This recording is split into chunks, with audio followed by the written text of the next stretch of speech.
Brain. Right.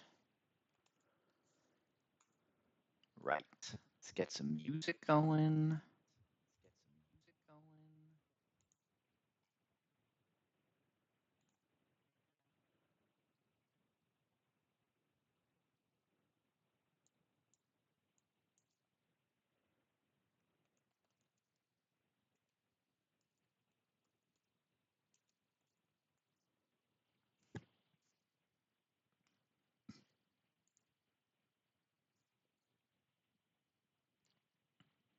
Philo, you'll get tons of entertainment and save hundreds on your TV.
Cheesemo! What's up, King? Are you ready for some BS? I don't think you're ready. How you doing, King? You have a good day?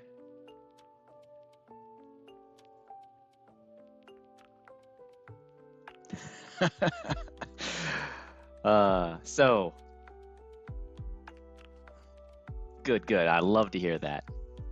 Here's the thing, right? As soon as you catch a Talonflame with good speed, at least I don't know about you, I'm like, sweet. I can take out Collector Hector's Durant. We're not bringing Talonflame. I looked at this for a while, and it's the slot that does the least. So we're just not going to bring it. I couldn't figure out how to not bring any of the other mons.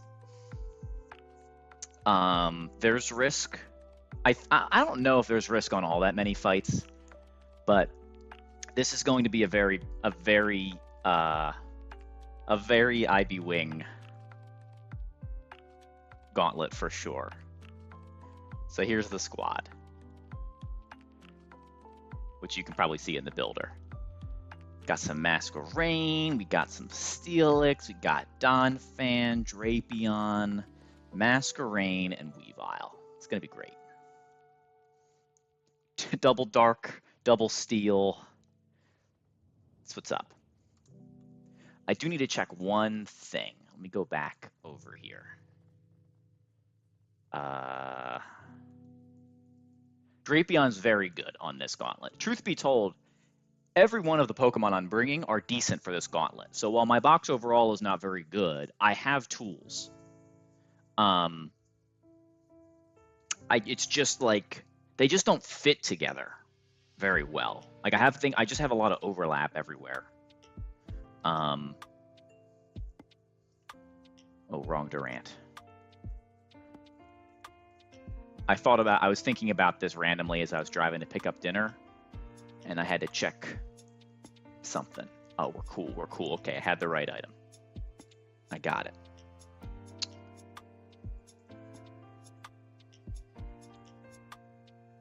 Yep. So, and weirdly enough, the Pokemon that I'm replacing Talonflame with is Penguin. The reason I'm doing it this way is that Penguin is the only thing I have to answer the Cradily without risking Ancient Power boost. Specifically, I would just wipe to either Earth Power defense drop or Ancient Power boost any other way. And we have risk on all 3 Pokemon in that fight. That fight sucks. It's gonna be great. I do need to do a bit of calculus first while I give people a chance to come in to figure out what's the most bomb-proof way I can do the first fight.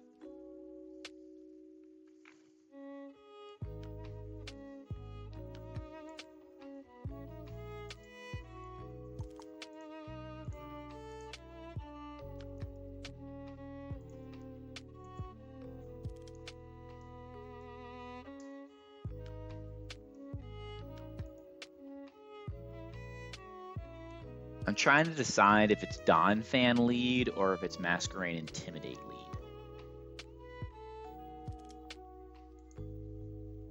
I kind of think it might be Masquerain.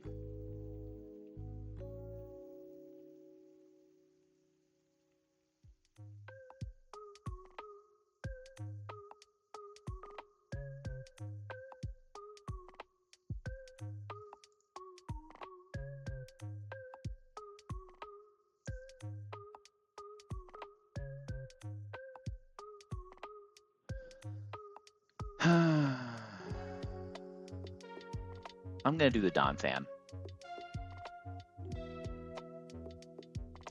I think the Donphan is less likely to get completely fictioned. We're actually trying to get Boom because we have Steelix. And then, do I get to pre-damage ahead of time? I don't think so.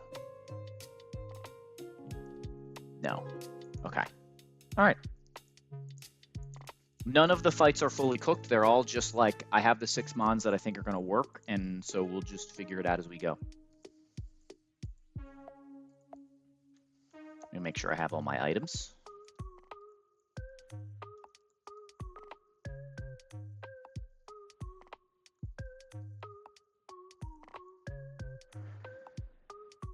Okay. Let's get in there.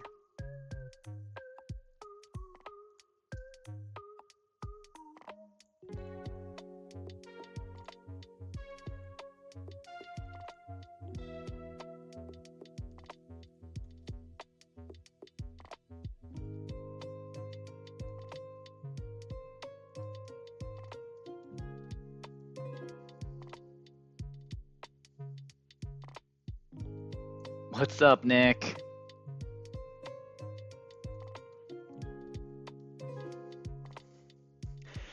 Welcome in. You ready to see a grown man get dunked on by a children's game? If so, you've come to the right place. Sweet. T-Gamers, the COD goat of goats. Hello.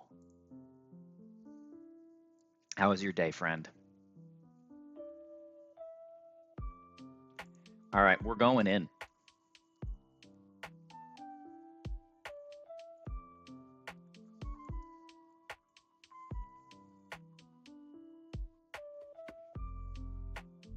Bro, he's got far too many kids to be calling him Low T.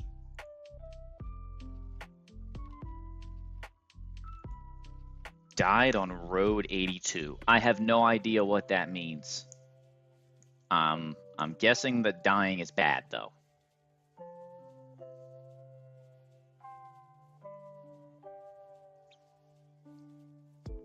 All right, this feels like a game sound kind of gauntlet, don't we think?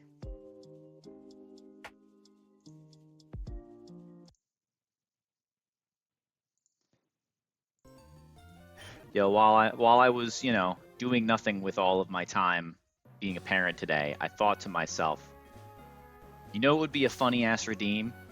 Is to just force a streamer to call their parents and with no other context or explanation, give their parents like a full status update on their run.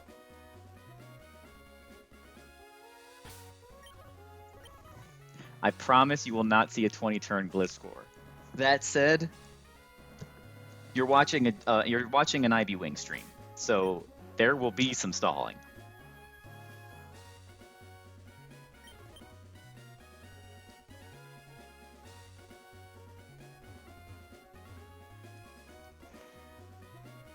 Oh, you want to see fast gameplay? You head right over to Treaky. Treaky walked into the wrong battle already. He did some like 9 starter packs. I started the stream like, yo, dude, let's see you beat some Brawly today. And then 10 minutes later, I was like, can you show me a level 17 Pokemon? I was roasting him a little too much. It was rough.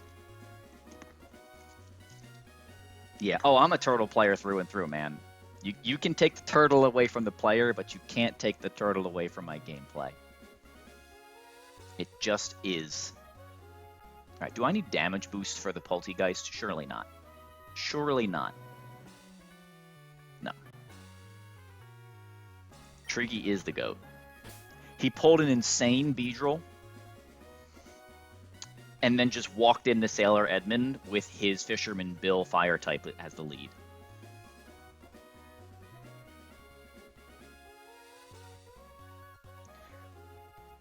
What were the odds of... So Dave's thing yesterday. Here, I'll walk into the fight. Dave's thing yesterday, the Protect was +6. So it was 40% to Protect. There were no killing rolls. He was supposed to have Sneasler pre-damaged. Well, so sorry. I don't know if Dave messed up pre-damage or just missed it. It sounds like he just missed it in prep. Because if his Sneasler had been pre-damaged, he could have had it showing slow kill to Urshifu to prevent Protect and not change the bait order. So definitely 40%. His 2 options were to either pre-damage the... right, he could pre-damage either slot, or he could have just like done the continuous pivot thing.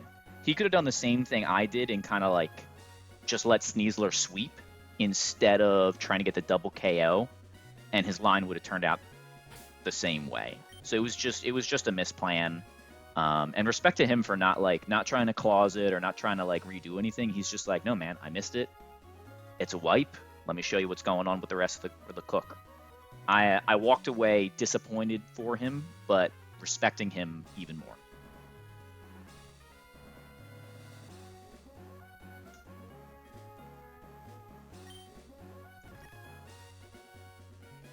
Yeah, absolutely.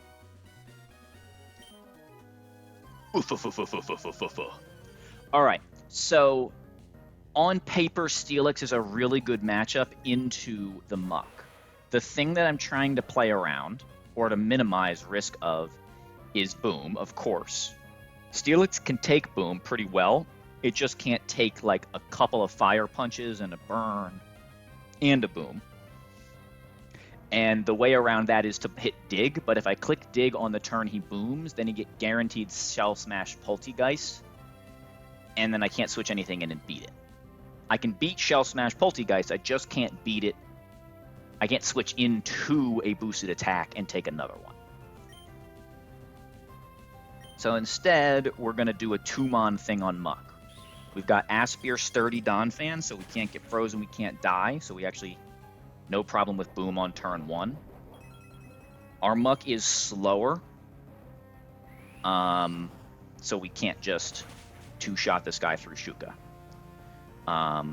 Very intentionally, we've done as much damage as possible. The other potential lead here was go for Scald Burn from Penguin, but I rather this. This is 50% Boom, 50% Ice Punch.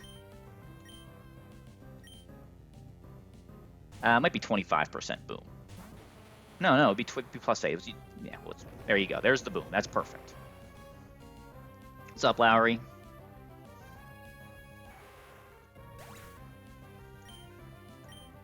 What is up to you as well? All right, and now Poltergeist can do whatever it wants.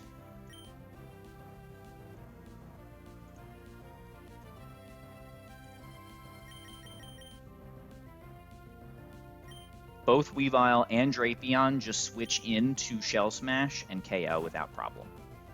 We have 2 hard counters.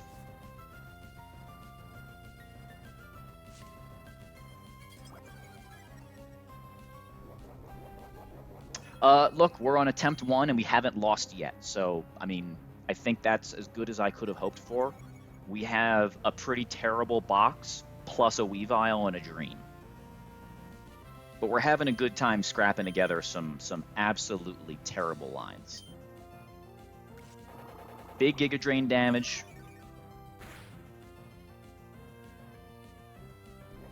The value of the calm nature, -1 citrus. Yeah, how about that? Let's check though. Did it matter that I was calm? He uses White Herb. Forgot about that. Does that matter? No. But I did forget about that. Miscalced on the first fight. Let's go. We could have easily been holding black glasses.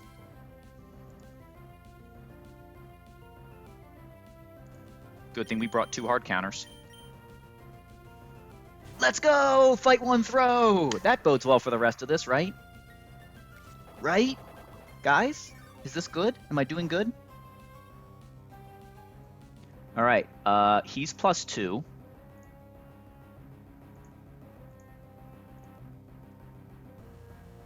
Oh, crap.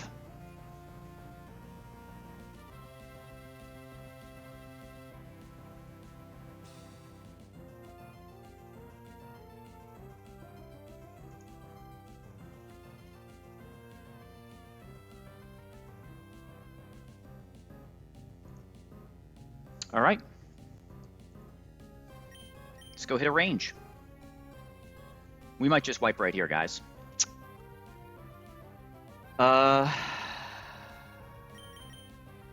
So we got to go dodge a crit and hit a range. Yep, and not a good one. Get in there, Penguin. Crit dodged. Hit the range. Let's go! It's 2 free! It's 2 free! Just take 3 Shell Smash boosted moves. Let's go. That's a bad start, guys.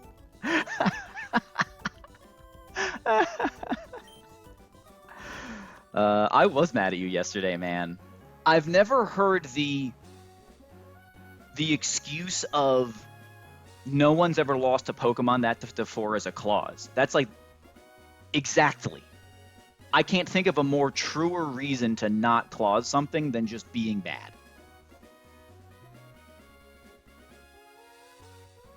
That's like that's worse than it's my favorite Pokemon.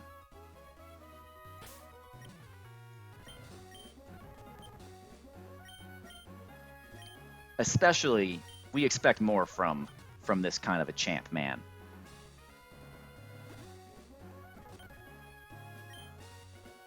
Yeah. You know, it's Mickey Mouse. Or whatever other term young people use.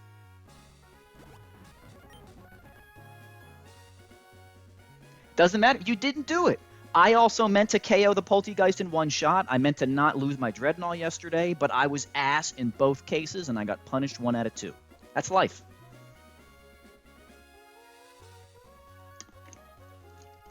Like item check. Everybody does item check. Come on. Come on. Now you can't convince me. And I'm the only one with a microphone. You couldn't even spend the time to give your man an Oran Berry, and somehow we're supposed to feel sorry.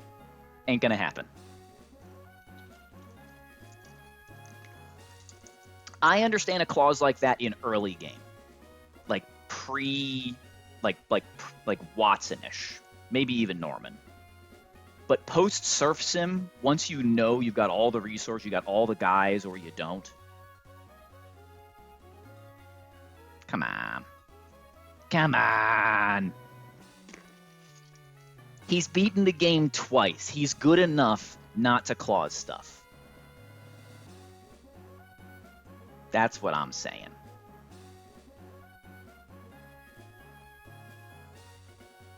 Fake out Zigzap would have done it too, absolutely. I don't want him off the sheet now. No. I do want to see him run NG Plus off of his original run.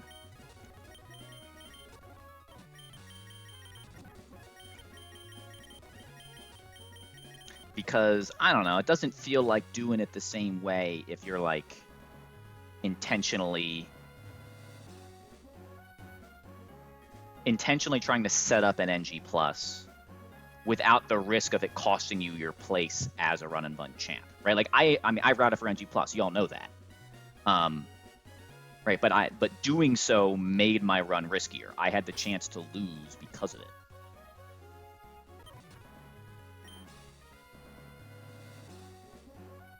You're doing NG Plus with a non-big hacking in a starter doesn't give you any brownie points with me. I mean, you just that's just not in, like, you can do that now.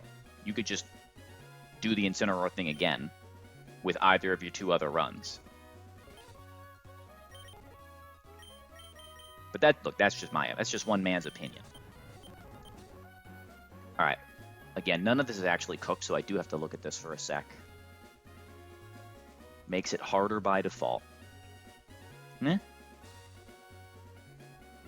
Shrug.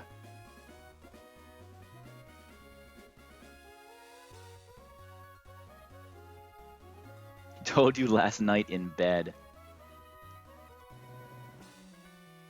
He was high jump kicking D's.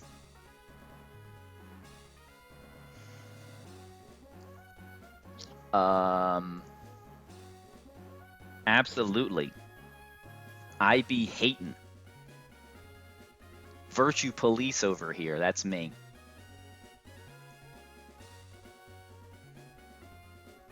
Does Wise Classes get me there? No, Wise Classes changes nothing. I think Oran Berry is plenty. You can have a citrus just in case.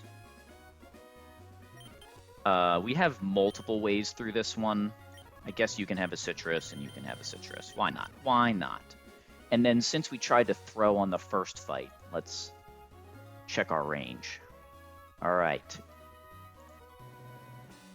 I absolutely did. I absolutely did, Nick.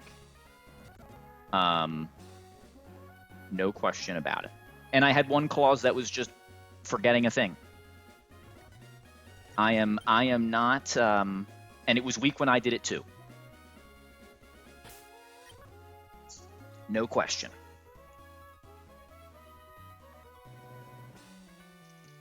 Oh, Ben, you're gonna like this one. Yep, I forgot to teach on Watson. I forgot to teach synthesis to my Torterra, and the entire fight, of course, is planned around Torterra having synthesis. I just did the thing where you plan it the day before, and then come back, and I did all of the gym trainers and then Watson after that the next day, and just never noticed. So it was like turn one, you already know you wiped, and I was like, yeah, I don't feel like running up truck again. I'm gonna clause this. And I never looked back. It's all in the VODs, man.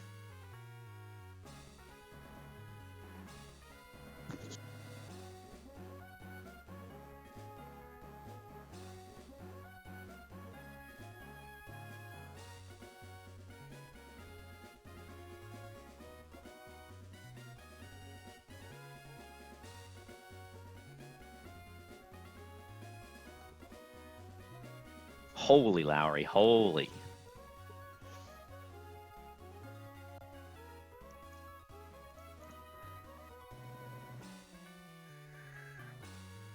All right, let's do it. I don't even think I need... I guess just in case we crit him and he, like, Aya Papas.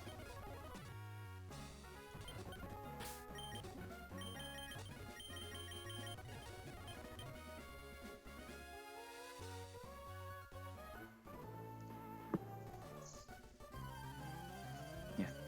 So, Ben, you said you seem surprised that I'm bringing Penguin to 114 Gauntlet. Do you typically not bring him? Because I think it does some nice things for me. All right, we high horsepower. We hope not to crit. We don't.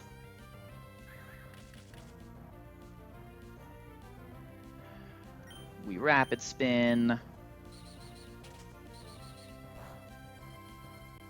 Yeah. I think all the starters are very good on this gauntlet. Now, in fairness, Penguin was participant number 6 for me. It was a last minute change. But I think an important one.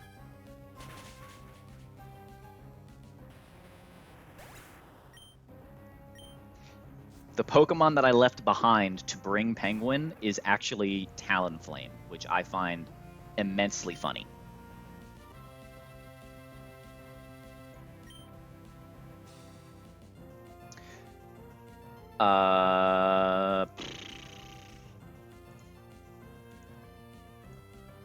Thought I would get Gliscor there. I guess I outdamage Gliscor. I do. Okay. Does that matter? Probably not. I don't think it matters at all. I think Penguin hard counters this guy. It does. Pengu, get in there. And we kind of want to take some damage.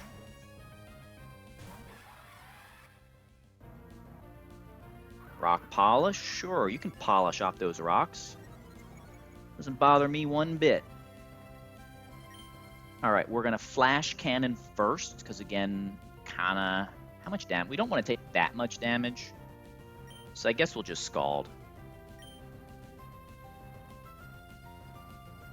If we burn him, though, we'll take a few turns.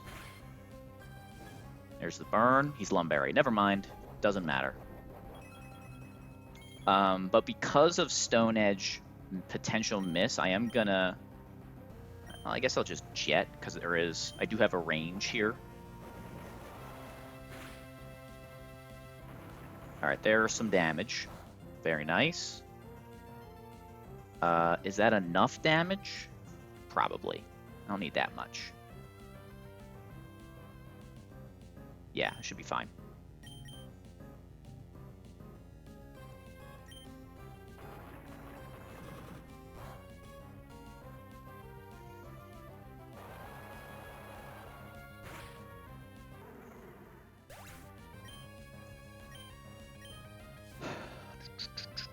Okay.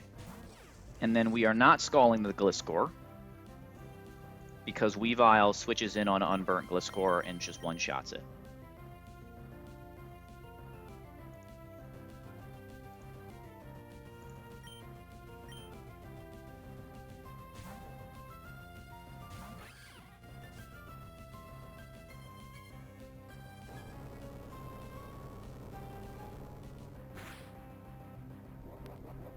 Why do I keep... Oh, I put Citrus that time. That's good. Okay. And he cannot protect anyway, but Icicle Crash always kills. Spit on that thing. There you go. Look at that. First time not stalling the Gliscor, I think, ever. Is that true? No, I've definitely killed it with its own Toxic after, like Worry Seed or something. But with Torterra, oh my god, absolutely just Lepa stall that guy until it struggles. Yeah, Gliscor is not that powerful. In fairness, my Weavile is 29 defense. It may be minus attack, but its lowest IV is 16. It is a good Weavile, in spite of its stat, in spite of its nature. Yeah, he's 16 HP, 29 defense, 20 SPDEF plus SPDEF. And also 20 speed, pretty solid, right? It's going to need help with ranges somewhere along the way, because it's not like 120 base attack is all that high to start with. But often fake out just lets you confirm the ranges. My guess for later is that this is going to be the Mon that just like desperately wishes it had Life Orb, and I'm not going to have a Life Orb. All right, I do have to pause for a few minutes because, for the best reason, my wife wants to have ice cream. So I'm going to go have some ice cream. I'll be back in like 10. I'm not even sorry.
We back.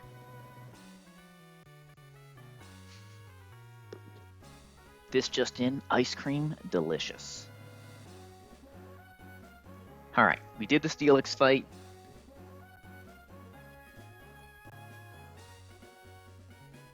Now we're on to...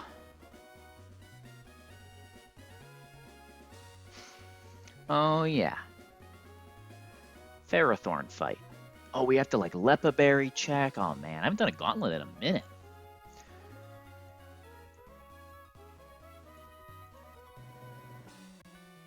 Okay.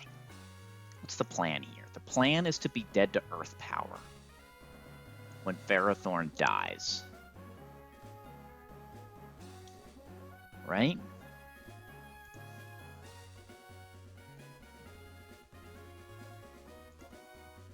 Right. That's right. This is the worst fight of the set, and it's not close. If we're gonna lose a Mon, it's probably here. There's a couple more shady places.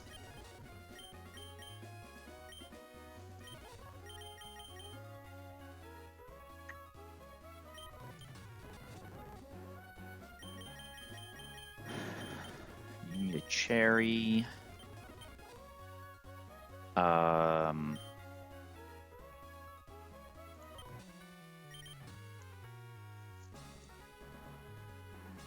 Wasn't supposed to heal you. Whoops.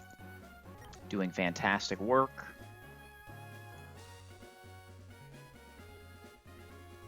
But it's fine. It's fine.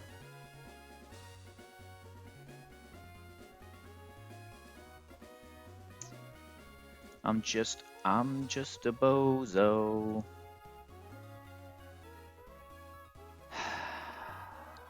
Cherry, citrus.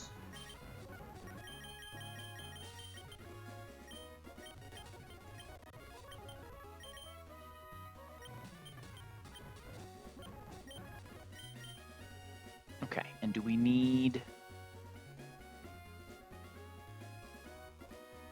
Yes, we do. Okay, so we go here first. Because I love matching up my Masquerain into Ferrothorn like nobody's business. Let's go, Ben. Let's show him how Penguin does things. Citrus, citrus, citrus, Oran, no, not Oran. Citrus, cherry, citrus. Okay, there's an argument for Weavile being citrus as well. Let me check.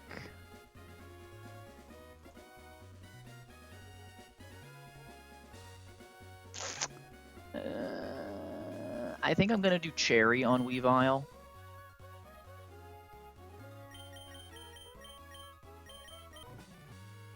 Oh, yeah. Also, Weavile's not full HP. That's great. Let's fix that. And then let's do a PowerPoints check.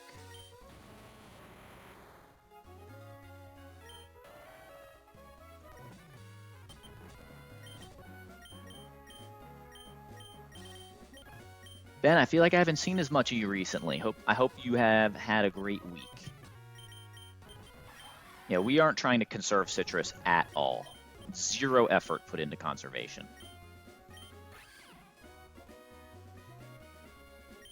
All right, we're good. We're just trying to get through the game. I've done multiple long runs now to learn I've never run out of citrus. It's never been close.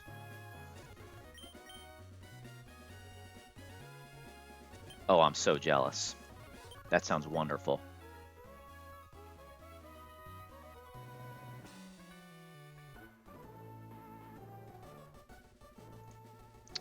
I just realized that I shouldn't have put an item on Steelix at all, but we'll be fine. It'll be fine. That's just wasted citrus.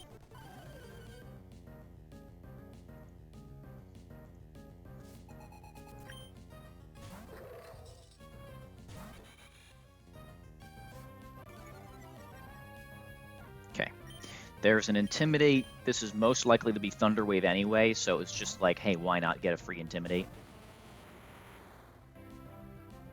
There we go. What's up, Tricky? Hello, King. I still got you on. Oh, I had you on mobile, but then you. Oh, Cheesemo went live. He couldn't wait any longer. I see. Why isn't this charging? There we go.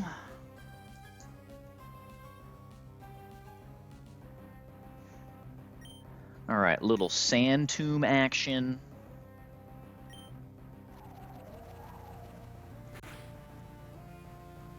And we're just going to take our time here. I actually... Dude, I got to slow down. Because this thing has iron barbs, and I'm supposed to hold the protective pads, but instead I'm holding a citrus berry like an idiot. The citrus berry is actually working against our interest here. Is Gyro Ball a contact move?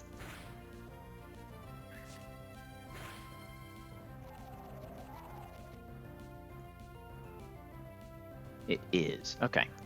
But given the citrus thing, I might have to just take damage on purpose. Tricky, no! No!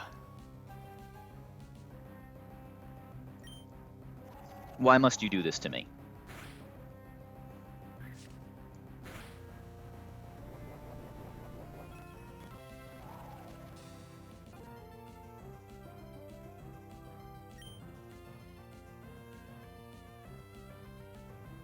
Oh, Smoge. I'm back. I'm just slow motion taking out this Ferrothorn. 87. My target HP is 78. Right? Yes. So I think... Do we KO with Dig? Right, I can guarantee it with Dig. Yeah. Because Iron Barbs. Let's make sure that Dig is contact. Surely Dig is a contact move. It is.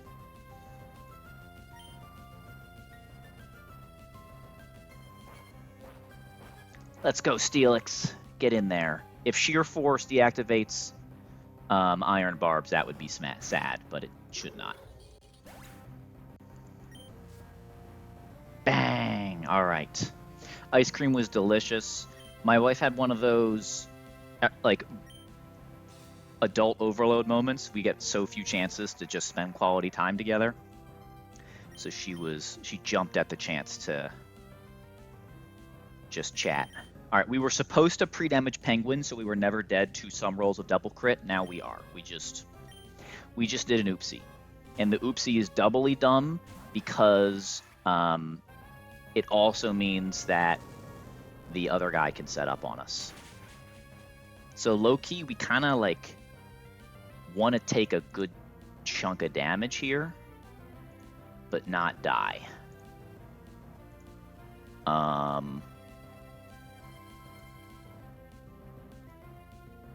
We're not dead to crit. We were only dead to double crit. So we want to take, again, we want to take some damage. We're going to Flash Cannon. Flash Cannon KOs through leftovers, so he can't set up. Sorry, he can't set up because we fast two-shot. He has to Earth Power, not Ancient Power. My original plan on this fight was just like to risk boost, so, you know, that was a bummer. All right, I think we're low enough to always get Earthquake, which is good. Yep, that worked out.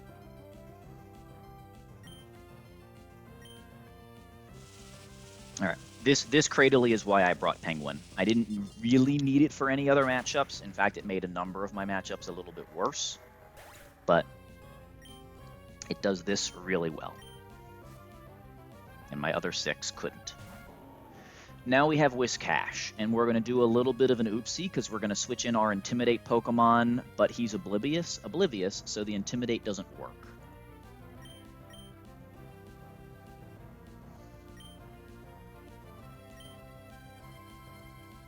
That's fine.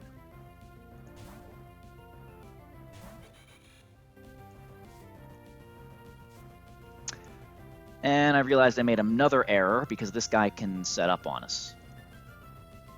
Because we're slower. And we were supposed to be pre-damaged. I'm screwing up every fight.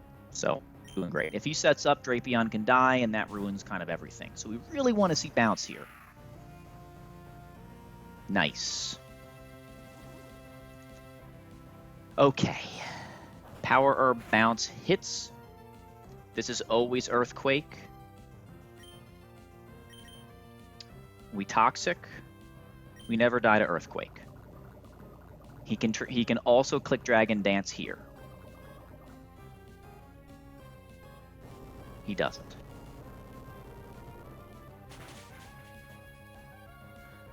All right. And now we just have to pivot around until he dies.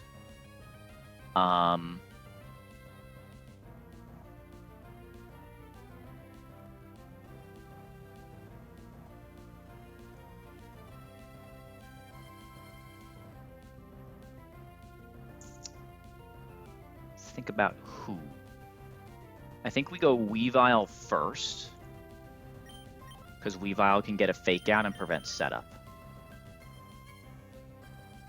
31 HP. Hold on, before we do that. 31 HP is never bounce. So this is Aqua Tail or Earthquake.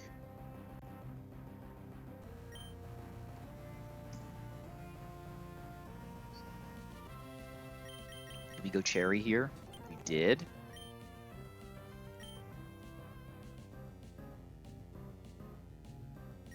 So I will go here.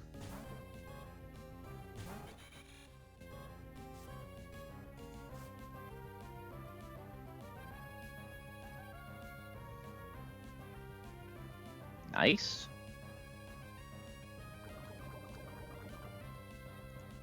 All right, again, this is Aqua Tail or...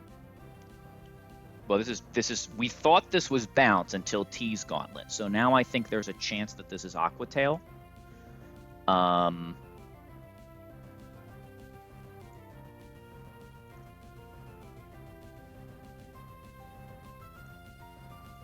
Yeah, we don't really know.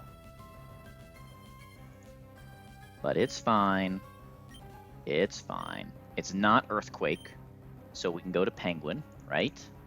Yeah, we go to Penguin. You were ready to come in hot with that one, right?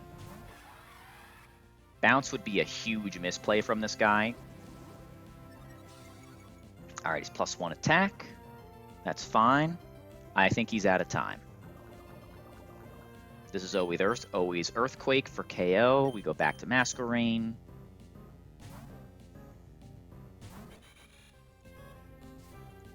He's +1 speed, +1 attack. Earthquake. Masquerain is not dead to anything. This could be Aqua Tail or Bounce. Hold on, we've done what?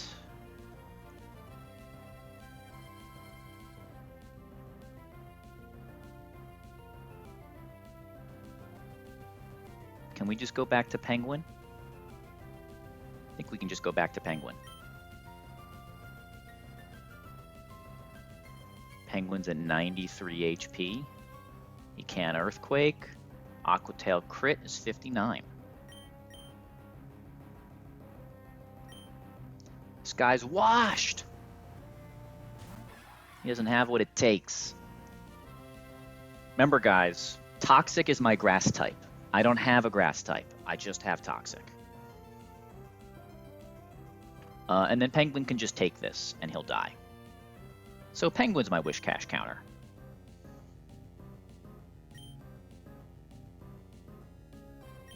Let's hit him with the Scald.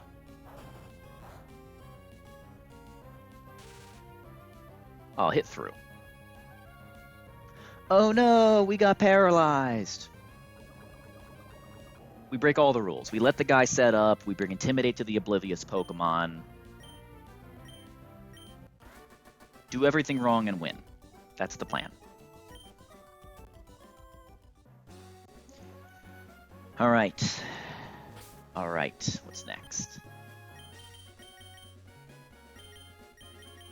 All right. I am going to pay more attention to having good lines because I have to bake this, and then I'm not confirming what I have works. So now we will.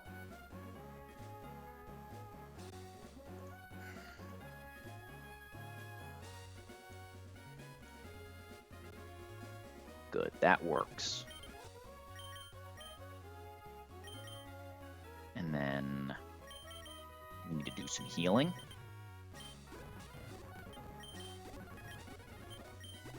Sand Tomb Steelix popping off so far. I love it. Steelix is totally my style of Pokemon. I mean, but aren't they all? Aren't they all my style when it really comes down to it?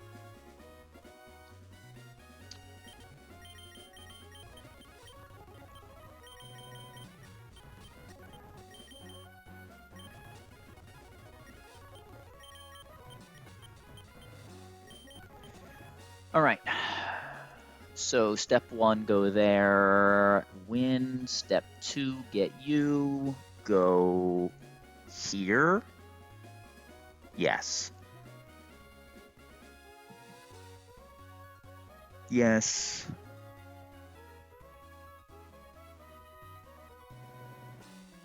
Right. Right.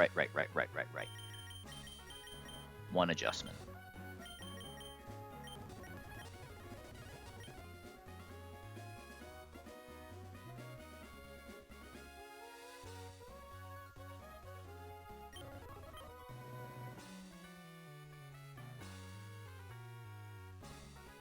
Okay, do any of them not have overlap?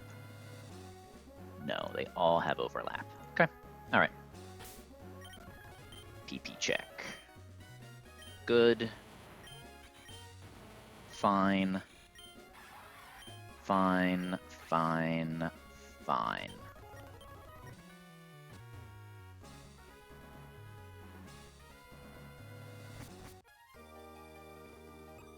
Pick up our Pixie Plate. Nice. Invoice, hello. Thanks for stopping in before bed. How you doing? We're on Meteor Falls Gauntlet.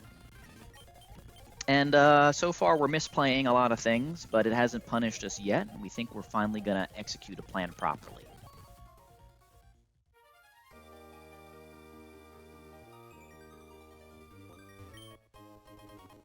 Steel Gem acquired. I'm sure that we'll be using that on tab soon enough. Nobody ever takes the stairs. Let's take the stairs.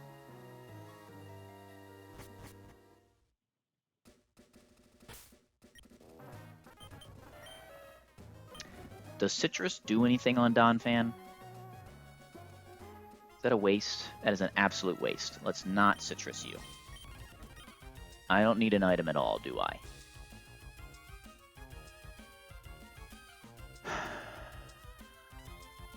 I do not.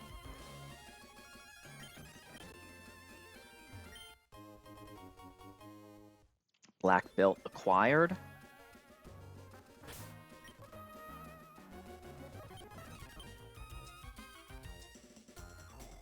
All right.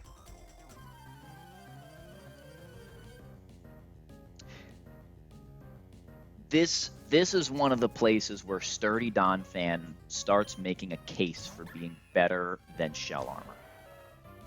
Shell Armor dies to Grass Knot, dies to a lot of special moves, but Sturdy doesn't. We just live on one, we high horsepower, we Ice Shard, and this guy's down. We have a range to kill because of Life Orb. We don't care. But of course we hit the range. And then, you know, you're like, well, like, who just wants random move, retaliate, hammer arm, beware? That sounds terrible. And I agree with you, but we have a Steelix. And Steelix is so darn bulky that it can live max roll crit hammer arm and still bait hammer arm next turn. Counter? Counter?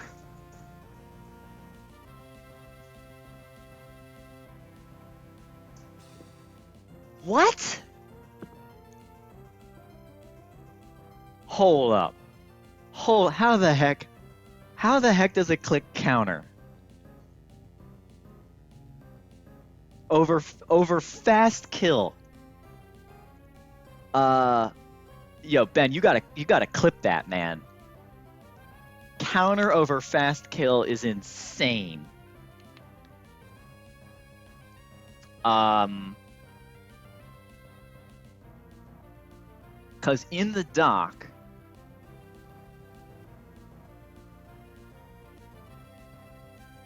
counter is like maximum plus 10. The maximum plus 10.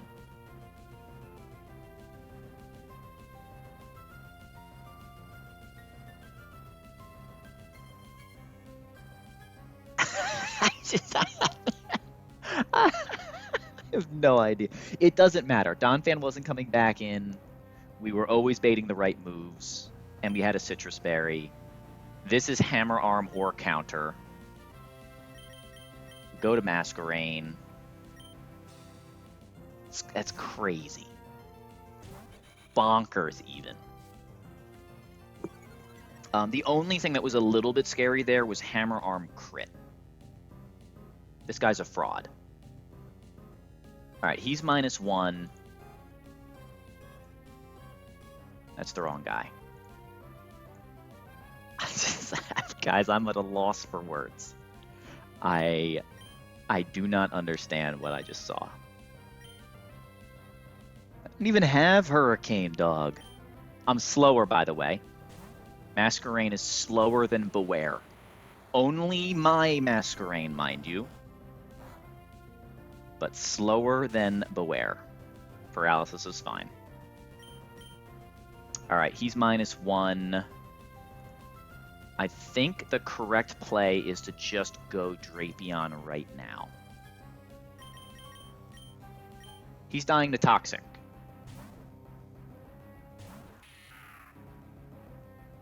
You suck, Beware. You are the worst Pokemon I've ever seen.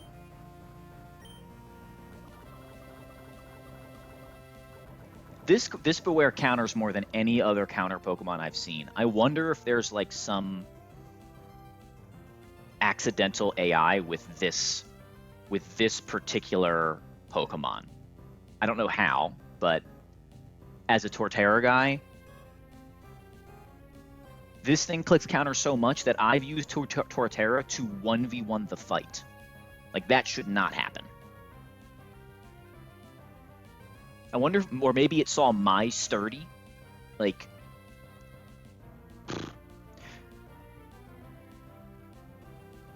I wonder if counter still sees itself as a damaging move. So it got like +6, +8, and stacked with the other things.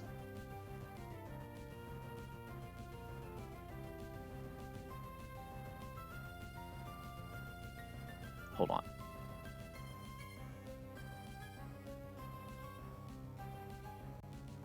Well, what other moves show? I mean, Super Fang shows 0 in the calc. The calc and the code are not the same thing, right? This could be like a Psywave situation, where so counter, you know, in general, counter doesn't know how much damage you're doing, but I can see conceivably that the calc, that the thing knows that counter does at least 1 damage, because all damaging moves do at least 1 damage.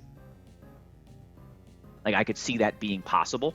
The game rounds up, and therefore counter got +6, +8 in the other boosts. I wonder if that's always counter. That might be guaranteed counter, and we just identified new tech. Free switch. I don't know if I save stated. Well, I know I saved after like 1 fight, so we'll run it back, and we'll run it back immediately. We go to Steelix. Steelix is the safest.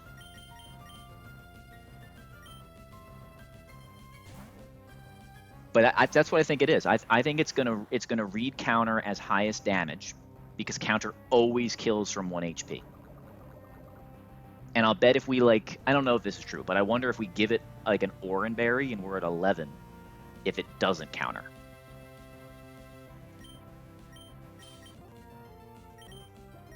All right, and now he's just stuck. He's stuck clicking counter or body slam, and we don't care. Or sorry, counter, body slam, hammer arm on repeat, and he just dies. You suck. You are the worst Pokemon of all time. Yeah, I don't even think that's a bug. I just think that's misunderstood AI the more I think about it. And you might be asking yourself, well, what do you do if your Steelix got crit a bunch of times? We have Penguin. We have 2 Pokemon that take normal moves and always bait fighting moves, and we have a Pokemon in Masquerain that always takes fighting moves and baits normal moves. We have nearly unlimited turns. Yeah, counter scores stack. They're right. The AI doc specifically lists the short list of moves that don't stack, and counter is not among them.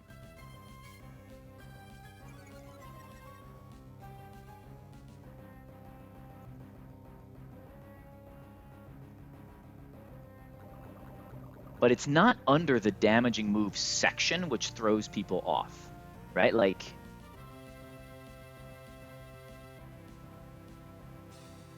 oh, it doesn't specify. It just is special moves. Yeah. That's what I think it is. He never clicked Hammer Arm 1 time, so he's still faster than Masquerain. The original line for this was just get 1 Hammer Arm and like 2 Toxic Ticks, and then Masquerain can KO it despite being slower. Right, use him to get a speed drop since I could never stay on the field to create one myself. But Beware is too much of a fool to do that.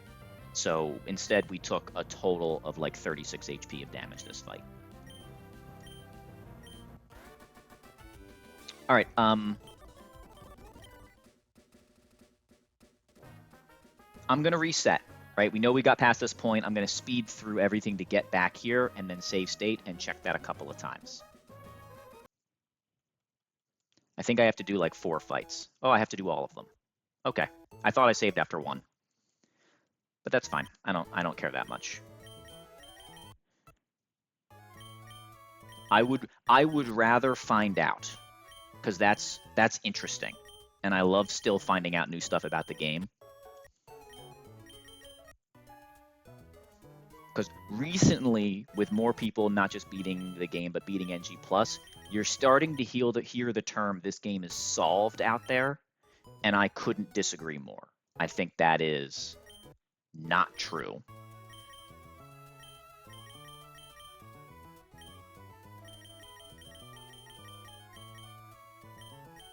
It's certainly getting there, but just not yet. Yeah, if this game were solved, like, people say that about Emerald Kaizo, and even Emerald Kaizo is still having stuff figured out about it, but it's fair to say it there. Let's give this guy the black glasses this time, like we were supposed to. Now we can do the correct lines. Look at us.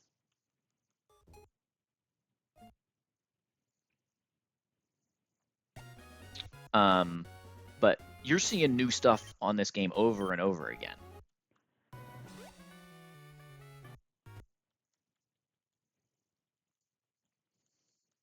All right, this was high horsepower.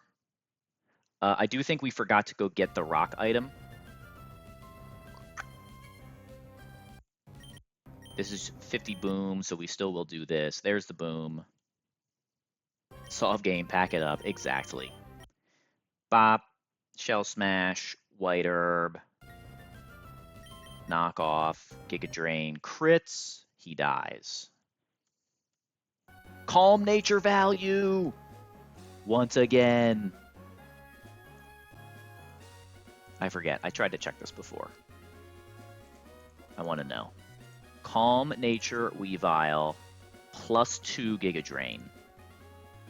Sorry, quirky nature Weavile also lives plus 2 Giga Drain crit. So it's not the nature, it's the combination of nature and good SPDEF. 0 SPDEF neutral nature Weavile is a 50-50 range to die to that on crit. So most of the time your Weaviles live in it.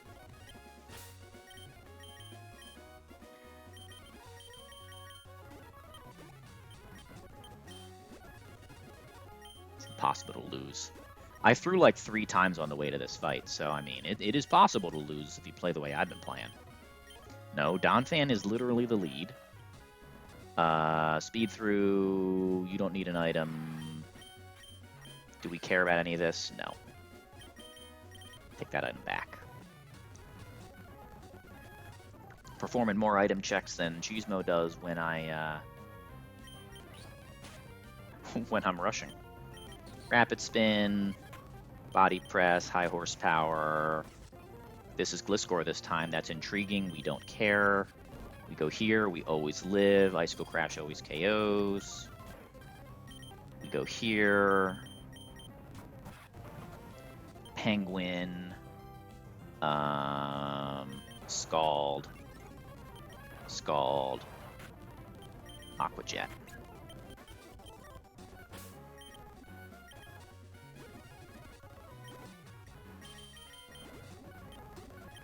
Alright, this time we give Steelix the protective pads. We still forgot to pre-damage Masquerain, so technically this can still go wrong again. Whoops. But that's okay, if we die we'll just ignore that and continue on with a revived Pokemon. Do we have a revive? We have a revive, let's go. Cherry, because we need to make sure we get the toxic off or we quite literally lose the fight, and you can't do your save state thing if you are dying. Okay, you do get a citrus, and then we lead Masquerain, that's right. Okay. Alright, Intimidate, switch here. Sure. We Sand Tomb. We Sand Tomb.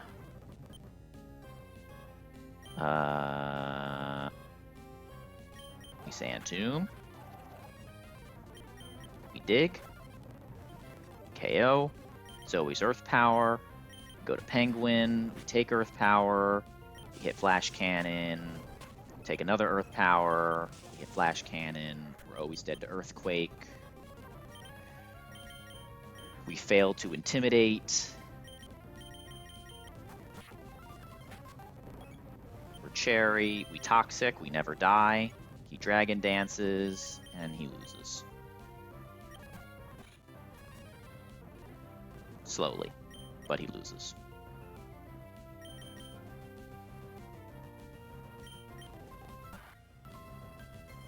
No, Nick, we encountered a potential bug, and not bug. We encountered what we think is a misunderstanding of the AI, and so I reset so I can save state at that fight and see if we can prove the theory, and then I'll continue the gauntlet.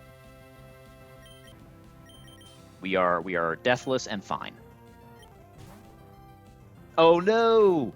Whoops. But none of this matters. Boop. Go, Donphan. Sturdy Donphan for the win.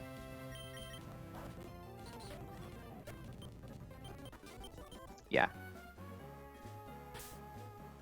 Is that the one? Bop, bop. This is the one. All right.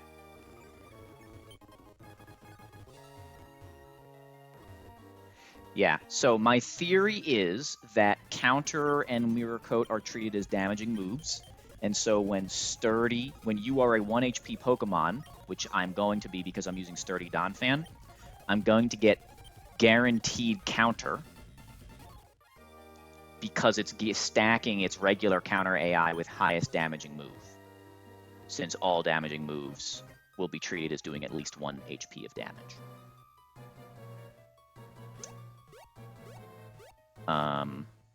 I guess it's not technically guaranteed, but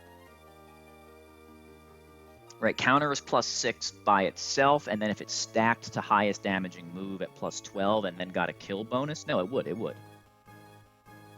would always. So we're gonna play this a couple of different times.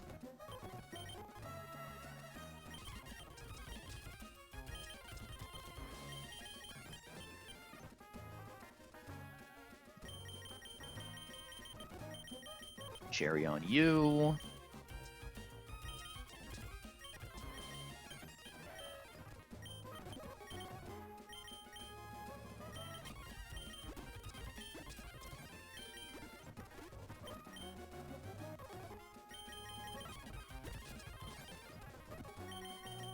Actually running low on potions and stuff because I didn't repurchase them. That's funny. I will just set HP using the whatever thing, since this was all just reset for knowledge. I don't need a save state. I can just do regular save. All right. So the theory is that itemless Donphan is going to get down to 1 HP, and we're going to get counter every single time we switch.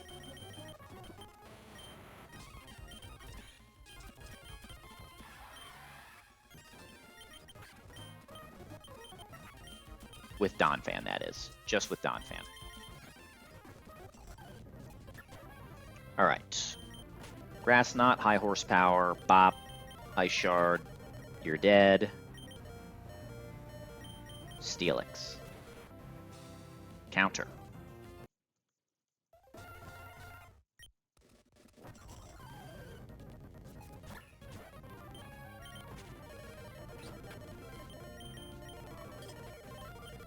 Right? Right? Right? We're gonna risk our Weavile. I mean, obviously not really, but now he clicks Hammer Arm. That's funny. Okay, so it's not guaranteed, but how is it picking it at all? Like, it not being guaranteed actually makes less sense to me.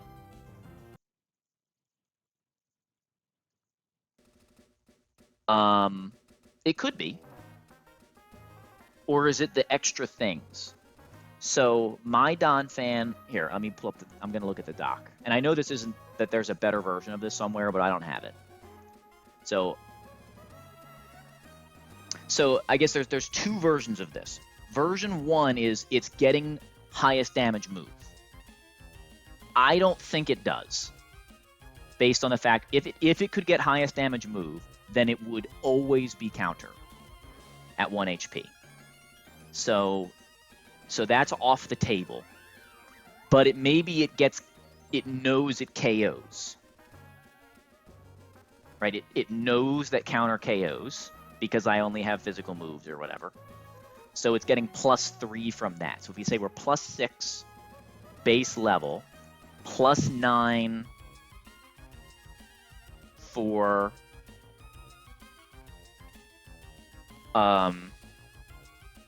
+3 more, I should say, for having a kill. No, plus.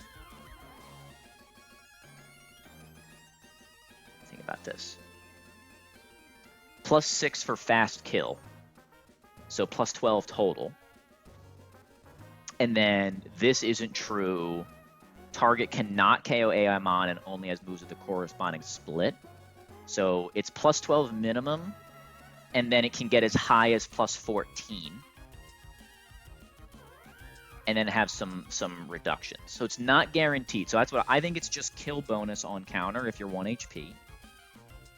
By that theory, could it also work with an Orin, or will it never counter with an Orin?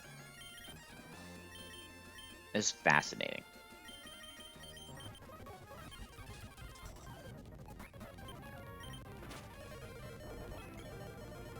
Most important 11 HP of your life.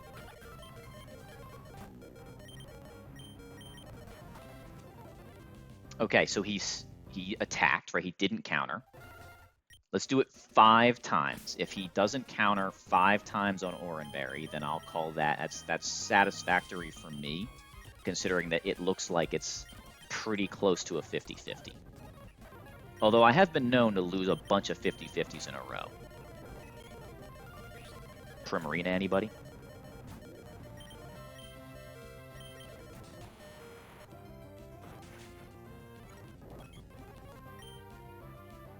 Two?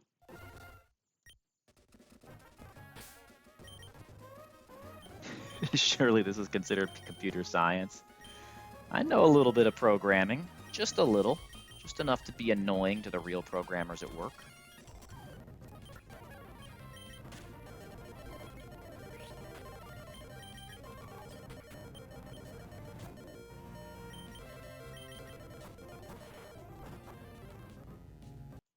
I do appreciate that it's changing moves.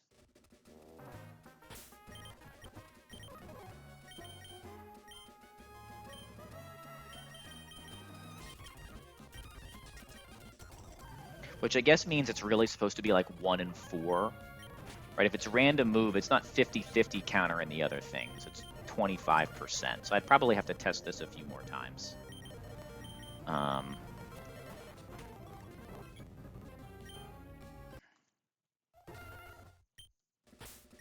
But 4 in a row, I'm getting pretty... Feels pretty likely that we are correct that it's like the 1 HP thing.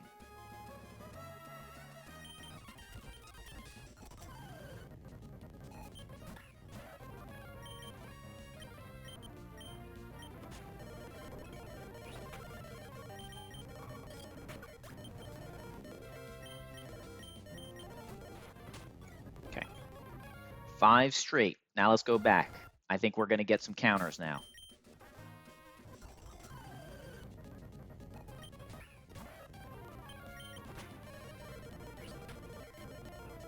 Nice crit. Counter. That's awesome. Counter.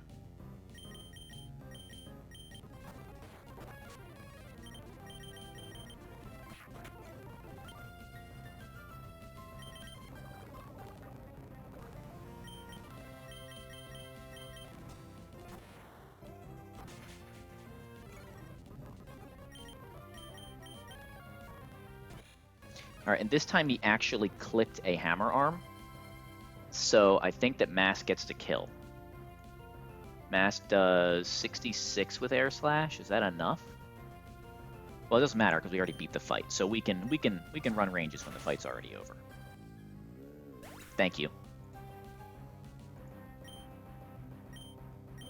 So yeah. So counter at 1 HP, definitely getting kill score boost, and seems unlikely it's getting the other score boosts. So right, 2 HP probably doesn't get. We don't get counter. That was cool. That was fun.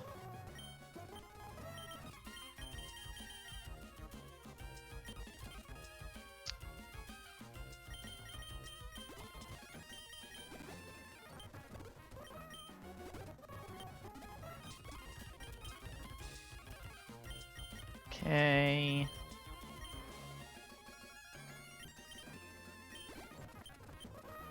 All right, now what? Next fight. Oh, we gotta be careful on this one. Very careful on this one. This is the fight where it hurts that we left Talonflame at home.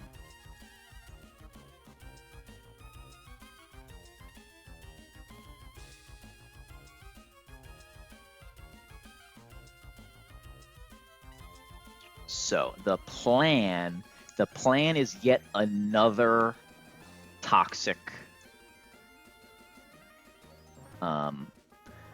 Yeah, another toxic stall.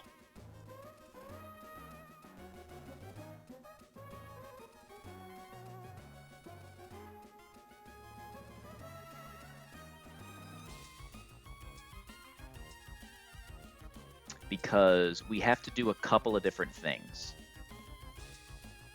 Yeah. Yeah. This is the one that's the least, like, perfect. So the win con is...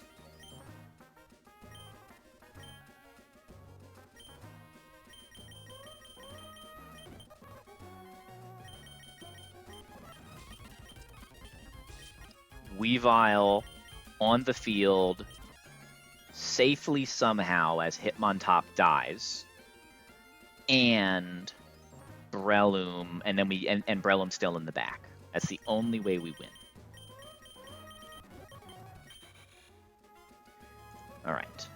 Does Mask need damage boost? If he is to drop my special attack with Skitter Smack, it's the wrong way. 68 and 45 through leftovers, but he has Protect. So I think I go Sharp Beak.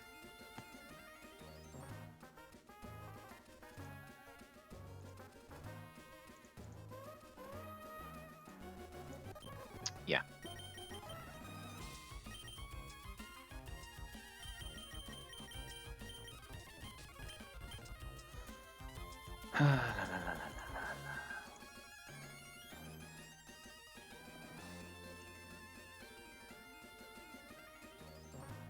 And then if we screw that up, then we just have to... Well, then we're in real trouble. We don't have to anything. We have to fight for our lives. Our life. We can probably still do it. So Masquerain, very important here. You're a pivot. You need Never Melt Ice.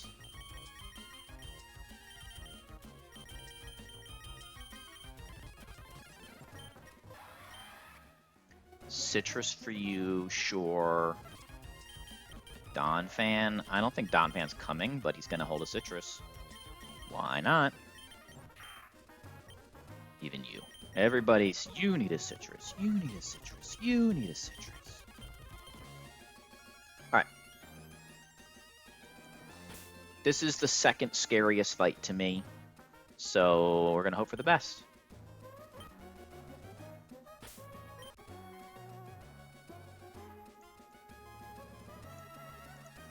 The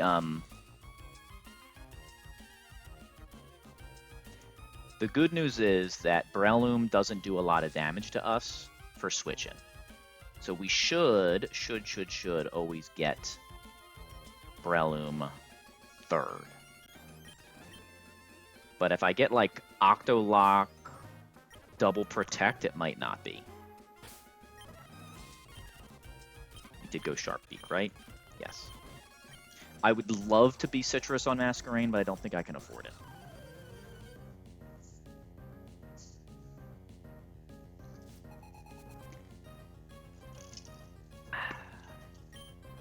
Battle Girl Cindy, be kind. Alright, we intimidate this fool. He does very little damage to us. He's limber. Just show me flinch. Flinch fixes all the things. Oh, we crit, because we're better than him. We're just better than he is. How does he do it?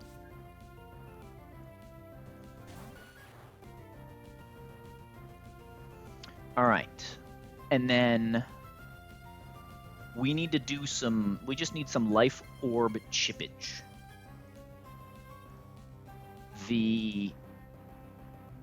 Well, it needs more than that, I suppose.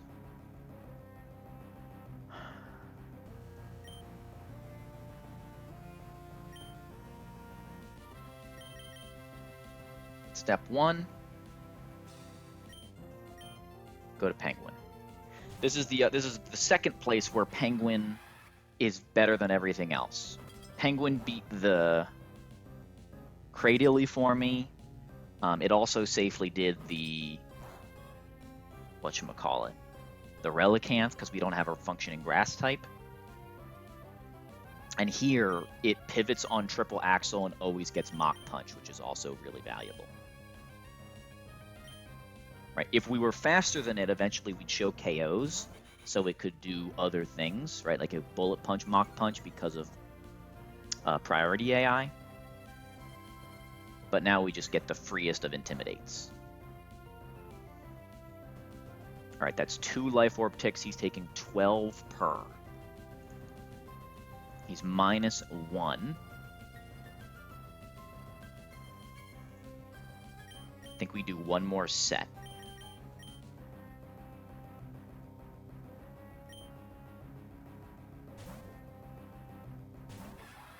It's always triple axle.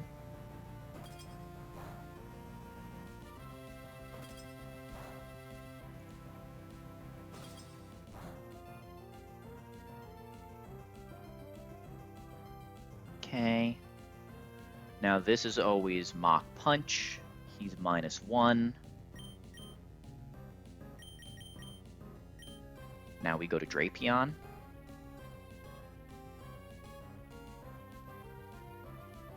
right? Drapion has Citrus, right? So we're good.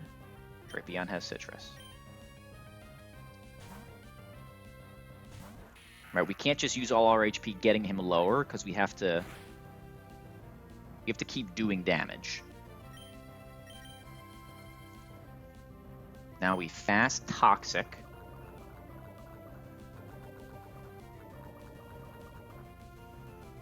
And we can't switch from Drapion into Weavile, even though this guy is always baiting.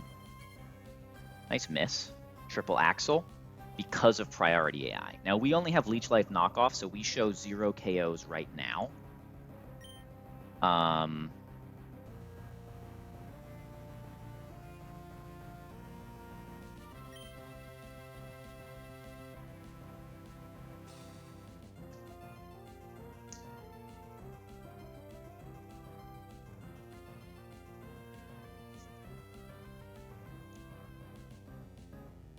All right, I can go Penguin on Triple Axle, then Masquerain. Even if he dies on Masquerain, Masquerain on the field also wins because he can't protect on turn 1, and we'll just KO, we'll slow kill with Air Slash.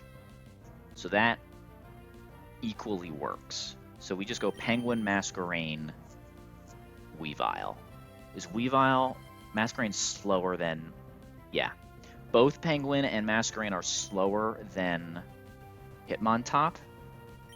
So it can't do... Right now, it can't do anything with Triple Axle. We don't show any kills. He should take Life Orb plus second tick of Toxic.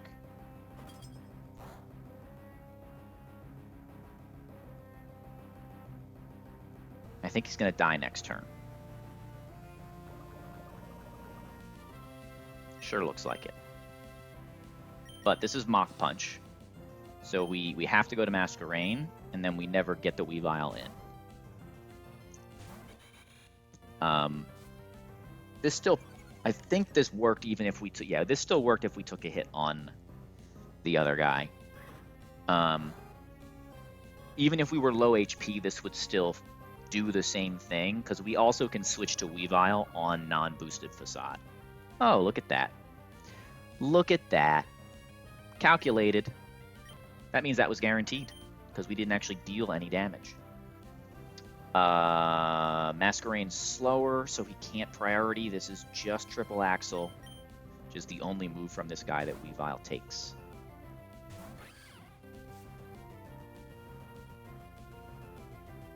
Pretty happy with that little cook.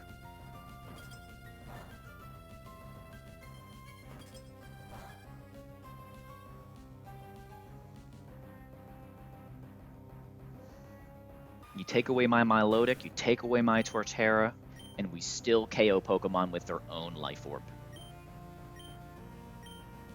Nice damage boost, Hitmontop. Okay.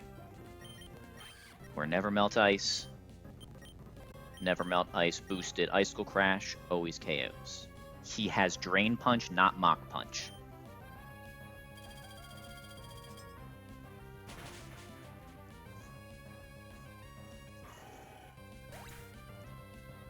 All right.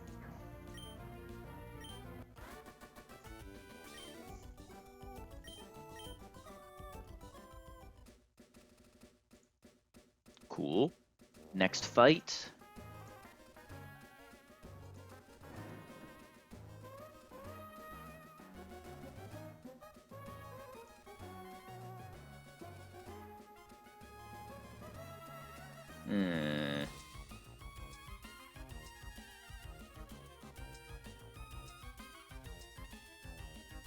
All right.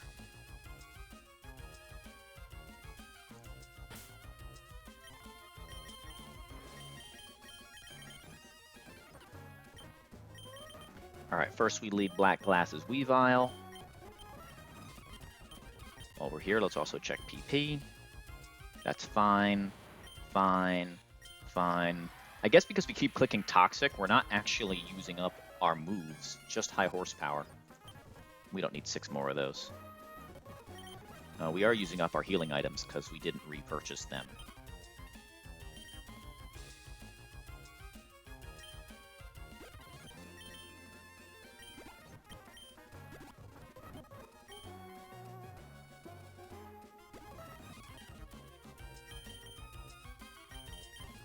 I don't mind using one Oran Berry here. All right, let me remind myself of the plan here. Step 1 is easy.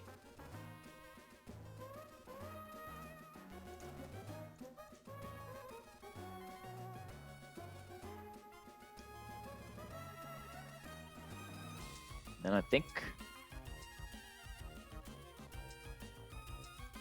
step 2 is kind of easy too.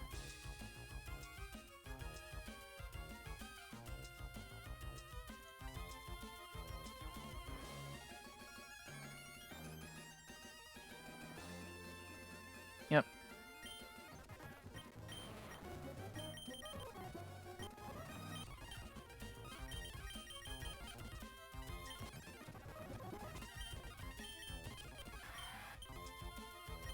Don't think I need citruses for this particular stall. But I will give you a Rostberry for it.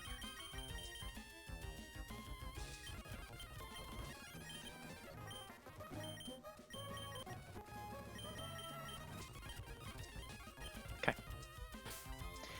Black glasses on you. Other items all the way around. Yep, cool. All right. Actually, I'm going to give a Rostberry to Masquerain as well, since that's my body press pivot. Let's collect our heart scale, of course.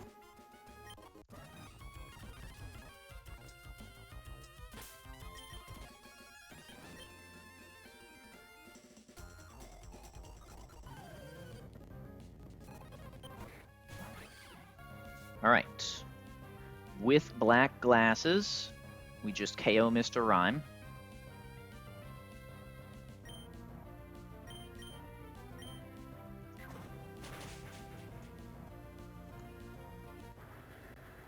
Good job, Weavile. Then we get this guy, Coophagus. He's clicking body press always. We're just going to go straight to Drapion. He can't crit me. We're never dead. Because he has Hex, he's incentivized to go for Will-O-Wisp here.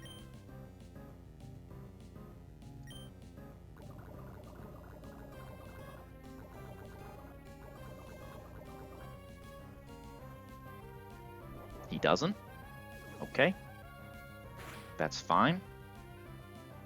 49 HP. Because he's toxic, he can't click rest.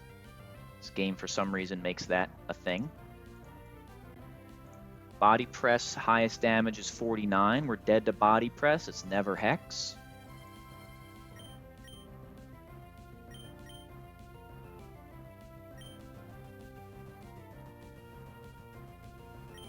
Go to Masquerain.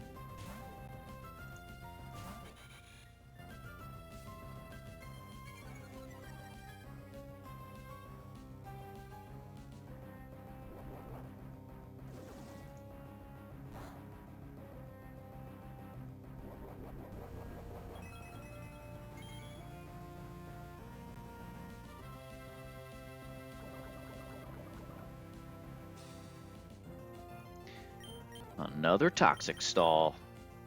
It's a shame Cheesemo couldn't come here to get annoyed at me for this. It really is. Alright, this is Hex or Will-O-Wisp. Goes Hex. He doesn't want to click Willow. Sure thing. And this is Body Press or Will-O-Wisp.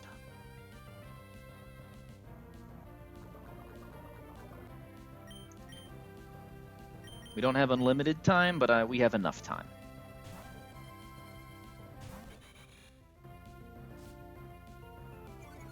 Intimidate doesn't matter because Body Press goes off of the defense.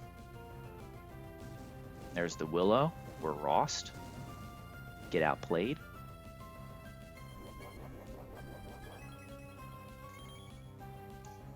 Don't try to burn my special attacker.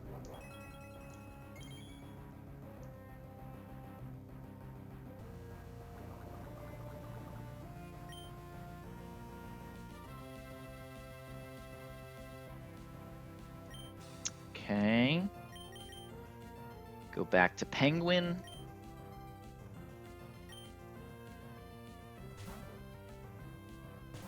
Guaranteed Hex or Willow. There's the Willow. We are not Frost on this one. So it's, even when we're burned, this is still body press.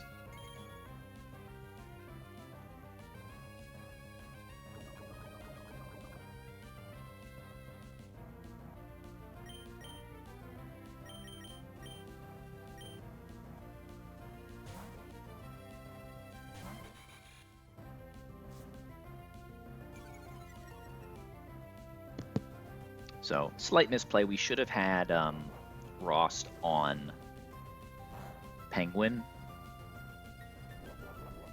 but we still had a full HP Steelix and a sturdy Donphan to switch into, so we had many more turns. And now we're faster, because this thing is really slow, and we can just get ourselves a little Air Slash KO. Because Masquerain doesn't fall off. Masquerain is the glue holding this team together. Yeah, we continue without Dreadnought.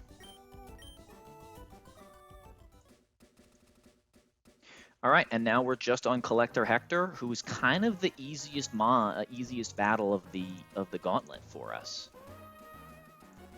This is another sturdy Donphan lead.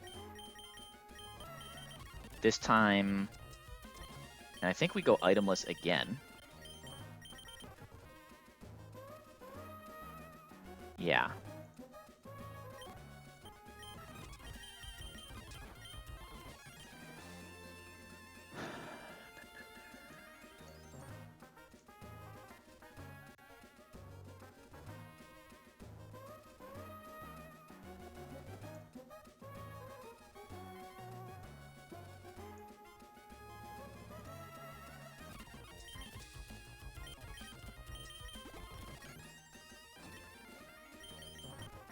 We'll even be virtuous and use Oran Berries instead of using the script. Look how virtuous we are.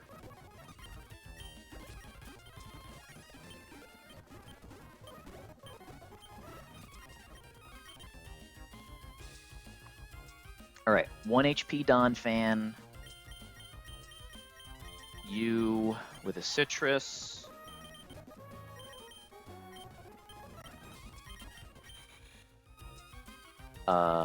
I guess you with a Citrus as well.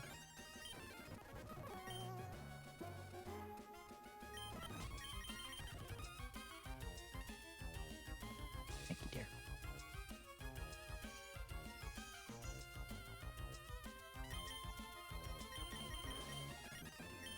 Still black glasses on you, good. And then, do you even need an item? Don't think you are coming to the fight. You're just an emergency. Okay. But we'll give you a city.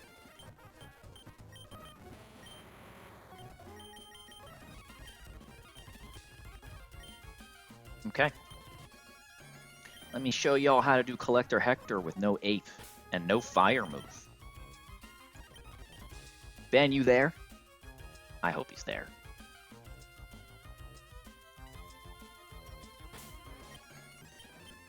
Because this one was for him.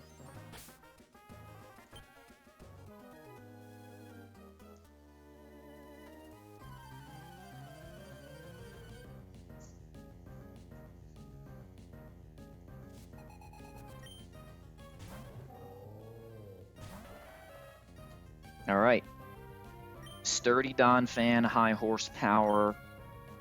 We live Grass Knot, second Grass Knot sturdy interaction of the Gauntlet. High horsepower always kills. Always kills because of our attack scale spent all the way back at Watson. Mattered twice on this Gauntlet. Get random move Durant. And who is a hard counter to Hone Claw's random move Durant? But Penguin. Penguin with Scald is the hard counter. We don't care. It doesn't matter.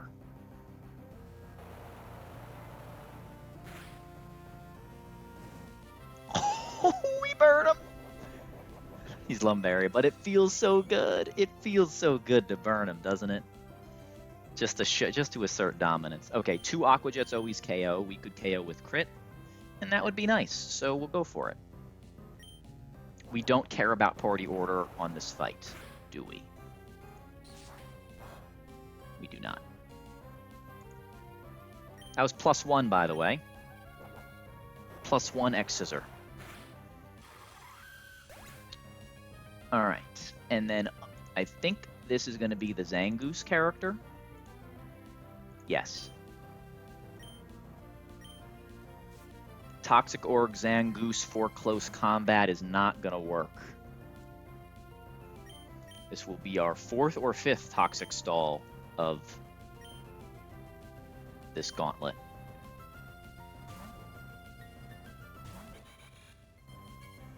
I have often used Hisuian Lilligant for this Zangoose, who can outspeed it with half-decent IVs, so it's just funny that everywhere we need a grass type, we bring a water type and Intimidate. And Toxic. That's what we brought. Alright. Toxic Orb, and this is the Toxic Boost thing, which does like way too much toxic damage. We can just pivot Steelix Masquerain until he dies. So he's toxiced up. He's -1. Masquerain's out. This is always Facade. Steelix doesn't care.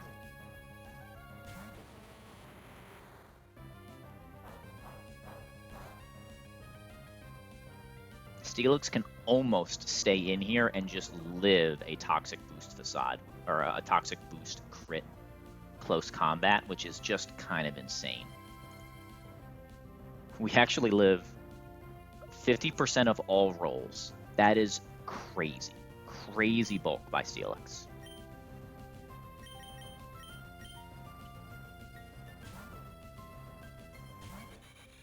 And even if we got crit every time, it doesn't matter. We have a Battle Armor Drapion ready to take hits. Drapion actually lives any hit from Toxic Boosted guy from full HP without Intimidate. We already have 2, so now he lives any 2 hits.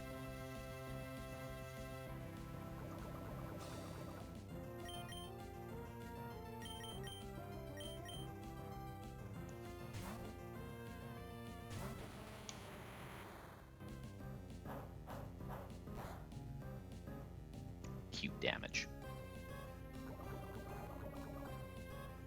All right. Back to Mask. This was, again, it's funny. This is the one that was the easiest to find. All the other fights were hard to figure out. Once I figured the Sturdy Don fan lead, and I no longer needed to bring like Kabutops or something, it was game over.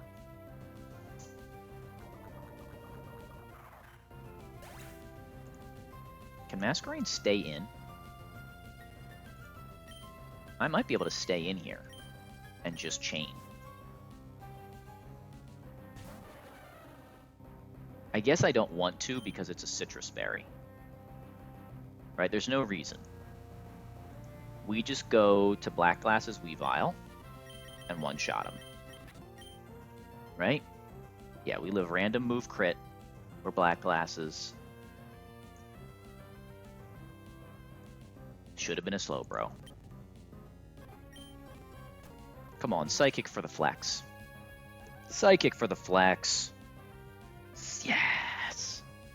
Bozo. Calm Weavile doesn't need Fake Out. It's just a KO with knockoff.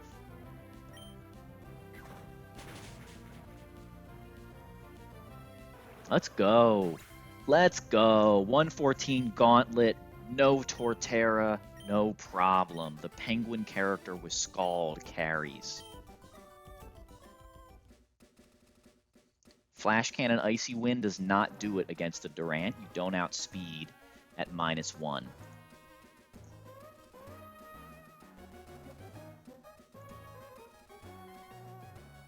Yeah, so it's It still works. It works, but it doesn't bait consistent move after that from Zangoose if you get one crit. So you probably it goes from cope answer to complete hard counter. And we are low rolling the lums, but I almost never need lum berries. I do so much pre-statusing, it's fine.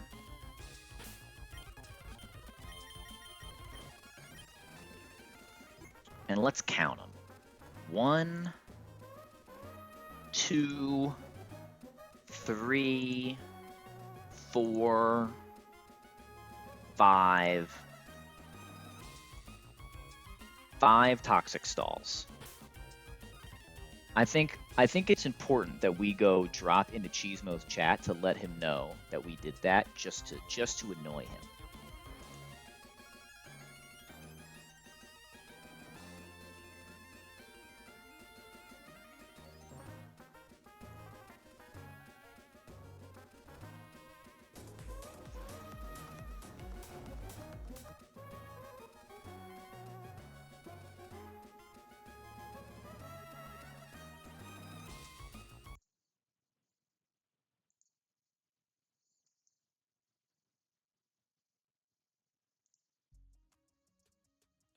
Where's my dex here? Where's the dex? Here we go. It surely can't be bad, right? Pineco, sturdy. Oh, it's guaranteed sturdy, which is cool. Fortress, also guaranteed sturdy. Heavy slam when it evolves. Iron defense, which doesn't really do anything. Boom, gyro ball, pin missile. Why does this guy not get anything cool? I guess Volt Switch TM is kind of funny. Slow Volt Switch on this guy. Oh, you can scale Volt Switch. Toxic stalled 5 Pokemon on the 114 Gauntlet. Fuck you, man. Like, nobody's ever done that before. You're the first person to do that. But congratulations, man. That's I can't believe you won the fucking gauntlet there. That's impressive in and of itself with that team that you had. Shout out Torterra, or shout out Empoleon. Toxic is your grass type. Hey, keep that mentality. We'll see if it can get you past Shelly. We'll see if that gets you past Shelly if you miss the Sceptile.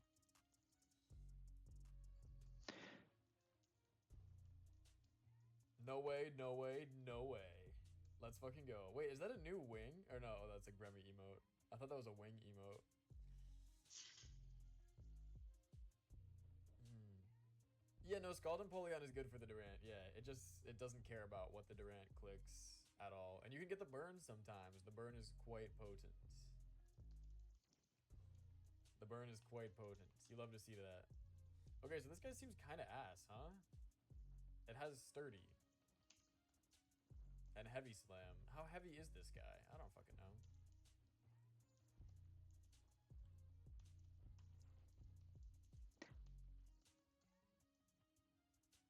Oh, you got. Oh, he's lum. Damn. This guy isn't even heavy. This guy isn't even heavy. Damn it, dude. Okay, so this is just some. This is some buns, man. This encounter is not good. I mean, I would like it if it had a better move set. Annoy me, yeah, with your playstyle. I mean, it's every day, man. It's every day.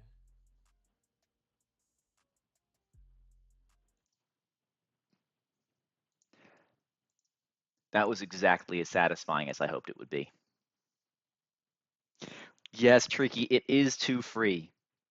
Some are asking, how does he do it? And others are asking, when is this terrible run going to die? But here's the thing. We're like, you know, 2 boss fights away from a big box refill now. Like we're about to get some encounters. We're going to get a fire type with a special move probably. We haven't had a special type fire move in forever. Hence why we just killed a Ferrothorn with like 6 sand tombs.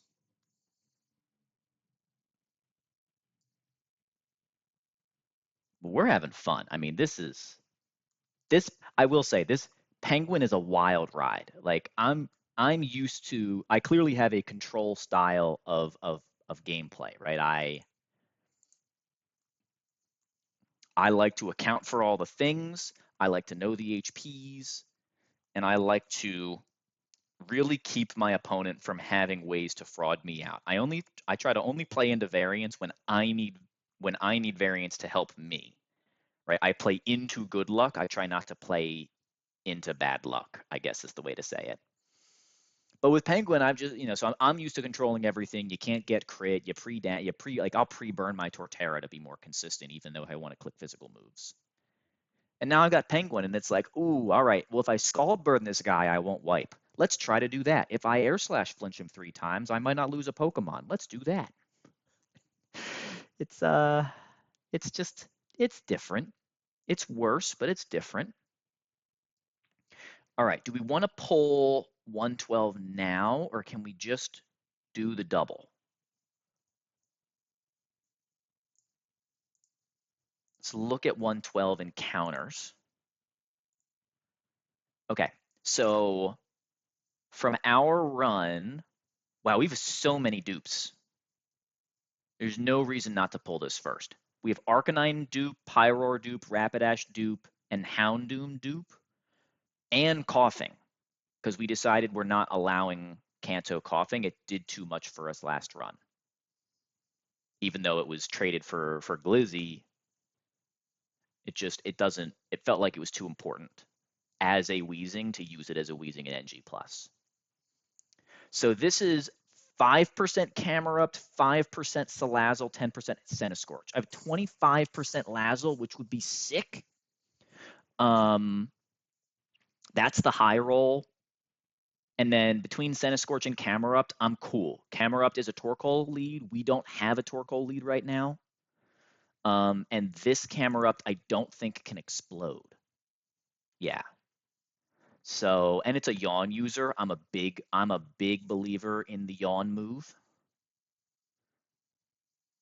So I think there are no misses. I think that we can hit a home run, or we can just get a tool that we're missing.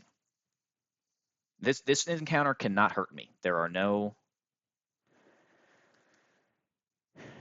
Smoge encounters.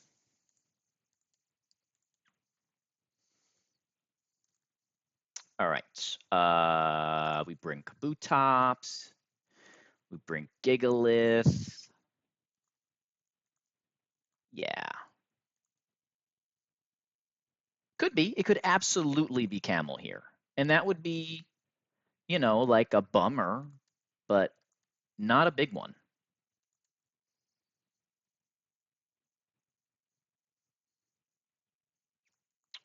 All right. And then mostly what we need to do is prepare for Salazzle catch.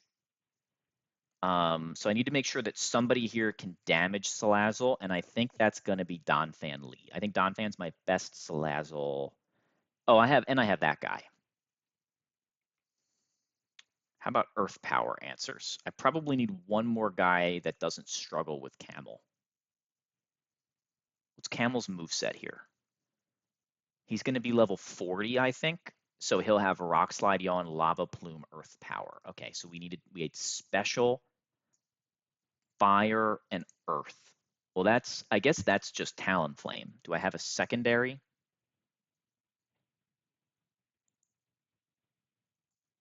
Not really. I'll bring Huntail. Over who? Over Crustle. I'm so worried about Salazzle captures that I just Pecha the entire team on Salazzle. Unless I have something with recovery that I can pre-burn, but I don't have recovery other than Talonflame, who is a fire type. But they can be Camel. That's fine.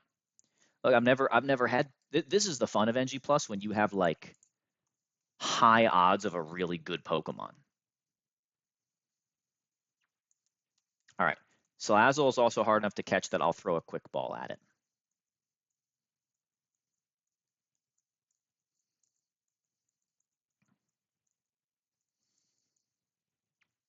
Is Camel, hold on, let me look at the next, before I go catch this, because Camel's also available in the cave.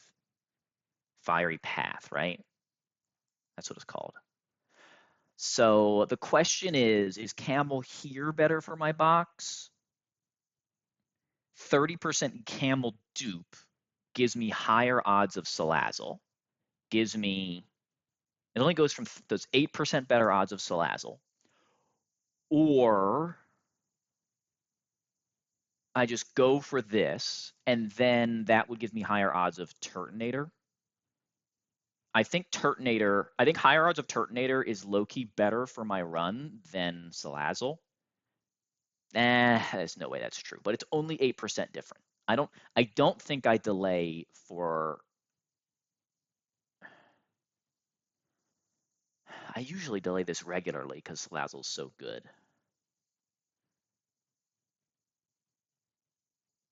Yeah, I think we do. Let's see if we can. Let's see if we can do the double without a fire, with only the one fire type that takes recoil. And if we can, then great.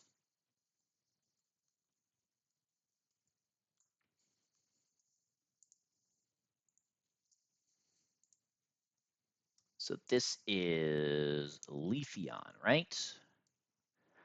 Double battle in sun. What's up, T? What's up? Yeah, I think it is correct to try to get Camel and Fiery Path, but I don't know that my box can get me there. But we'll see. Can Escav? Surely not. Escav can prevent rocks, though, which is nice. It's not always a thing Pokemon do here.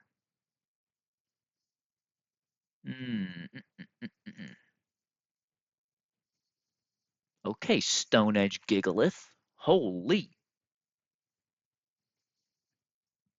Let's get the Hardstone out of the calc. I'm excited to try to do a Gigalith Flannery as well. I'm sure it's been done, but I haven't seen it. All right, Muscle Band Talonflame does one-shot the Leafeon and the Venusaur. Question 2.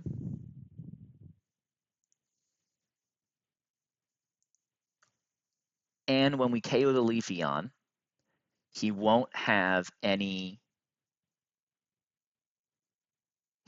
enough damage on me to see a KO, and neither will Torkoal. Okay, so Talonflame can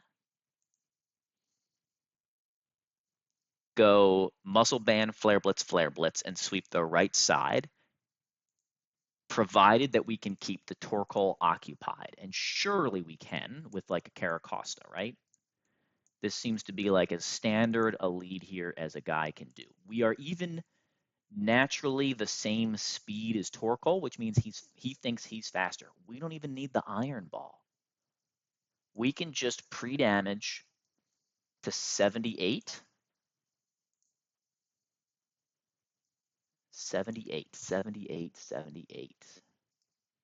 Does that work for everybody? Oh, it totally does.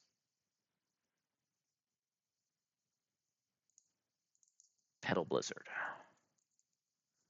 No additional effect, just a spread move. Great.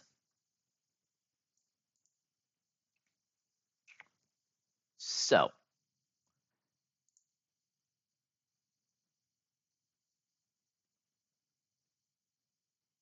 yeah, so we do we Tailwind turn 1?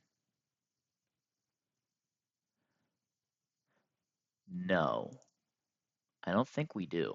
Well, we'll think about it. Tailwind allows me to outspeed things, but right now it's just KO Leafeon, take some recoil, take 30% recoil, never be dead to Venusaur Sludge Bomb, Flare Blitz him, never be dead to Torkoal Heat Wave, and then roost up.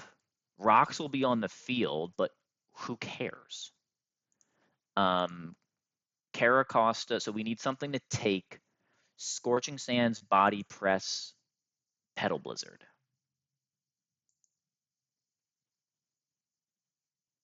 And that sure sounds like Masquerain. takes all of those, no problem.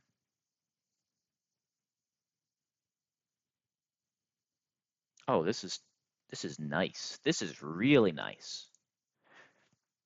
So we can just go to Masquerain. We can be pre-damaged to heat wave damage already.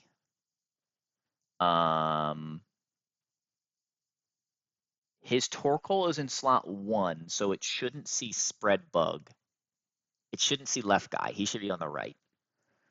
But it won't matter. We're going to Roost up. We just go back to Caracosta. He never gets rocks up. So we Roost till we're full. We have kind of unlimited time.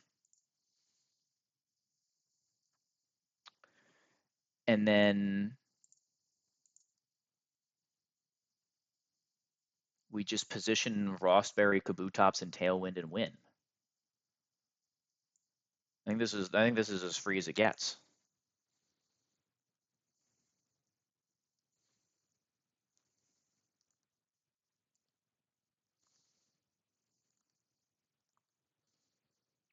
Just good. Last time I did this fight, I had to do the other side. It was so wonky. I haven't done this fight without rocks in a while either.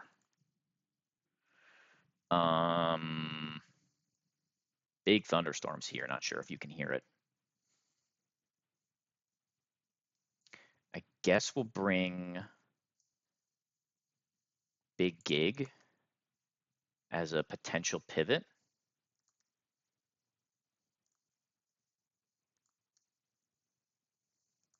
Anybody else?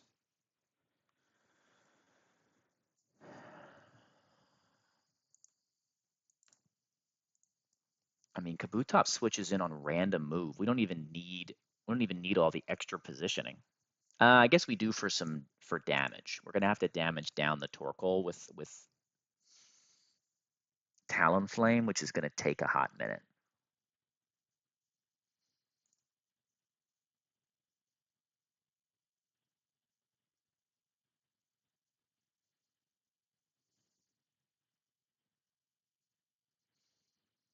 Yeah. It's the only part that's not, so-called perfect. But even that's fine. So I guess we bring Fake Out, Water type Fake Out. Yeah.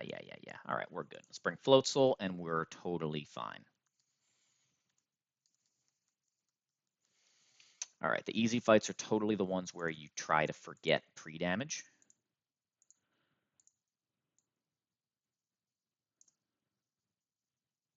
So again, we need Caracosta to be dead. It's also check. I don't think Caracosta has gained experience. Oh, it has. So we're going to pre-damage a little bit lower than we need to.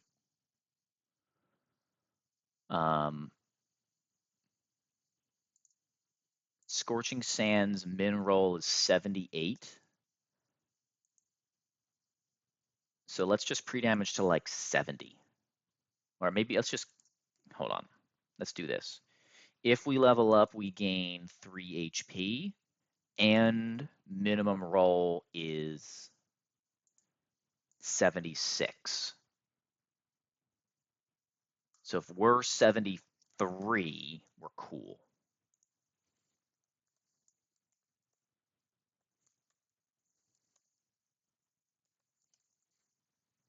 Playing so much better than yesterday. Love it. We'll Rostberry this guy as well, just for control over our damage.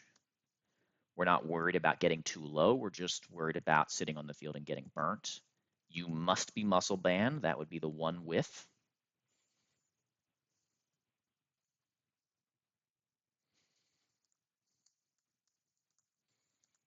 Okay. Orin. Right, you're taking Pedal Blizzard, Body Press. And then Masquerain is always taking a Pedal Blizzard, but isn't guaranteed to take a different attack. So 17 plus 116. 17 and 16 is 33, 133.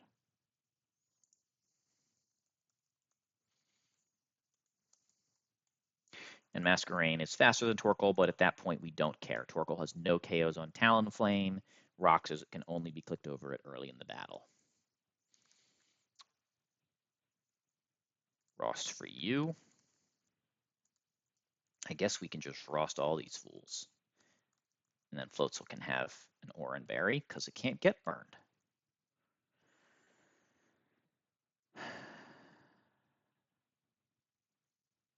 Cool. And we do have Sun Up in the calc. I think we're good. Sun Up doubles.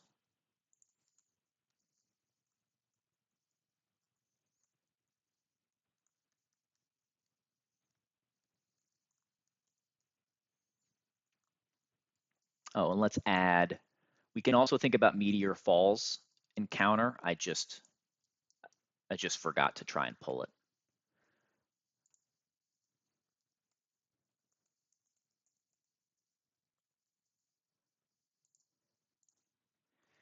That is actually the one real risk of me doing all these delays isn't wiping to it, because I can just, right, if I'm planning well, I always have in my head that I can use those things.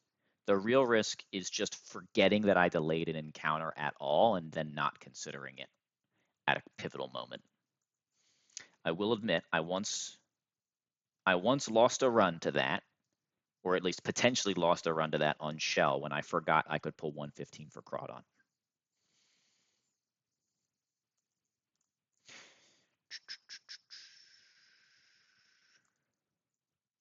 Muscle Band, Flare Blitz. Okay.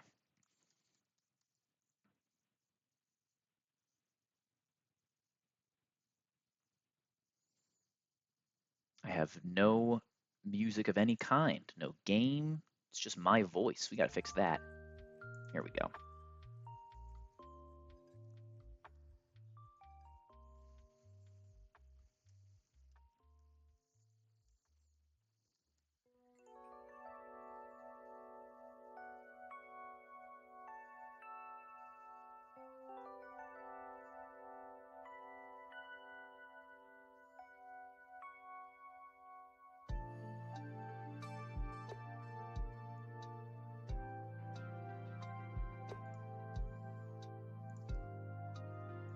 All right.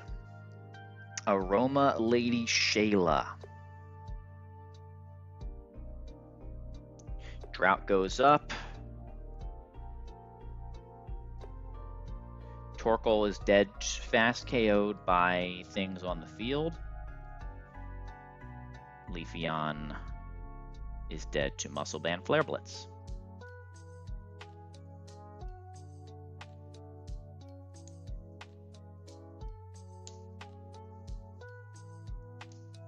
Exact range, by the way. Mineral kills on 100%. Let's go. And then the damage just works out here. We take 30% recoil and a max roll.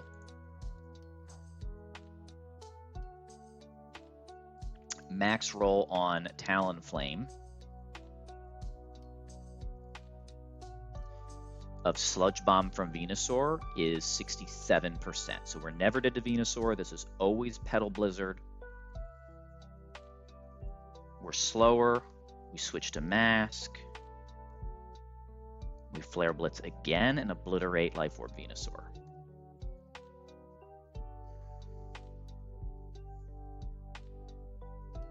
Intimidate doesn't matter. These are two special attacks.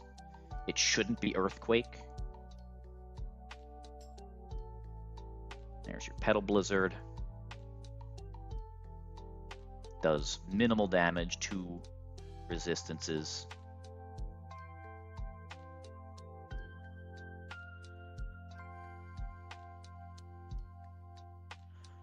All right, this is Body Press or usually Scorching Sands into Masquerain. Take a bunch of recoil, so it is a little scary. Level 49 Caracosta. Let's put that in the calc.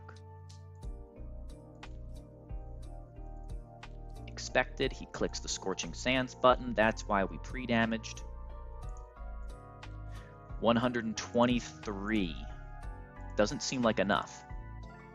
So we messed up the pre-damage. How did we mess it up? 17 and 116. We didn't pre-damage. We pre-damaged somebody else. Okay. It doesn't add any risk to the fight. It just means he can clip rocks here. He could attack Talonflame, but that also doesn't matter. He could body press the Talonflame as we roost. That's the scariest thing. Can it even do that? No. Heatwave is highest damage. So this is totally safe. We go Caracosta on what's most likely to be Heatwave or Stealth Rocks, and we roost up.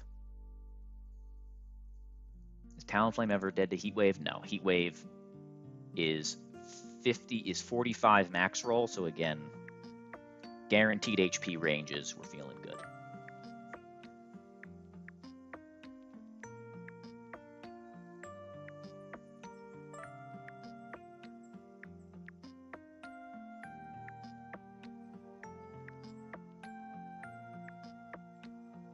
Okay.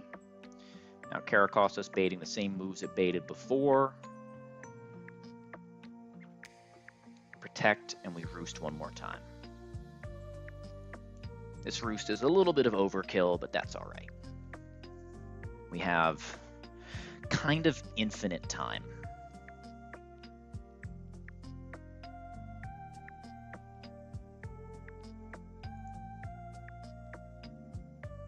This is Lumberry Torkoal. Okay, that was our protect turn.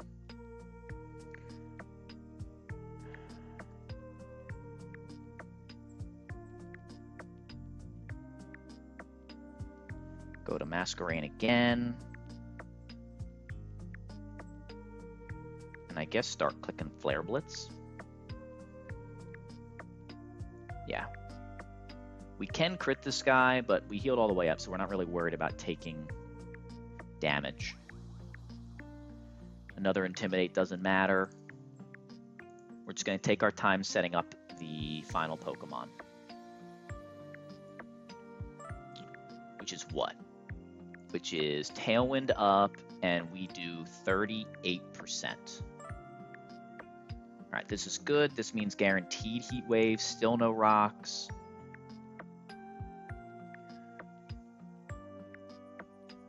Go back to Caracosta one more time.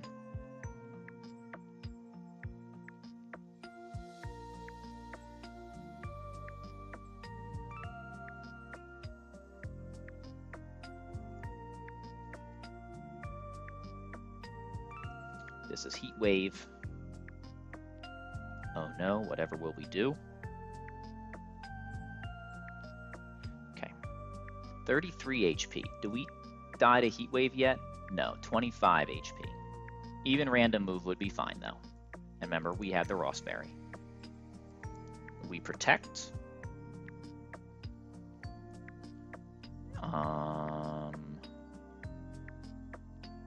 No need to roost.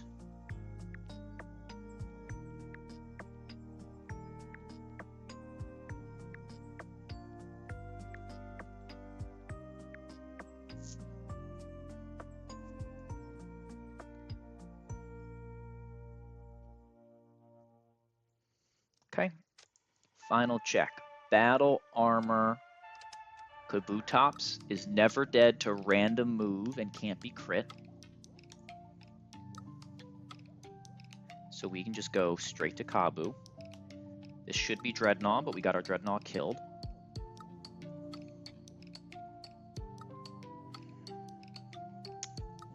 Are we faster on...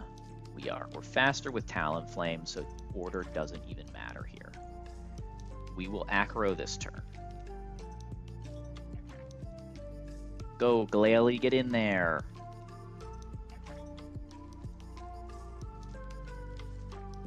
Big damage from Torkoal.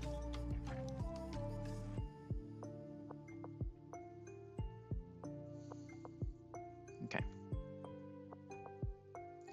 We Rock Slide. We Tailwind.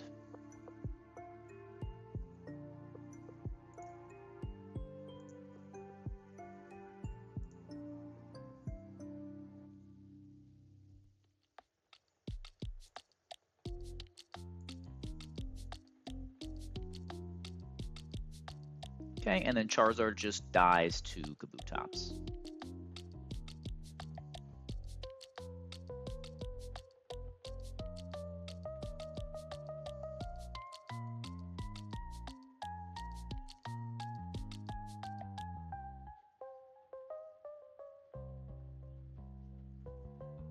Easy fight. Haven't had one of those in a minute.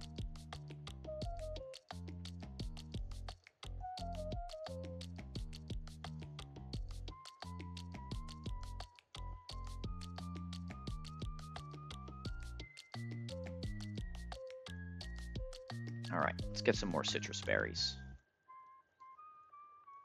21. We've hit good rolls, which have mattered more. This game so far, the citruses have been kind of okay.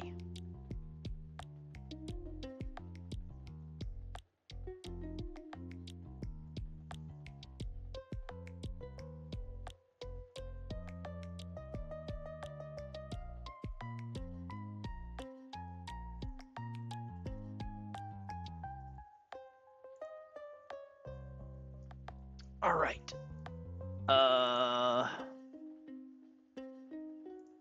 Sun Gone doubles over, Muscle Band off. Acrobatics one shots. That's great. Good lead on Primate Guy. Very good. What do you bait? No Tailwind. Do we outspeed Scyther? We do.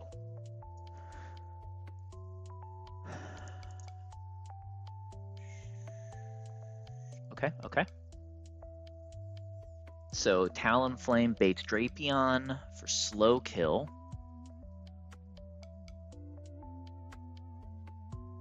Drapion's clicking Rock Slide.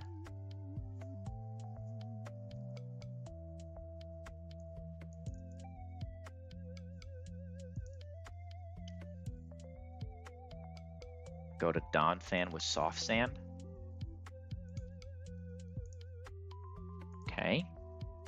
And he's Sniper Crit, so would Rock Slide into Earthquake Crit be a problem? It would not. And then Donphan.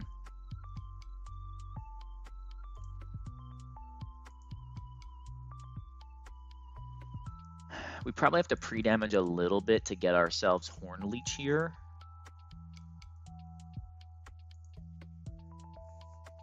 I don't think we can guarantee Trevenant.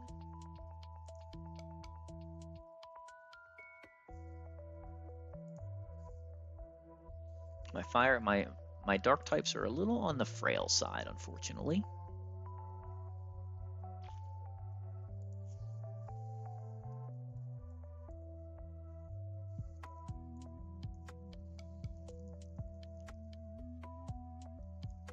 Okay, but it looks like Drapion does a pretty good job here on Trevenant.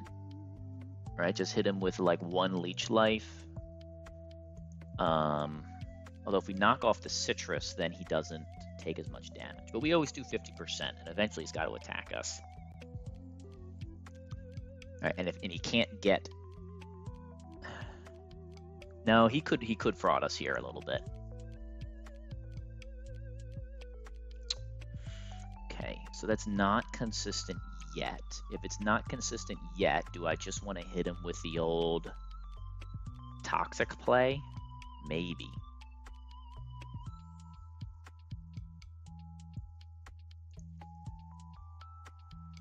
Maybe. Well, this is where the rock move on Steelix would be pretty good, huh? It doesn't matter. We've got Gigalith. Gigalith is a hard counter. Love to see it. Is that true even if he Swords Dances on Switch? Yes. Eviolite does not matter versus Gigalith. Very cool. All right, so hard counter, hard counter. We just need Trevenant to die.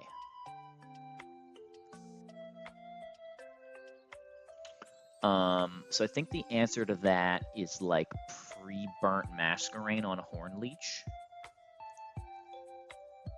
Yeah. pre-burnt Masquerain on Horn Leech means only Shadow Claw because of Bug Buzz, and we're already statused.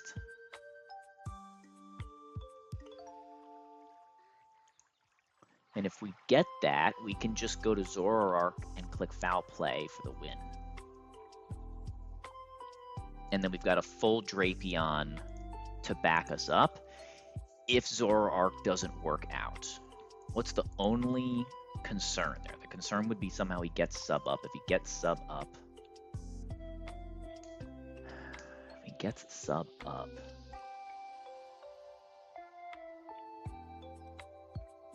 we are winning, Dave. We annoyed Cheesemo by so you'll love this. We did 114 Gauntlet Deathless. Couple of minute misplays that didn't punish us by just not paying attention. We had 5 toxic stalls, and we left Talonflame in the box.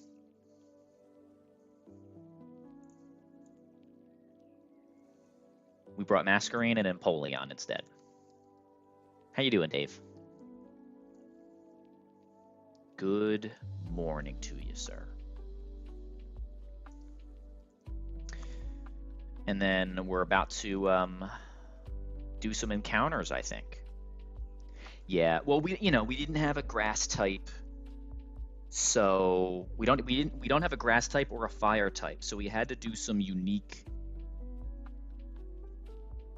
Well, we left Talonflame. Talonflame was only doing 2 things. It was doing the fight with the 3 fighting types in it, and it was doing Durant. And so every other Pokemon that I had was coming to like 4+ of the fights, and only Talonflame was doing 2.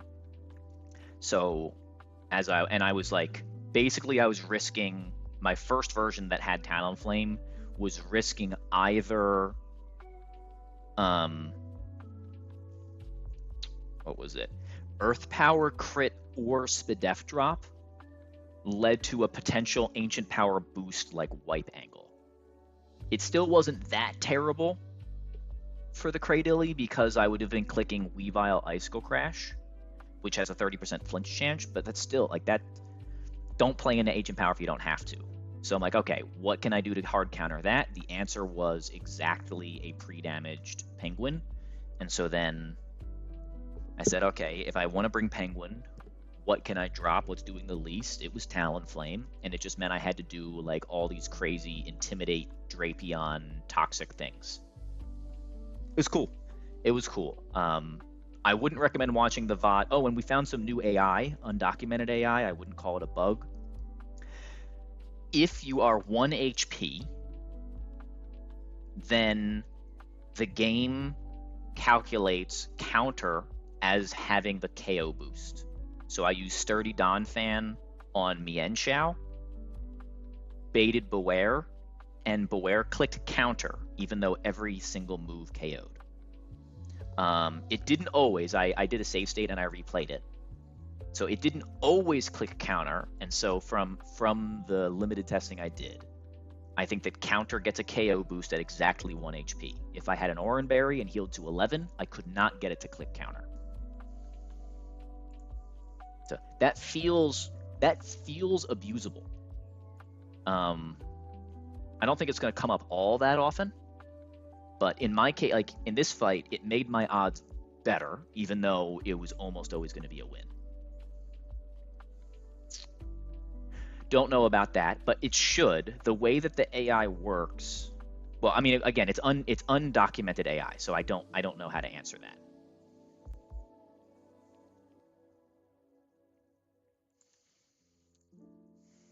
All right, Masquerain comes, Gigalith comes, Zoroark comes, Drapion comes. All right. I think this is essentially riskless, but it's not technically riskless. You get a Rostberry, but this is going to go just fine.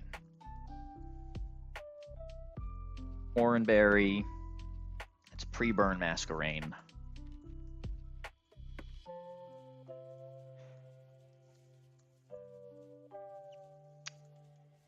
Don Fan.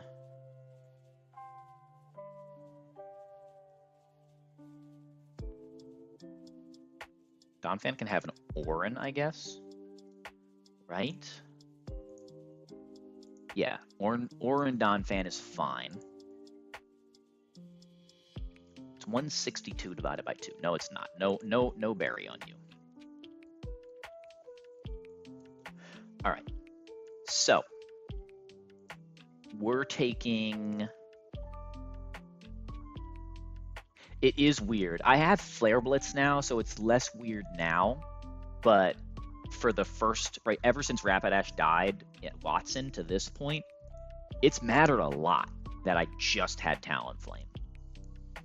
But I'll also say it's pretty common to have a bad fire type that dies, and just not have a fire type after that. Right? I know not for you, but this isn't a new phenomenon for me, other than the fact that I'm still alive. The weirder part for me is not having a functional grass type, right? Not just losing Torterra, because I've done other runs without Torterra as my starter, but then losing Ludicolo, a really good one as well. All right, we need to live Sniper Crit, Rock Slide into Earthquake. So the minimum damage. Well,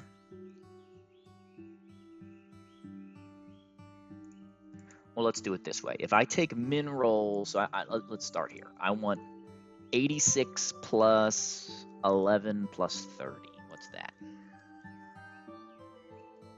Okay, that's 127.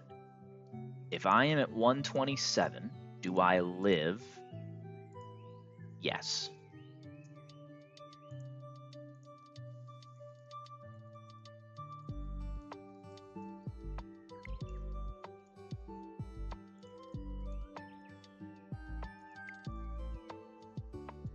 Okay. Gigalith needs no item because of Bug Buzz. Zoroark? Does Zoroark need an item? I don't think it needs an item at all. Needs a Rostberry? Yes, Rostberry. Yeah, the Ludicolo's big, man. I don't have a lot of Pokemon left in the game to take water moves for me. And Ludicolo was supposed to be my big water pivot. Like, now it's just Empoleon. So that one is a big loss for my NG+, right? There's no Kingdra out there for me. There's no Tentacruel. There's no Milotic. 4 times water resist is really important. There are a ton of rain fights, and I just don't have it. Talonflame cannot have an item. We will just lose our Talonflame. Consider Dracovish. Yes. Right, Zoroark sighting. Let's go. I forget what other ones there are. There aren't that many 4 times water resists. There are decidedly few for the number of rain fights. Jay, hello, man. We are feeling good after saucing up the 114 gauntlet. I'm feeling myself a little bit tonight. That felt like the way that I played late game, where I just had control over the fights and the AI couldn't do anything. Yes, Alolan Egg 105 is what I want. I would love to get that guy. Great call out. And then if I can find a Jellicent especially bulky enough to kind of operate as a 4 times resist. No, Jay. Tell me more. Tell me all about it. I want to hear.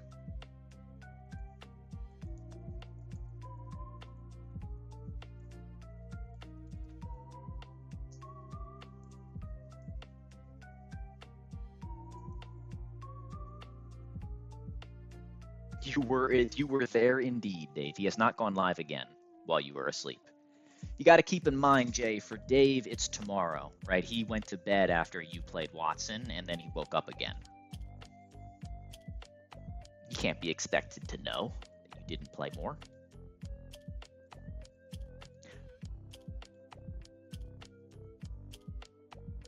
Oh, yeah, I was there, yes. He beat Wadi. He learned that Walrein gets Rock Smash because he risked the 50-50 that he wouldn't have had to risk if he had Rock Smash. Yeah, kind of troll. No, I would say you minor misplayed. Right? You had Encore and 2 more turns of it, so you could have done the, what is it, Eldegoss into like Ape, and then Ape bait and KO with Ape and get Discharge. But Brian was pretty likely to kill, so it's hard to like reset from that point and go, okay, it didn't kill. I thought Brian was going to kill. It didn't. I'm 1 HP or whatever. Yeah, now what? Now what's the right play?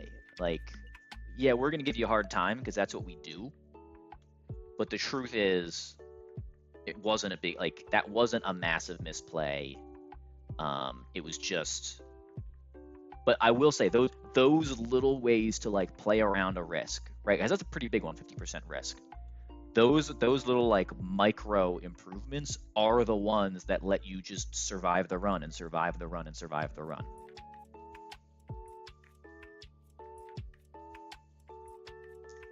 You would have been rolling a range on Ape, really? And I know you would have been switching 2 more turns, but doesn't Ape do like 30%? He's only healing 6.25% per turn. He was in the red. He was probably in the red after 2 turns of healing. Yeah, but right, he was down to like, I'll call it 5% just to like overestimate. So he was at 5%, then we'll say he was at 12 on the Eldegoss switch, and then that puts him at like 18 after that. Yeah, he was in yellow after the first. Well, he was in red when Brine hit, and then he recovered out. So that means he's maximum 26 on the switch to Eldegoss, and he's maximum 32 on the switch to Ape. Ape didn't do 32. Yeah, after the Brine. Yes, after the Brine. Yeah. I agree. You couldn't have gone hard Ape. You had to. I thought going for the Brine range was the right play. But then you clicked Brine again instead of stopping and reassessing. I didn't equip Soft Sand. All right, we'll play it. We'll deal with it. Guys, this is supposed to be Soft Sand, and we pre-damaged. Roll well, buddy. Don't crit me either.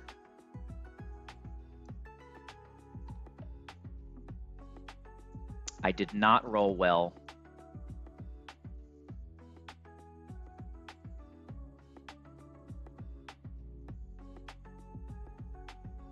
But that's fine.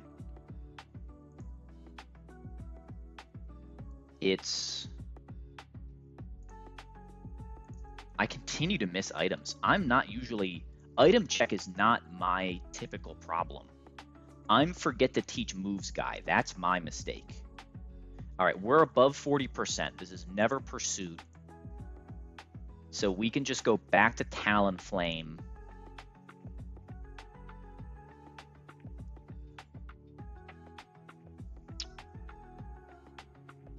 I think this is fine. Yeah.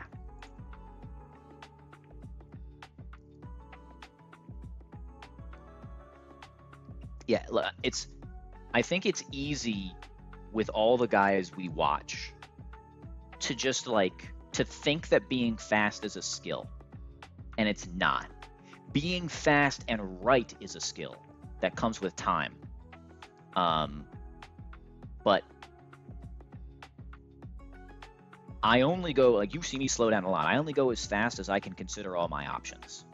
I go fast in early game when I have very few options. And then when I have difficult moments, I slow down. I think the learned skill for me is being able to go from fast to slow as soon as trouble hits. as opposed to the skill being going fast or slow in general. All right, acrobatics, itemless, always KOs. We do 30%.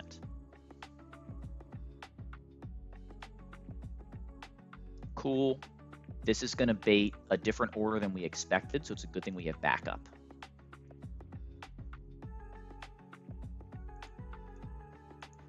This is guaranteed dual wing beat from Scyther. He can't set up. It doesn't matter. Big Gig is a straight up hard counter to this guy. Itemless Gigalith doesn't care. Love it. This Scyther can be a menace sometimes. Usually you need to try to get an Intimidate, and it can be hard to get guaranteed Brick Break for said Intimidate. Because of Technician not boosting Brick Break, but boosting Dual Wing Beat and Bug Bite. It does. It absolutely does, Jay. You've got some good Pokemon there. All right. Itemless Rock Slide KOs. We're never dead to Bug Bite. I've never had a Gigalith pop off like this one has. This thing's been really good.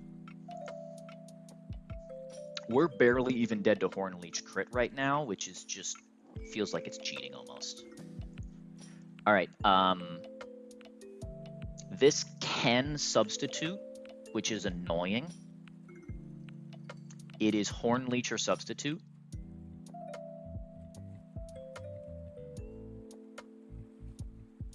Or Willow. Do we just go Talonflame?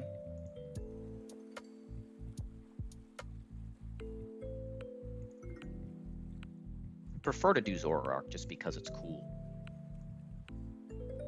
There's the Willow. Okay, great. So now this was the intended line. Was Masquerain is pre-burnt and has Bug Buzz, so Trevenant cannot substitute with a sound-based move, can't Willow because we're already Willowed, and can't Horn Leech because Shadow Claw's highest damaging move. So we managed to get exactly Shadow Claw with something that has 2 status moves. And Zoroark can switch in on only that. Well, it can switch in on Will-O-Wisp as well.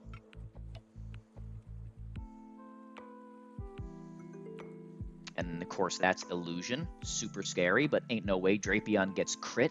Nice try, Game Freak. Nice try, Satan. And then we get a foul play kill. Unboosted. Oh, no, we intimidated him, and I almost just got myself killed.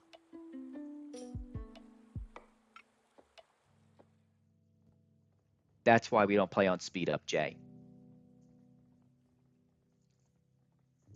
I didn't put Intimidate in the calc. We have 0 killing rolls. 0. If we were wearing the black glasses, we would have guaranteed KOs, but we're not wearing that. So now we're going to get out of here. This is usually Horn Leech. Just going to go to Talonflame. There's his Horn Leech. The Acro.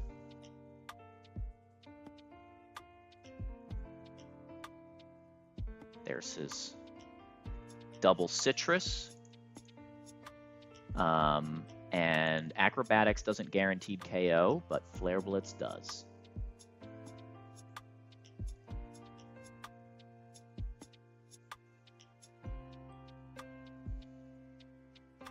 Nice. He even crit me. All right, that's why you bring backup plans. And now we get to pull some encounters. Part of the fun of delaying all your encounters is that you can get them in unison.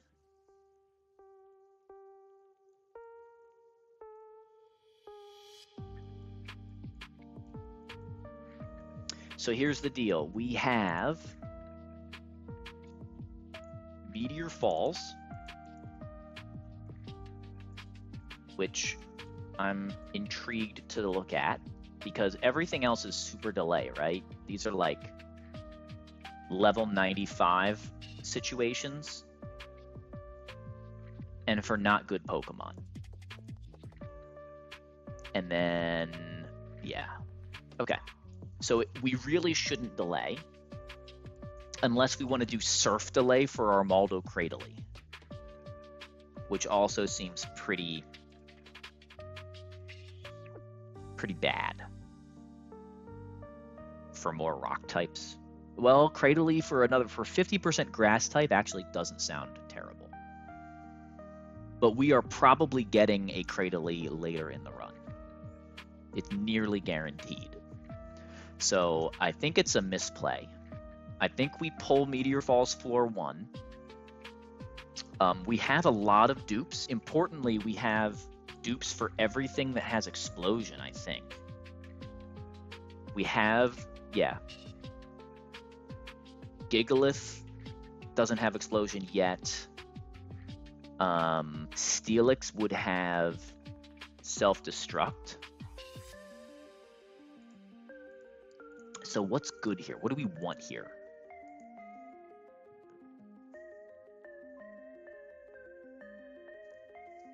I think Larvitar Pupitar is the high roll. We have Ursaring dupe. Clefable isn't necessary because of guaranteed prim.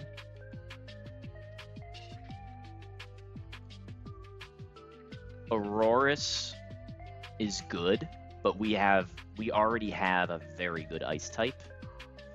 We have two good ice types. Mamoswine for another ground type would be really good. Yeah, there's not a ton here that is actually that beneficial. It makes me almost want to not pull it. Like, what helps me right now? I might be able to come back later and magnet pull for Aggron. I have all the other steel types. I think the potential for magnet pull is good enough. Because I think exactly Clefable and Larvitar give me something I don't have. That's not true. I might have to come back here for Aurorus to lead on Torkoal. So I don't think we pull this right now, but we probably don't delay it that far. Yeah. And then, so we'll ditch this. So now it's just Fiery Path and 114. 112, sorry. So I think we pull Fiery Path first, unless, can the camera up boom on here? I don't think so.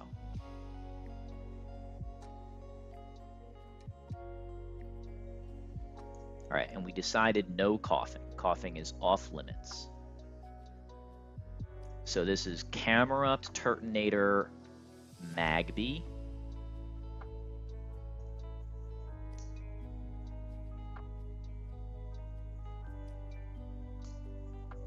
And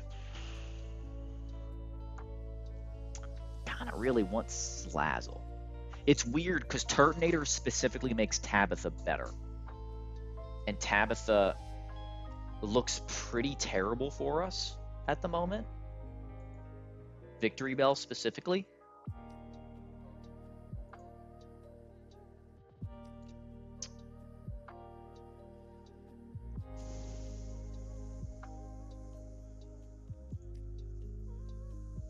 So it might be correct to say I'd rather have Turtonator than Salazzle, which sounds crazy. I think that's short-term decision making. I think we're better off sacking on Tabitha with our extra move slot than doing that.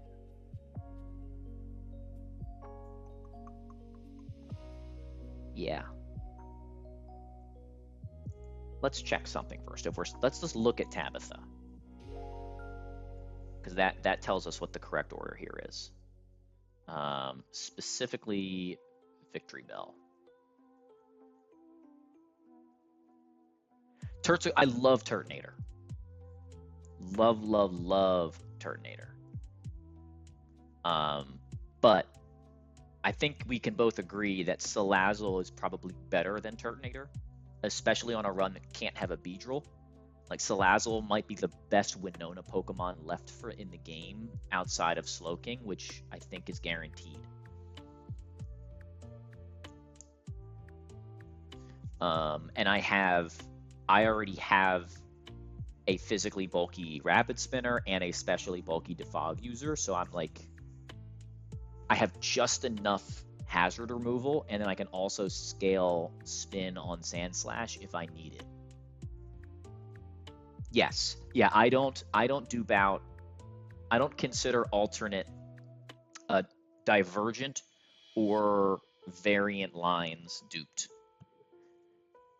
Right? Sloking, yeah. The only thing that I've duped out is the different versions of Lycanroc, because they all perform the same exact function in the same way. So I'm not taking any Lycanroc forms because that feels like cheating. But Slowking, while Slowking and Slowbro are both water psychic types, with Recovery and Future Sight, so that yes, they want to click Future Sight. Slowking is doing it on the special side, and Slowbro is doing it on the physical side, gets access to Shell Armor Mega, right? Slowking is just significantly different. And so for that reason, I think it absolutely belongs to stay. So I don't allow variants within the same run, but I think it makes sense to keep them in NG+.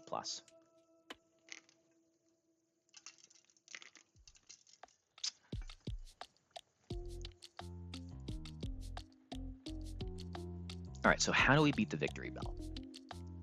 We can dodge a crit on Weavile.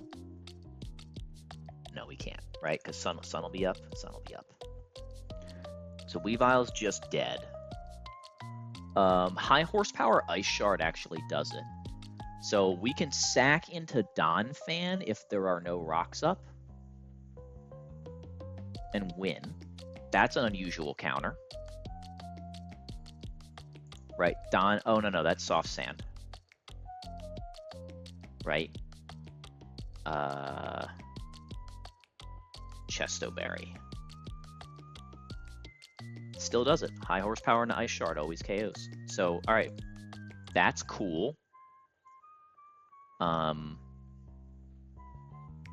imagine that people do Sturdy Donphan lead here decently often with a candy, though. Or they just run the range. I'd spend the candy. So Sturdy Donphan can lead. No, it can't, because of Flamethrower. Because mine's minus Spadef. Other people's Sturdy Donphan can lead. Got it.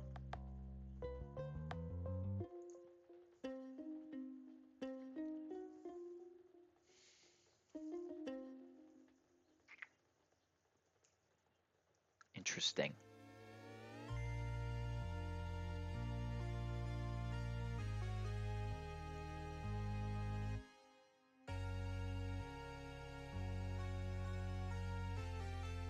Wow, Penguin's a real cope lead, isn't it?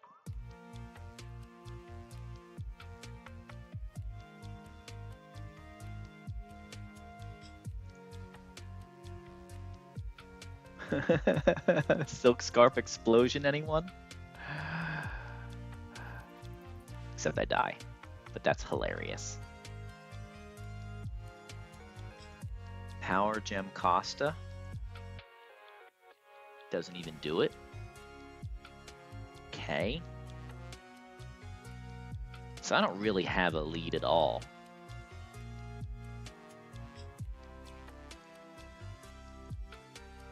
That's pretty bad. Okay. So we probably will have to pull that encounter.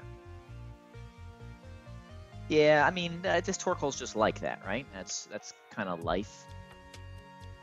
But surely we can find some, like, ground gem guy. Right? Again, the Donphan does it playing around Quick Claw, less than 50% Flamethrower, burn. So I think I could go Candy or Ground Gem on the Donphan without really being bothered by it. And then my Donphan would be slow enough, and we would always do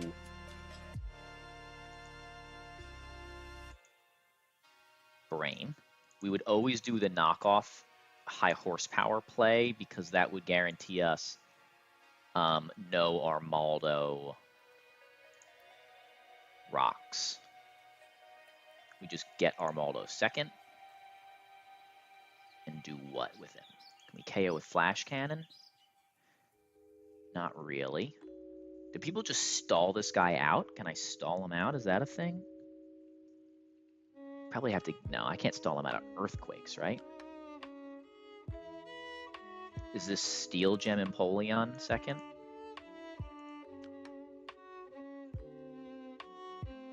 I'll gladly use the Steel Gem. It is. Steel Gem Empoleon, KOs, and then what? Then we're... Oh, but we'd have to get in. We'd have to switch in on random move, which is a little smoge. But I can live with random move some rolls crit.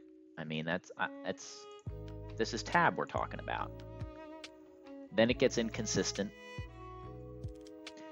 Oh, we also don't have an answer to you, do we? That's pretty ass. You? Right, yeah, bring Escav. Great idea. That'll work.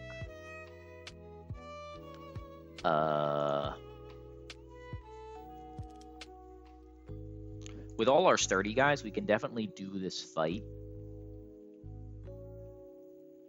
with sacks.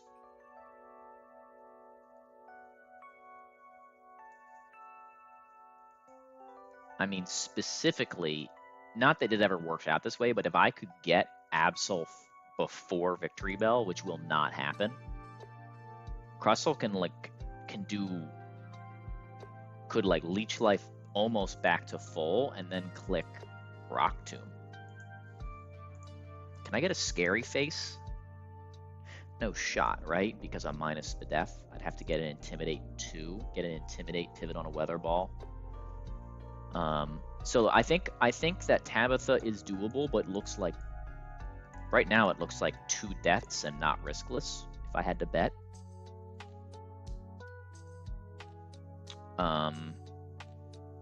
And my box isn't really the thing holding me back, right? It's not like I have an inability to take fire moves. So what is Turtonator doing for me that I'm not already doing here? Just doing exactly Victory Bell. Yeah.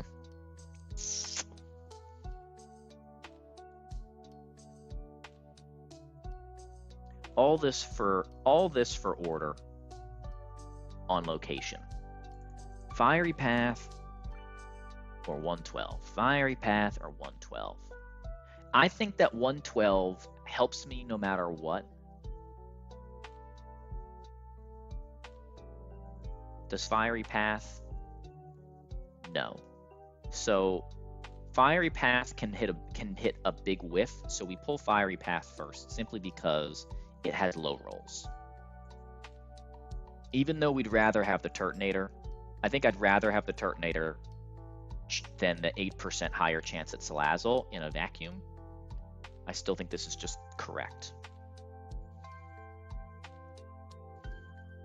All right, let's bring a catch group. We can only get fire types. Weezing's duped out. So we can just bring the fire type dream team here.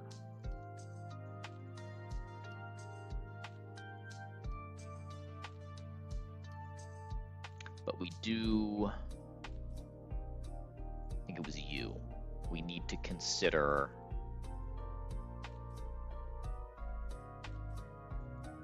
the big dog. Earth Power guy, Camerupt, is the one kind of scary mon.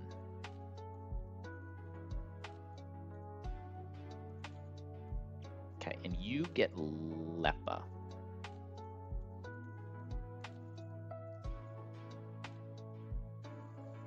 All right, Dave, let's get some encounters. 2, we're gonna keep Meteor Falls in our back pocket for now. Because, and you'll hate me for this one, because I don't really want Aurorus, even though Aurorus will lead on the Torque Hole. Aurorus is the only Mega Pitch counter kind of left in the game for me, and you know, What if I want to play NG++ after I take this run all the way to the finish? What if? I don't really mean that, but I'm thinking about it. I can't help myself.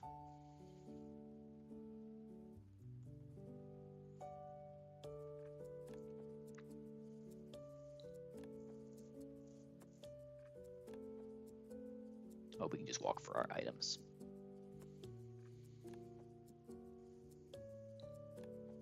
Oh, that's not my Torkoal.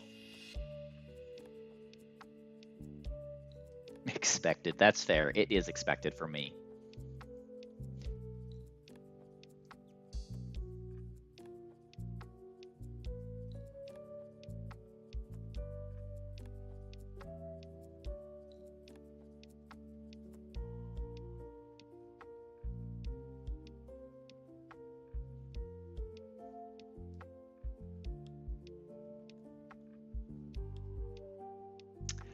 Yes, buddy, I miss you.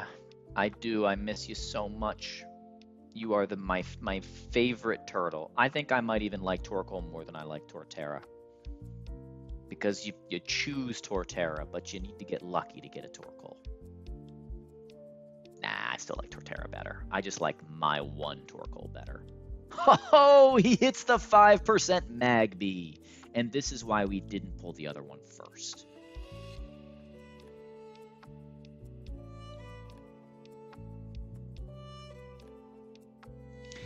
Alright, what does Magby learn? Level 32, Heat Wave, Toxic, Lava Plume, Scary Face. So this guy's actually a little bit scary. Lowish catch rate, too. Alright, we're going to throw a quick ball. We're close enough to getting quick balls that's fine. Get in the ball. I don't want to deal with Toxic. I'm going to have a hard time damaging him, right? It's a Magby.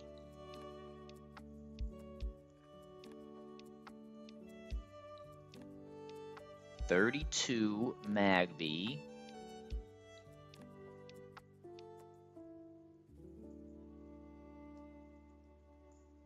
Yep, we one-shot with Acro for sure. Donphan Ice Shard, maybe?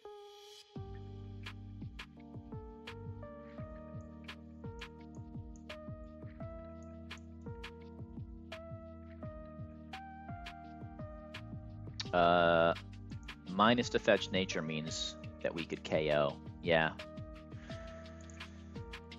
So we'll throw balls for a while.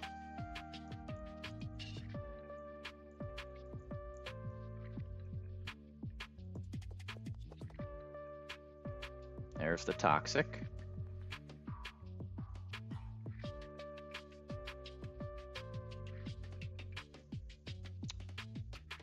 Sun is not up. How about... what's Huntail have on it? Huntail's pretty weak here. Ice Beam does more than Ice Shard.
Bro. Oh, now we got burned. Well, at least we can't get Toxic. That's a lot of timer balls for a level 32 Pokemon. Man, the hits just keep coming this run. Nothing but goats. But you know what it is? A special fire move. The game literally couldn't take it from me. It was impossible to not walk out of this encounter with a special fire move. So despite its best efforts, we have improved our box. Nice try, Dexa. Not today. All right, now we get a new catch team, and we prepare for Salazzle and Camerupt. Okay, Talonflame is there for exactly Camerupt, and then Donphan's there for Salazzle. Everybody else gets Petchas, because Toxic is annoying.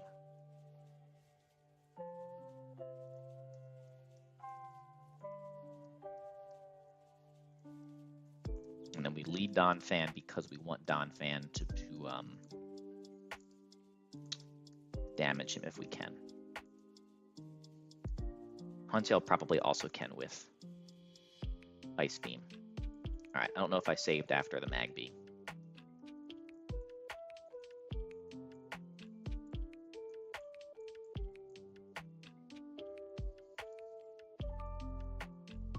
Well, let's go get the Acrobike after this too. All right. Oh, I forgot Kanto Arcanine. Holy. I'm sitting here like Arcanine's a dupe. No, I can't have the Hisui guy.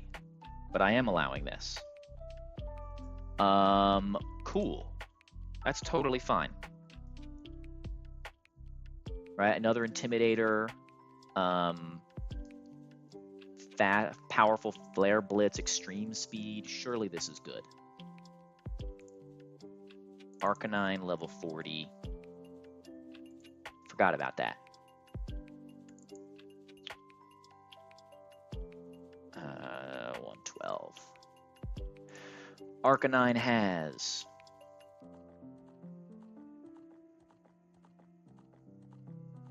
Norman's going to send you to bed without dinner. First of all, that's an elite line.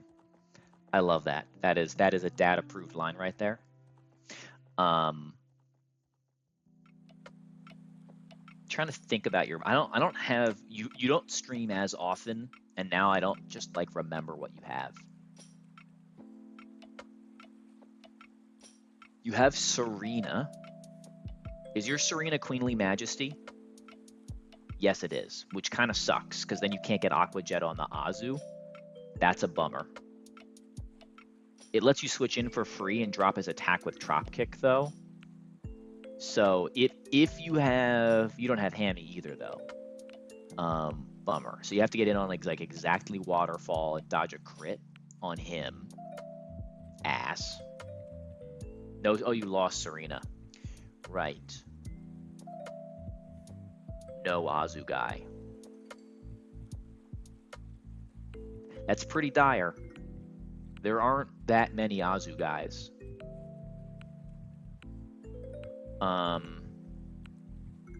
Yeah, that sounds bad. That sounds like you're sacking an electric type to it. Do you have Luxray? I don't think you do. I think you lost Luxray too.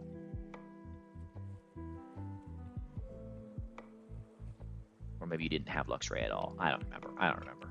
Yeah, Norman does not seem great, but the good news on Norman is that typically, I feel like typically Ape can get through it if you don't greed, because you can just sort of, assuming you dodge, you get the T-Wave turn 1. You can just sort of like bring some guys to deal half the damage and then fake out Mach Punch. So like it'd be like a 4 death Norman, but you can probably do it. Yeah, I thought your Luxray went down. Yeah, it feels like a little bit like reset season. I'm not gonna lie. Take down Flame Burst, Extreme Speed, Crunch. What a wonky. Okay, Crunch, Flame Burst, Extreme Speed. He has Takedown, so we probably don't want to damage him. We can Ice Shard him once. rapid spin him once? Yeah.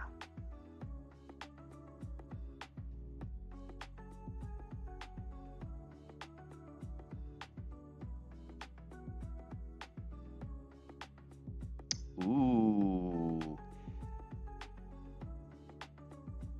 That looks like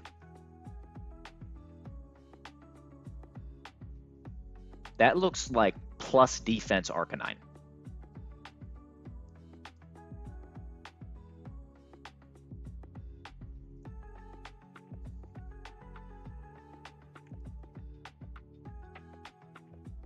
I think I can do it if I sack everyone but Ape, Togi, and Amphi.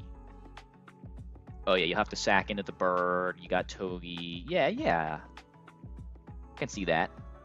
You probably have to dodge a crit on Mellow along the way too. I guess if you're sacking, you don't dodge the crit. You just get some drops and then Ape cleans up.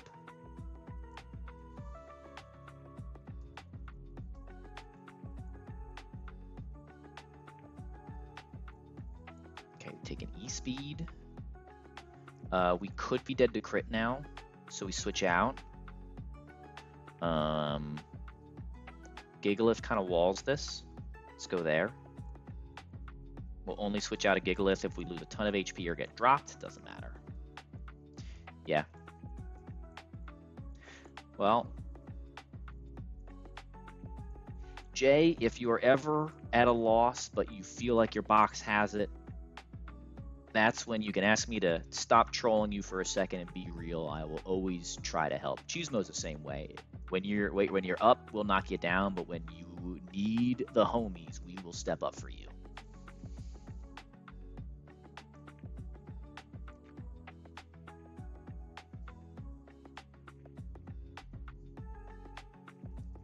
Like, ooh. Is your Walrein faster than Azu? Because if you can Encore it into Waterfall or Aqua Jet, you got a shot.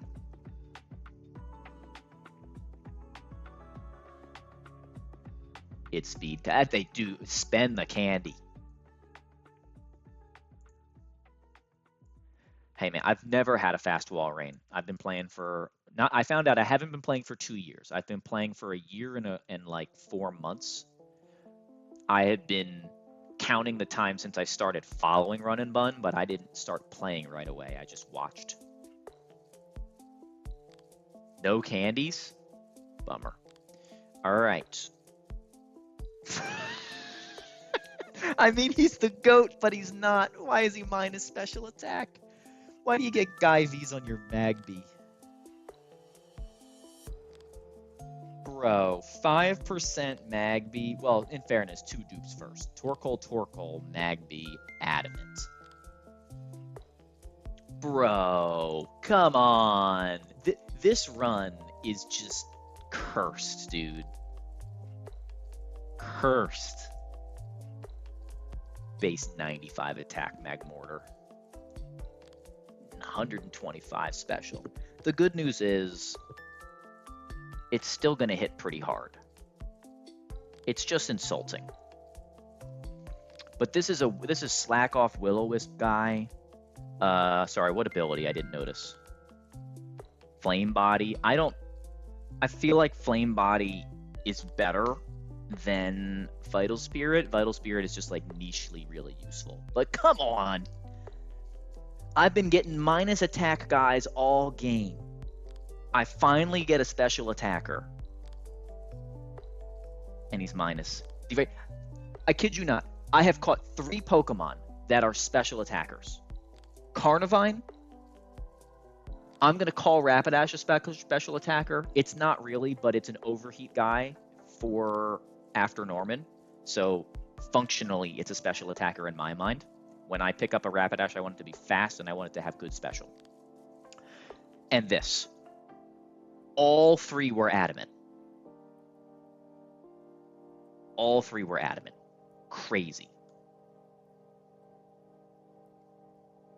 Huge modest Arcanine. I think this is plus defense. I do. It's not. It's just 30. That's solid. Solid. I don't know about Spadef on Pure Fire type guy. But but Magmortar is base 95 SPDEF.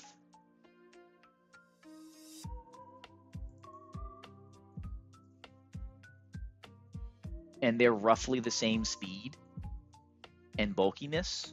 Magmortar's a little slower. So I think that I have, you know, as pure fire types go, these guys kind of fill the roles together. So I think this is an okay pairing. Plus attack with the 1 just kind of cancels itself out.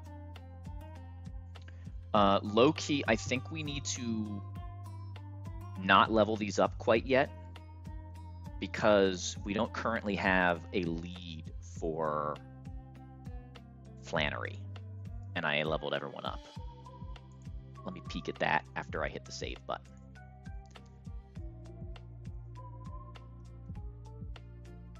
Hold on, I need to screenshot Adam at Magby.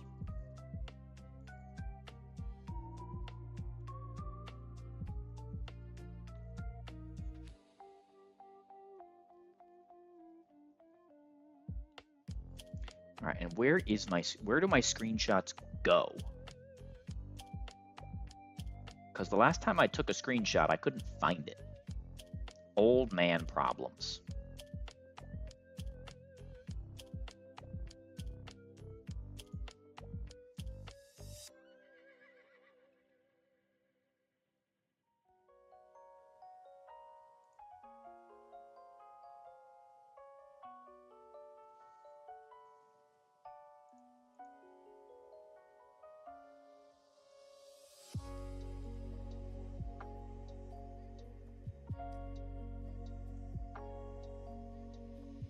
Yeah, I will.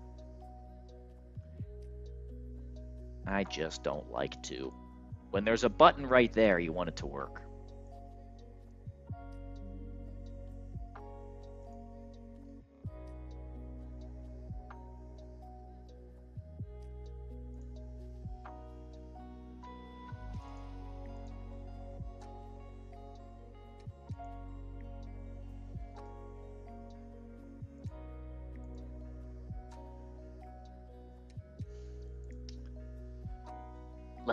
Let's post this to the core and let them know how well things are going.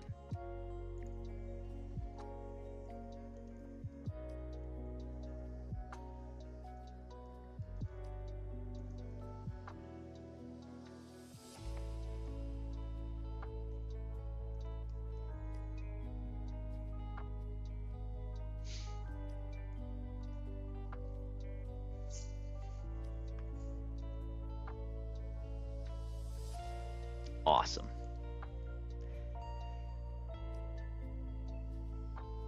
Okay. Let's look at Flan and then let's just do our other battles. I just want to look at Flan lead. I'm not gonna spend a bunch of time. Surely Salazzle's easier to find. Leader Flannery, there we go. All right, Leader Flannery, no Sun, Salazzle. Okay.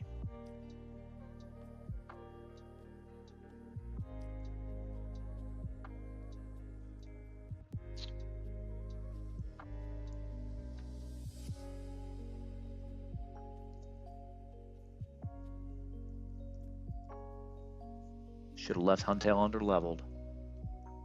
Carnivine never does it. That's important to know.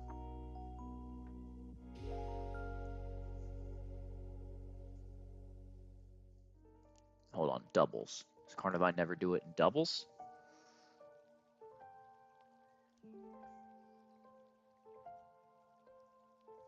Carnivine does it with a SPDEF scale, and I have one scale. All right, so in a pinch, we do have a lead. Does that lead also bait Air Slash only? Probably not. It probably baits Fire Blast. I'd have to Candy to avoid Heat Wave. Would one Candy do it? No, 2 candies? That seems pretty ass. Okay. Let's export the new guys and see if either of them can do it. Magby lead would go pretty hard, you know?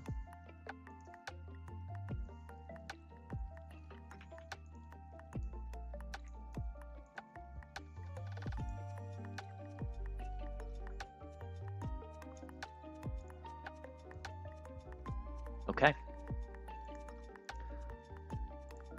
Base Charizard, no Sun, in doubles at level 33.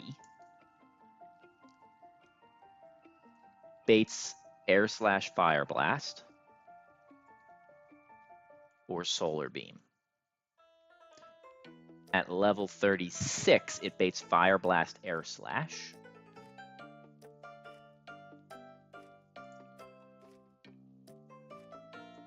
And then I can evolve it into Magmar like anytime I want, right?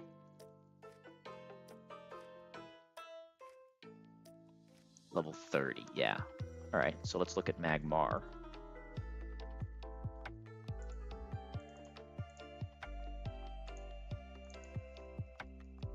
As well.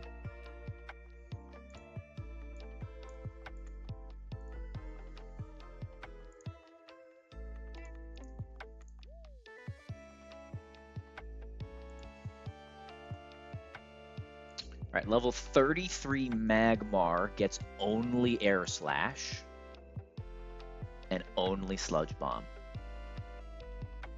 Uh-oh, Dave. We're cooking. Magmar lead?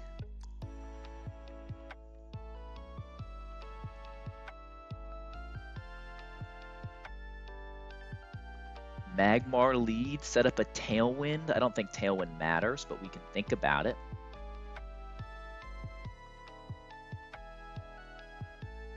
If we do the Tailwind thing, we'd have to get Kabutops on the field and then position a Protect guy next door.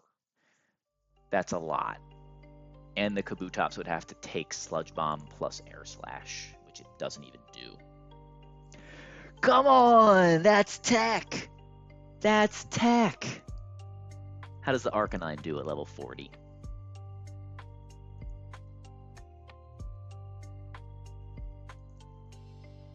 I've lost my mind. How have I lost my mind? Leading on Flannery with a Pokemon that baits Sludge Bomb and Air Slash is not new. It's just new to do it with a non-starter non-protect guy.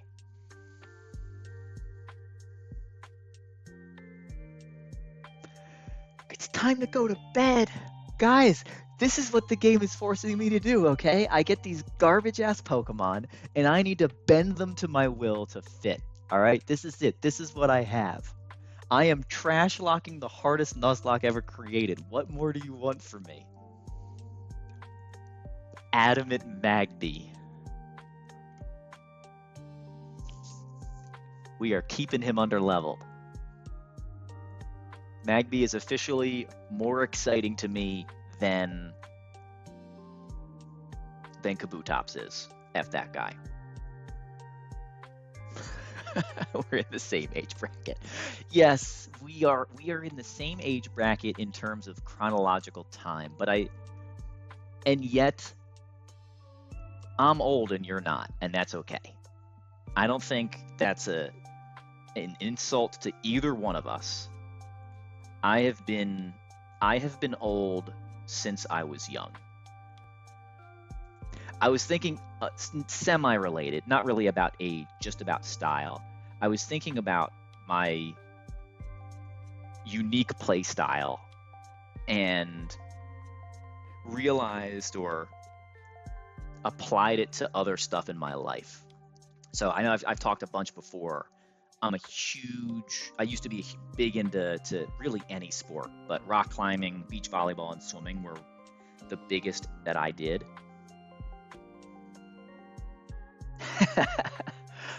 I mean, you seem to have quite a bit of wisdom, but it's hard to seem wise when we're all just trolling each other in chat. But so I was thinking about my slow and grinded out play style, where I just even in the battles I take 35 turns. But it's how I do everything. So in beach volleyball, or I should say in grass volleyball, because here the most local tournaments to me are played just in parks.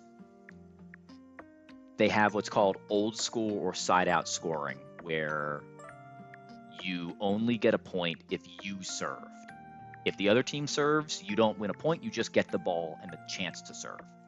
What that means is if you can be down, 10-0 in a game to 11, and the game's not over, because if they can't score that last point on you, you will never lose. And I kid you not, I'm short. I'm not as athletic as many of the other guys we're playing against. I certainly wasn't coached growing up. Boys volleyball wasn't really a thing yet. I couldn't beat them on any of the on paper stuff, but I could just grind you out on a 100-degree day, and I wasn't gonna beat you. I was just gonna return serves until you die on the court. That was our play style. Eventually, you'll be so sick of playing us, you'll just quit. And that's the same way I play this game somehow. Yeah, man, it's the try hard. Right? I'm not a short king in real life, but when it comes to competitive sports, I am very short. I had the opportunity to play in club national volleyball one season in college, and the shortest person I played against, because I played front row, I was an attacker and a blocker for our club team. I gave up 7 inches on the shortest person that I had to block. I am a tiny man in the game of volleyball, and equally true for swimming.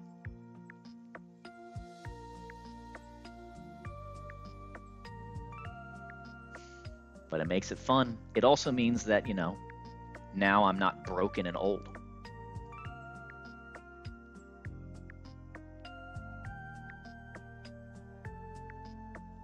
Yeah, that perfectly describes the athlete I was, especially in high school.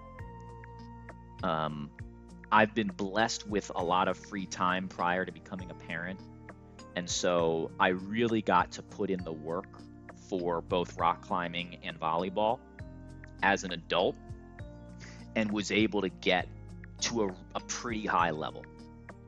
One that I'm really proud to have reached.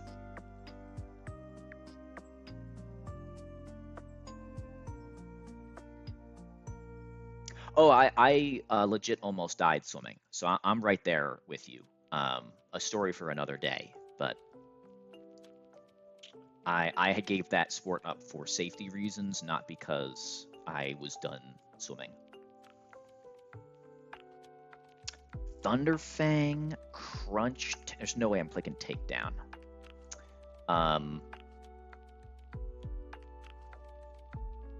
But I mean, my college roommate played rugby, and like me saying I got beat up playing these non-contact sports does not compare to rugby.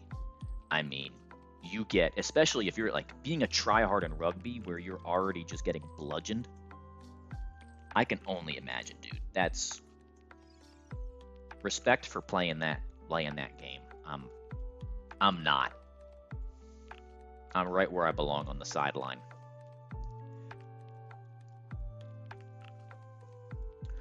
Ooh, close combat. I think close combat is probably better than Thunderfang, but I only have one electric type. Am I crazy for thinking I want Thunderfang over Crunch? I think that might be a hot take. What is that doing? That's like exactly Gyarados. What is Gyarados base speed? I don't think it's too fast. This feels like, yeah, no, all the Gyarados will be jolly. We're too close in speed tiers. Yeah, okay. Yeah, we'll keep Crunch. There also aren't that, like, we're not in a split that has a lot of water types, right? This would be like Surf House.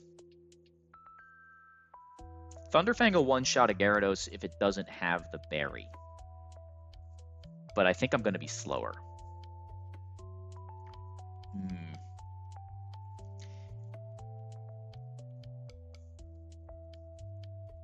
Anger issues, you say? That surprises me, Jay. I know we were getting under your skin earlier today, but you seem like you have very good control of yourself.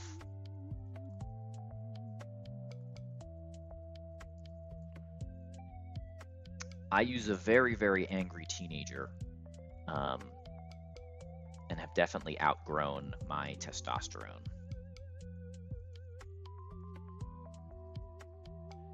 I got you. So your fuse is getting longer, but you're telling me if we get to the end of the fuse, the detonation is kind of still there. Am I hearing that correctly?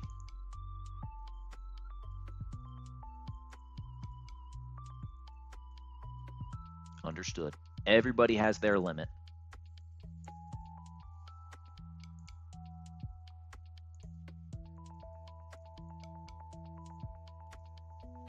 All right. Oh, baby girl, you really waking up at 11? She's been kind of fussy.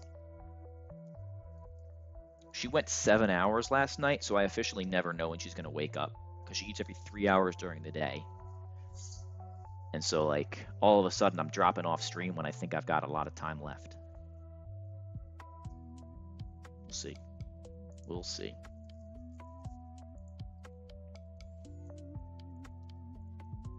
All right, let's save, export one more time. You know what sucks is I probably have to use that mag mortar for Victory Bell or sack a Pokemon. So I don't know that I get to do this delay. Yeah, it's, you know, that's part of the reason you do all the high school stuff, right? Is to overcome all that. All right, he has 145. So this is just knockoff high horsepower, and then he can't really do anything to me. Right? What's the problem with that? The problem with that is he can set up. So we don't just knock off high horsepower, we probably...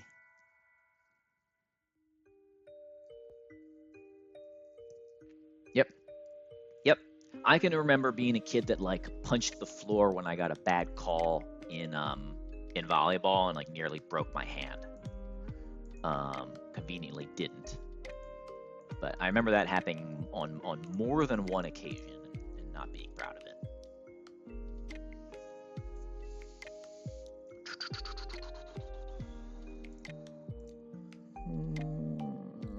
The sun is not up.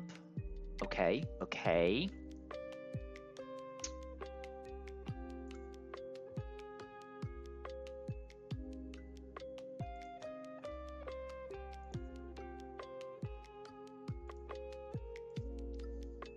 So is this a Kabutops angle? Might be.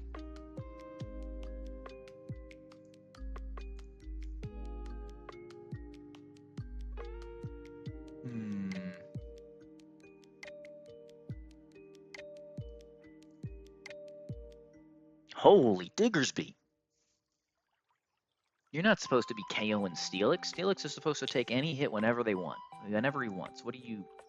Get with the program, dude. Do you not, like, know your role here? Even Gigalith can't do it. All right, so we got to fraud the Diggersby. Good to know. Good to know. Appreciate that. I respect the game being clear.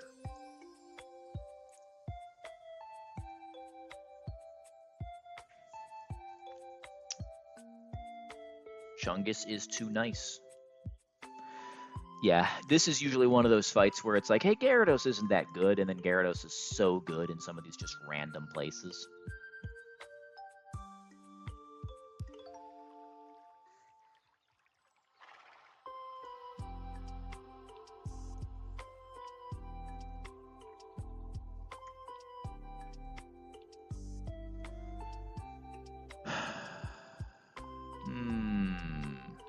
But we'll figure out the Chungus. Yeah, the minus defense on a Scavalier has seemed so bad. Like, people keep telling me how good this Pokemon is, and I haven't brought it to any fights. It was a backup plan on one fight. And it's got pretty good attack, right? 135 base X-Scissor and shell armor. Like, ooh, it's good SPDEF though. That's good to know. That'll come up later.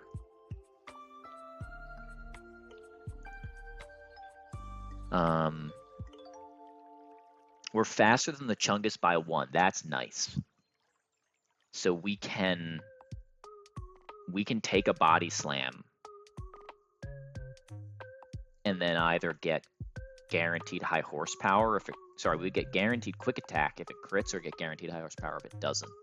So we should be able to intim this guy down pretty well and get it into a position where we don't lose.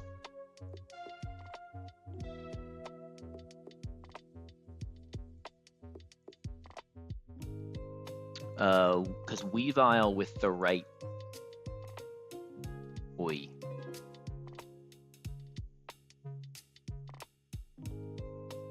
stuff will just bait what we need.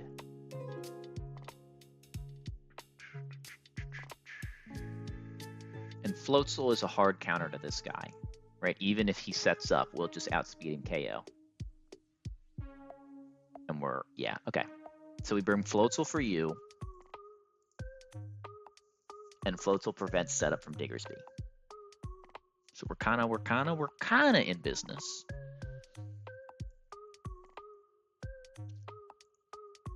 Oh, and Donphan literally never baits Macargo. All right, so ignoring the roar stuff. If Donphan goes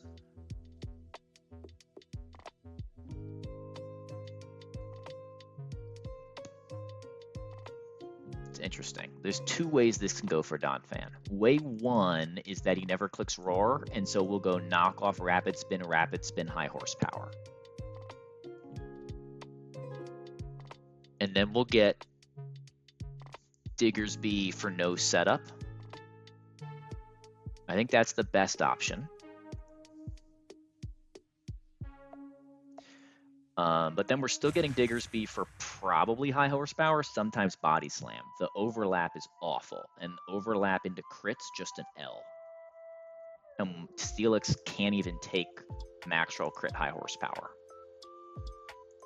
So there is not a safe switch. We don't have one. Everything in our box dies to one of high horsepower crit or body slam crit. Is that true? That is true. That is 100% true, except for Sturdy Crustle. Sturdy Crustle can let him Swords Dance, though. So close. My Crustle's too good. If I were 0 defense instead of 8, it would work perfectly. No, it wouldn't. Okay.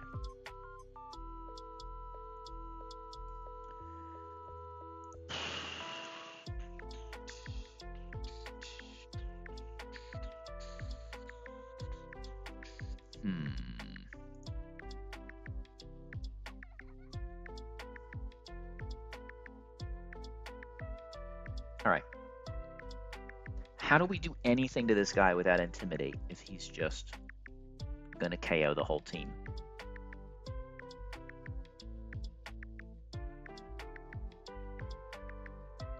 All right, it has to be Intimidate. And literally, the only other option would be to have something that fast KOs both of them, and we KO Bastiodon with that, and then we just win the 90-10. That's the other option. The other option is Floatzel.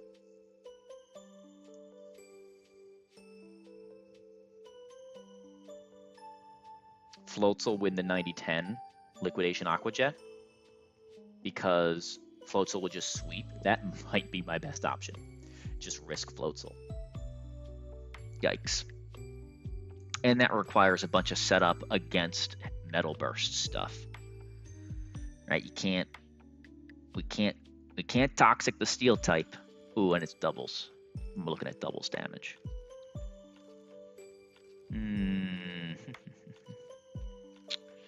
Getting a little bit more sketchy by the play. All right. So I think that kind of answers my questions. It's not Donphan. It's got to be Donphan's the lead because we want to knock off the red card, or somebody needs to knock off the red card. Nothing wrong with it being Drapion. No, it'll be Donphan. It'll be Donphan because we want to get a bunch of damage up. So we want Donphan to set this guy up so that Empoleon can get on the field, click Defog into Scald. Yeah, and it might be really annoying. He might take forever and chip me down. We might have to accept spikes. We will not accept rocks. Oh, he only has rocks. But Scald KO with Wise Glasses means that Chungus can't set up. Oh, we're always dead to high horsepower. So he can't set up naturally. And that lets us set up the pivot chain the way we need. So that gives us Intimidate. We Intimidate, drop him. We'd have to be pre-damaged for Body Slam, which also means it cannot be rocks. Can't be pre-damaged for Body Slam after -1 without dying to rocks. Not scary at all. So itemless mask. Get him to -1. This is the difference between Kabutops and Diggersby right here. And Dreadnought. Dreadnought would be able to switch in on Body Slam with a Cherry and live. And Kabutops can't do that.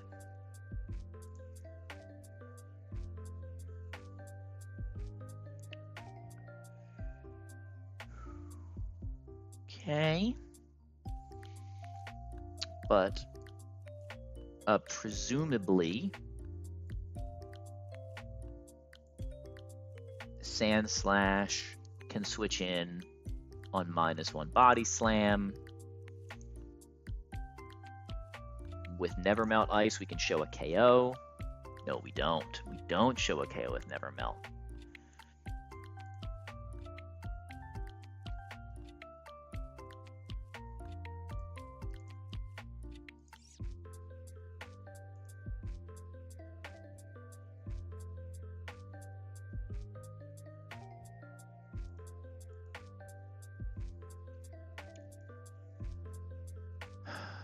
Okay.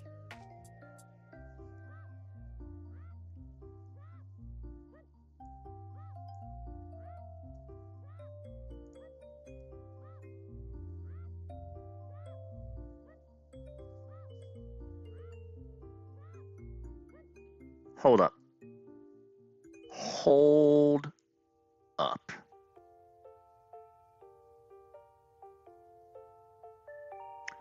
What if my Masquerain is pre-slept? If I'm pre-slept and appropriately pre-damaged, on the first Intimidate, he's going to see Body Slam KO. Then I go to Arcanine, and I get a -2. We take a Body Slam.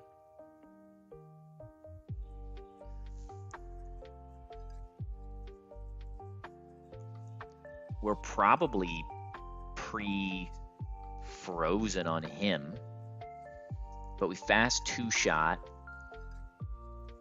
He could. No, we can't be free-frozen on him.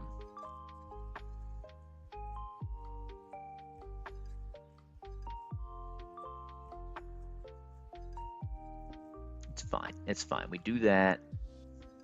Get him to -2. If he crits me, get him to -2 with a Cherry. If he crits me, hold on.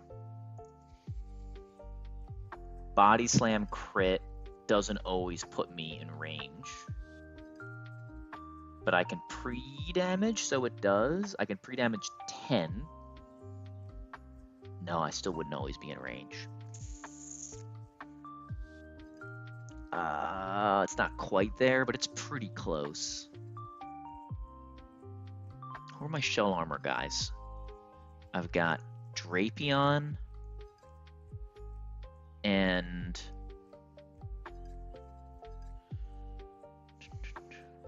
Kabu, right? And surely this is Kabu chain kill. It's gotta be. I know he's not good, but that's what we have to facilitate. Oh, the other one is the Escav. And Escav's actually Escav's pretty good at it.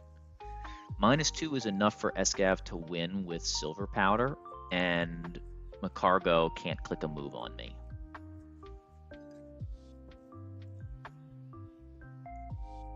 Is -1 enough for a Escavalier to win?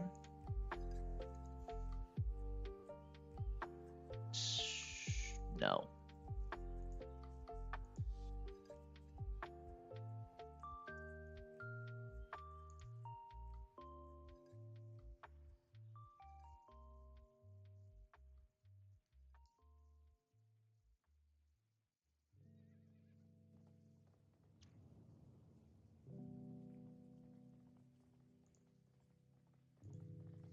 All right, so we get him to -3. We switch in with a Cherry Berry. We take Body Slam High Horsepower. And then we go Liquidation Aqua Jet. Yeah, that's pretty darn good. Is Luxray better than...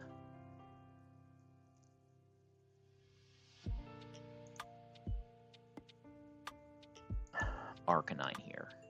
No, because he can do the setup thing.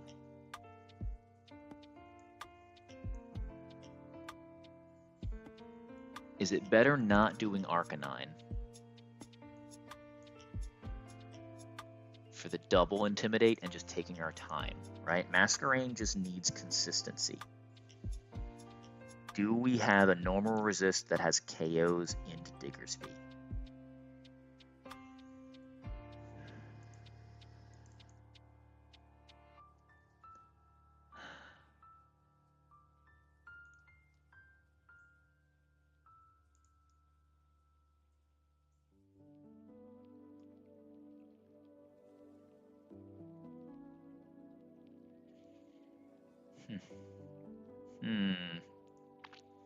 Most of the time we can just use Empoleon.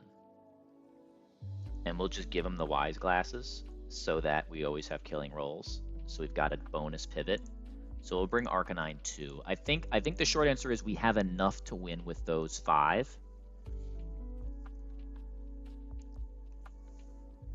And so the last thing we want to bring is something that's just going to help with Bastiodon in case we get like Omega frauded for switch in.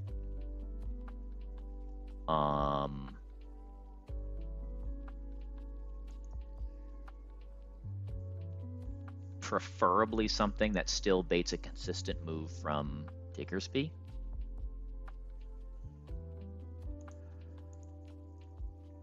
I don't think I can have all of those things though.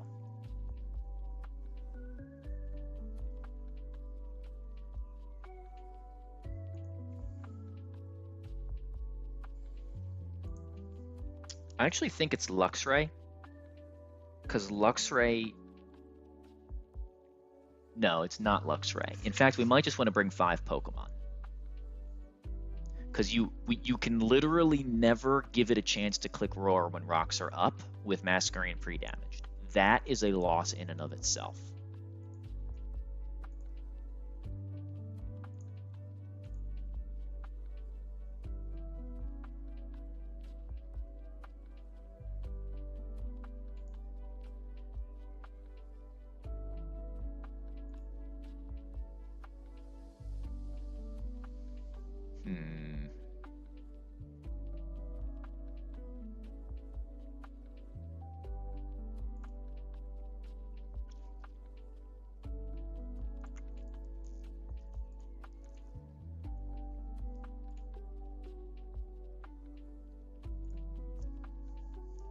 Okay, Empoleon is still a hard counter over there, so we've got multiple. I think it's Drapion. I think Drapion is the other bring. Because Drapion can get us a Scary Face on Diggersby.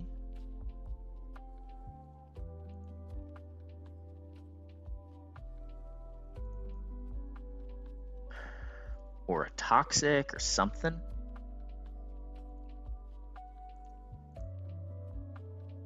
We talked about the Floatzel chain. Let's just do Floatzel.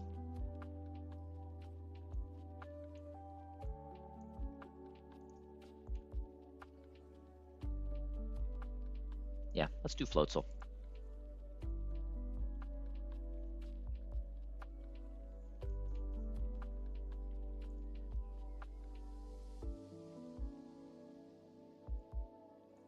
All right. We'll Citrus the Donnie. It shouldn't matter. Empoleon, big here. This fight's not hard. It's just annoying. The Diggersby, every Diggersby is hard by itself. It's fine.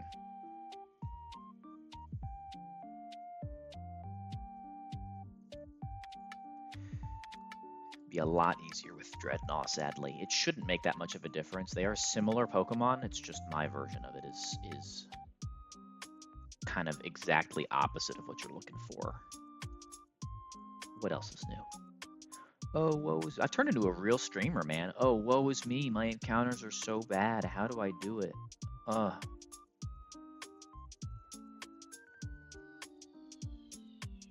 Just beat the game with 104 Beedrill and the best starter, complaining about things.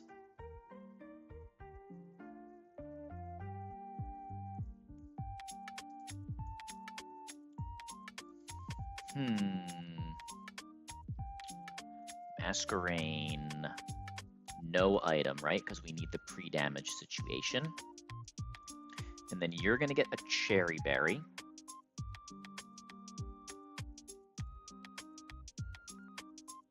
Or is it pre-toxic citrus? It might be pre-toxic citrus. Yeah, we're never dead to Body Slam crit into toxic. All right, we found it. We found the thing.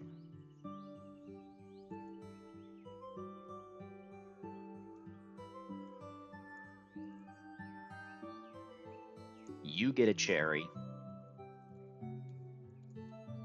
And I guess you need a citrus in case we're switching in on quick attack somewhere along the way. Okay. Double intimidate. We need pre-damage and pre-toxic.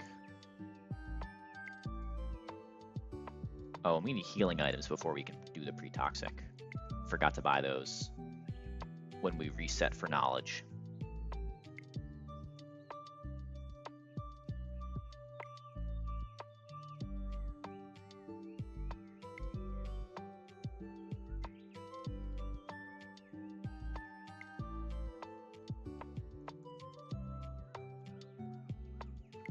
And get some more Great Balls, or Ultra Balls too. We didn't have a ton.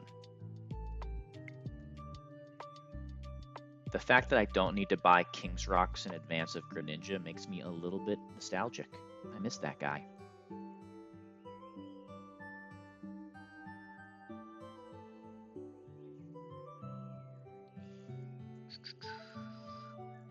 It's like losing an old friend.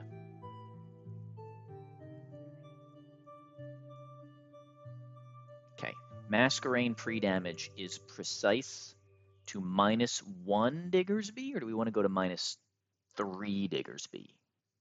Doesn't matter. If rocks are up, we're dead to both. It might as well be -3 Diggersby. So Masquerain's going to be 43 HP. Otherwise, we can never prevent Swords Dance.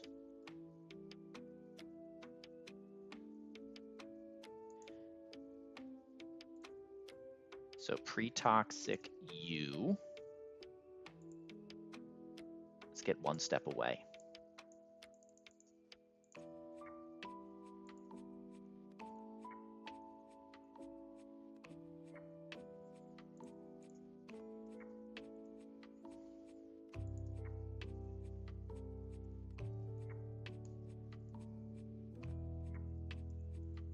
Okay. Wise glasses. Citrus glasses, no item, citrus, cherry, citrus. I think this is correct. All right. It's not riskless, but it's good enough. we faster than Bastion? I didn't check that. We are. We're faster from Bastion off rip. We don't have to worry about a whole lot.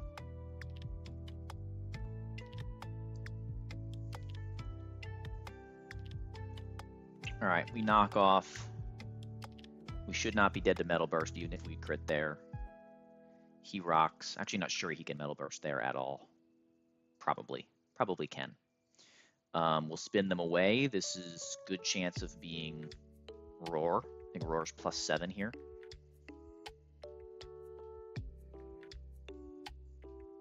Fast on fan. Heavy Slam is fine. We can never let rocks stay on the field though. So we can only switch on a rock's turn. And we must always, if we get roared when we clear rocks, then we can only ever immediately switch back to Empoleon or this guy. All right, and now we just want to do damage bit by bit.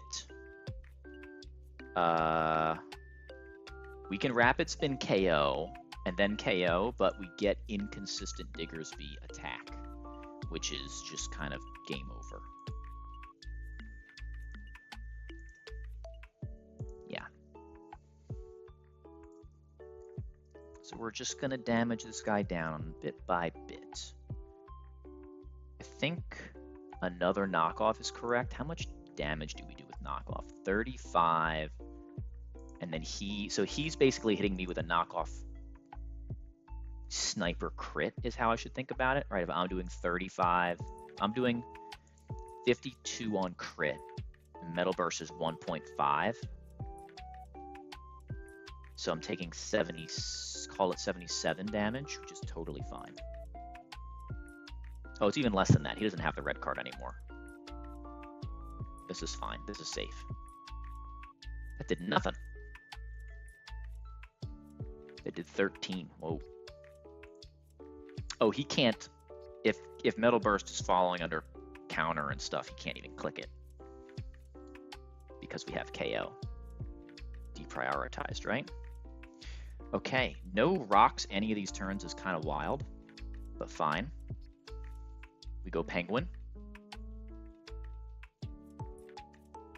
There's the rocks. Of course, it's the one turn. Just click Heavy Slam.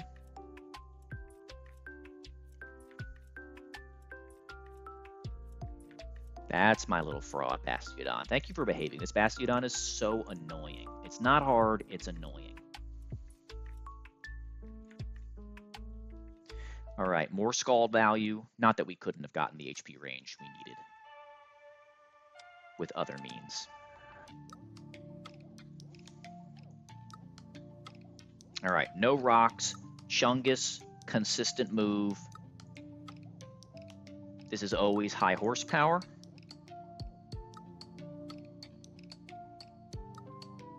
Go to Masquerain.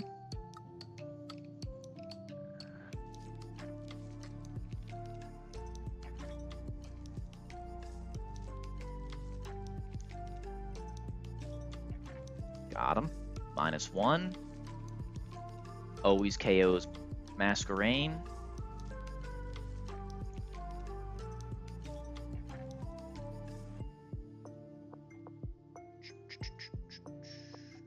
Just go Penguin, right?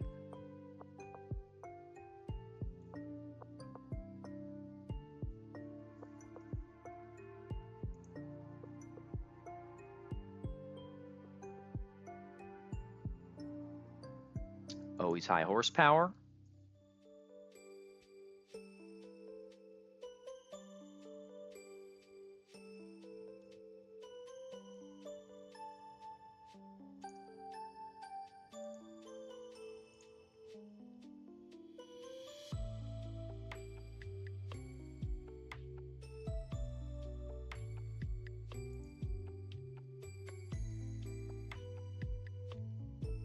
That's -2.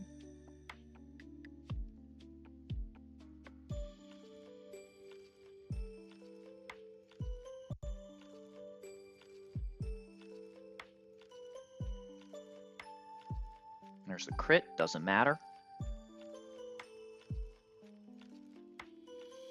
Crit para, thanks Chungus. Everyone hates you for stuff like this. This is why you sit by yourself at lunch.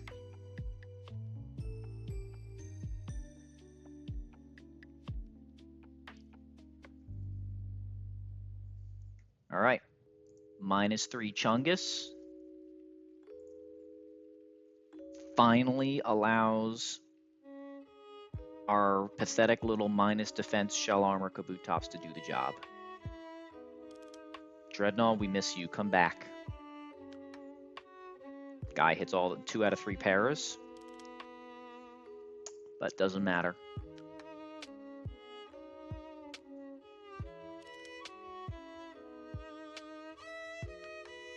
Swords Dance, you're a fool. We don't have killing rolls because this guy only has 11 base attack. That was a max roll. Aqua Jet kills. And then we chain them a cargo with liquidation.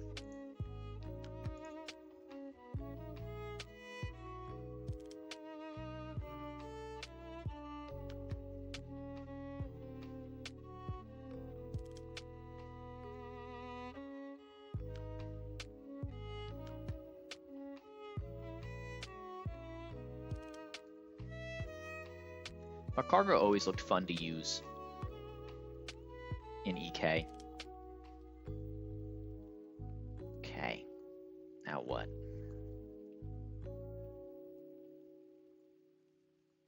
Oh, I deactivated repellent. That's hilarious. Turn it back on.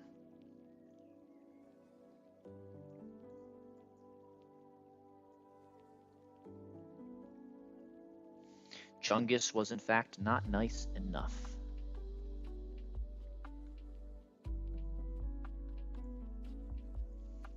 All right. Next, another Bronzong. Well, Flare Blitz Arcanine just one-shots him with Muscle Band. That seems like a nice way to start. Be even cooler if we could bait. Not meant to be. We bait. How much damage in recoil would we take? We take 30% in recoil, so it would be always Stone Edge or Trick Room.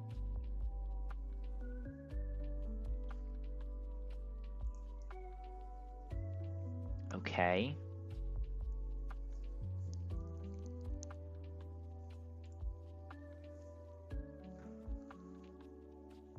So we get Stole Rock, Stone Edge, or Trick Room. Oh, that would be random move after.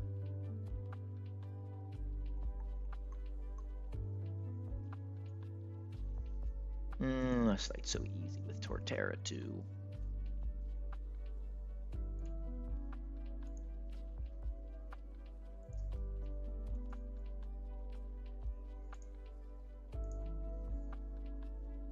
Well, this fight surely won't be all that hard anyway.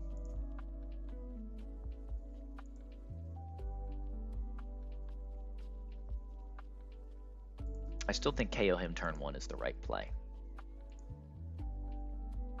Surely. And then nobody outspeeds me, right? No, they're all minus speed. They're all minus speed demons. Stone Edge or Trick Room?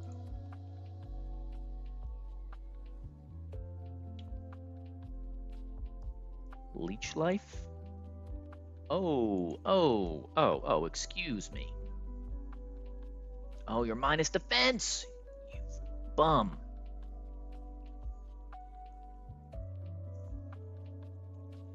Okay.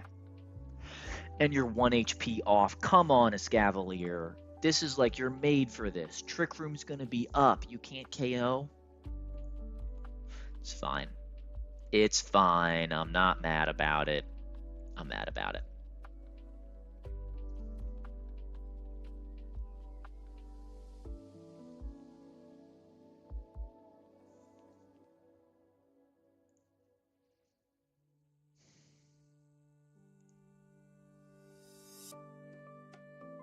That's crazy to me.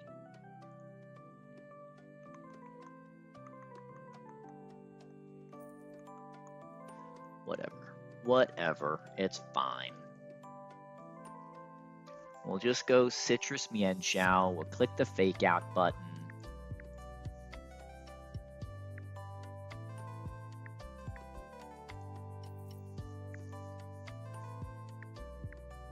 We don't even know if he's going to Trick Room. It just makes the whole thing awkward.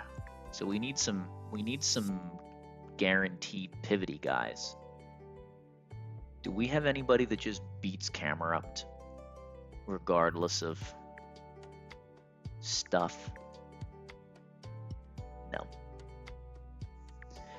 We do not.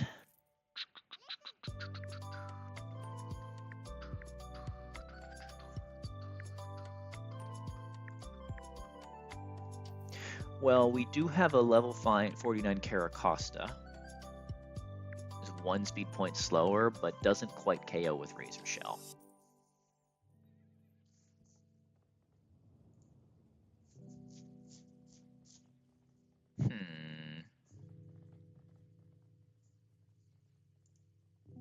Alright, but I think playing around the first Explosion Mon is worth it. To just get this inconsistent. I guess the answer is...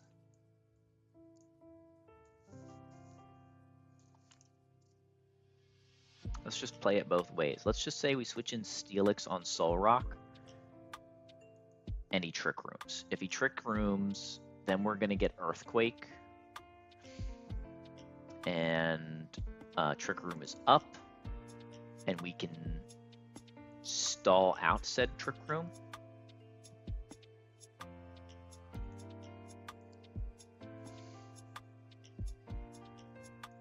Yep, and we can even weave in 1 Gyro Ball on Trick Room guy.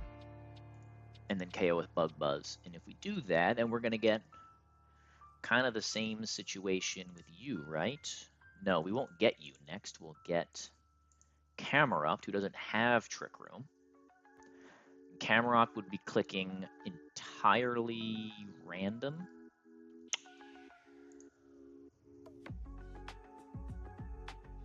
Oh, this is with Silver Powder, right? This is exactly with Silver Powder. Okay. Yeah, so we'd get random move Camerupt, Rock Slide, Flamethrower, Eruption. So we could go Rossberry Kabutops out of Trick Room.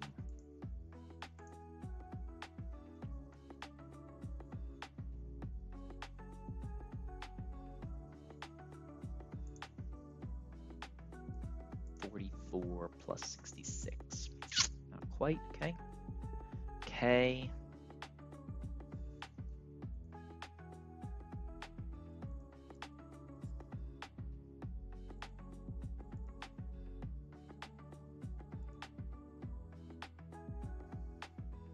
It's fine, we'll be fine.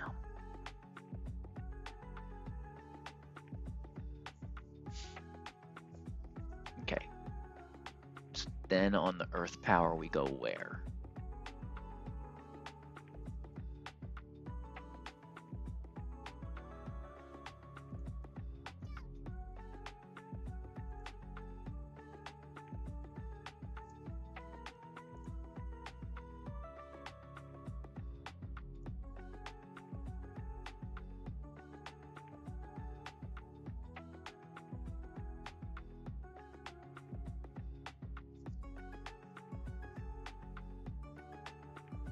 Oh, that's kind of fun.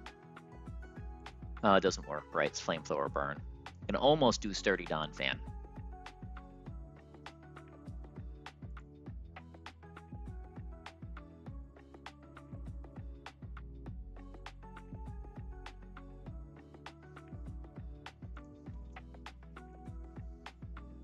But still, I think we can get this pretty consistent, and then we're getting Lunatone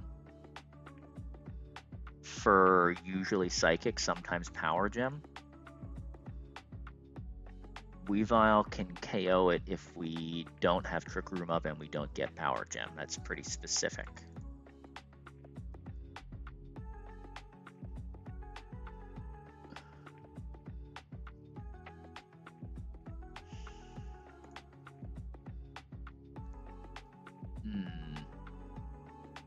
Sucker Punch Zoroark, huh? Black glasses. There we go. Sucker Punch Zoro. How about it?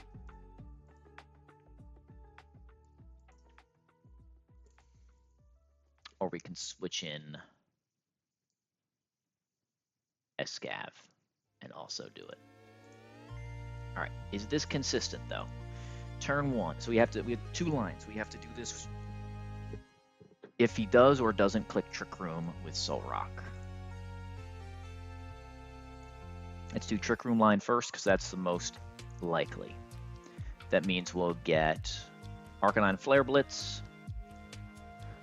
We'll bait Solrock for slow kill. He won't click it. He'll go Trick Room. He'll get Room Service.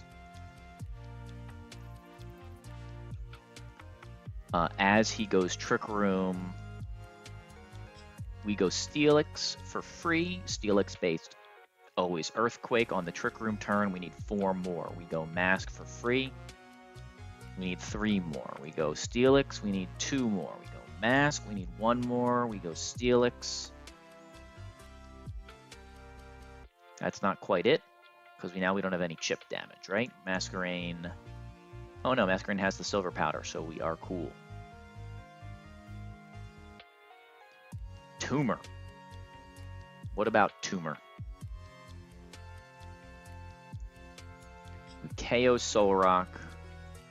We're full HP Masquerain. There's no Trick Room. So we get Camerupt for random move. We go Rostberry, Kabu. We KO with Liquidation. Random not Earth Power. We KO with Liquidation. Most of the time it's guaranteed Trick Room. It could sometimes be... Could it ever be Power Gem here? Hold on.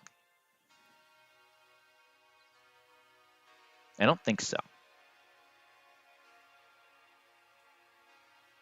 Right, because Power Gem will never have a KO. It can only be highest damage, and Trick Room's always over highest damage. So the overlap doesn't matter. This would be either Psychic for KO very, very, very infrequently, or Psychic.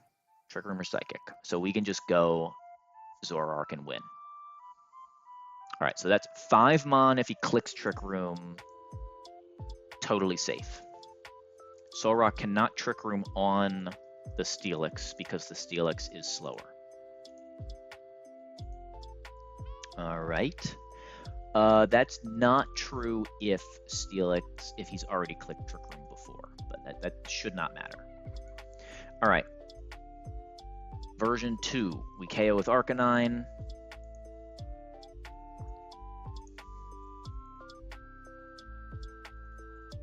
And we get not Trick Room. KO with Arcanine, take a Stone Edge, bait Earthquake, go Masquerain, and we're right back on the same line. Masquerain into Kabutops, into Zoroark. So I think it's 5 Mon riskless no matter what. There's no real reason to bring Escavalier, but I will because it KOs 2 guys, I think. No. If we're not worried about that, do we have a random move switch in for Camerupt guy? Does anything on the team fit that? I don't think so. I think everybody dies to some crits. And the most expendables probably Huntail. I don't know. Huntail might be a pretty important user of Surf the way that this run's going. Surely not, right? Oh, it's my Swift Swim guy. Swift Swim 31 speed surely will come in handy. Shouldn't matter, though. Should not matter. He's still less valuable than my other water types.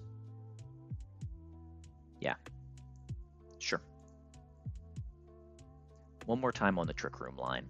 KO, bait Solrock, get Trick Room. Trick Room goes up. We need to still have 4 turns.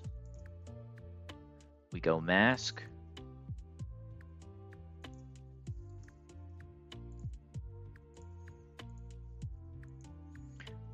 We go Mask on Intimidate. That's 1.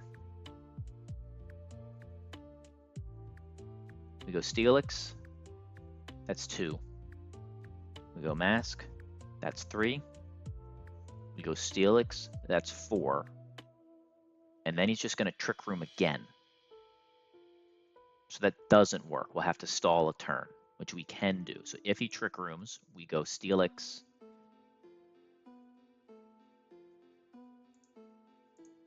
If he Trick Rooms, we go Steelix. And then we Gyro Ball once. Or can we just Iron Ball Steelix? Then we're slower after -1. Let's just Iron Ball Steelix. Because apparently Steelix isn't slow enough. You can also pre-para it or ground type.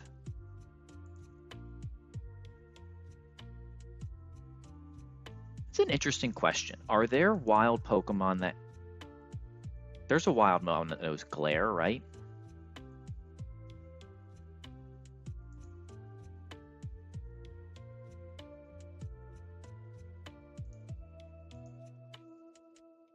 Just checking if pre-paralyzing my ground types is like valid. I haven't really considered that before. 104 Ekans doesn't have it.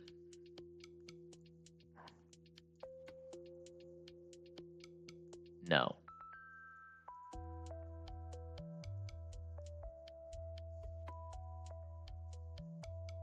Oh, but Body Slam. Surely there are Pokemon with Body Slam in the wild that can paralyze a ground type.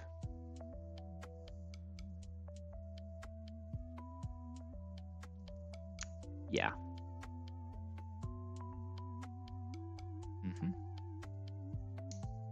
Okay, all right. So that's not fraudulent.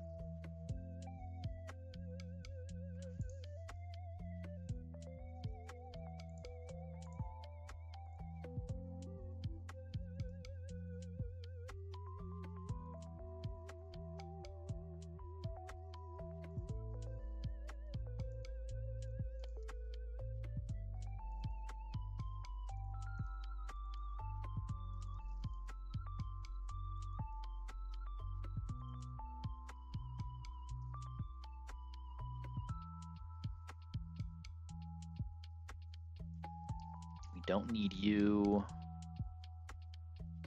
We need Zoroark of all people.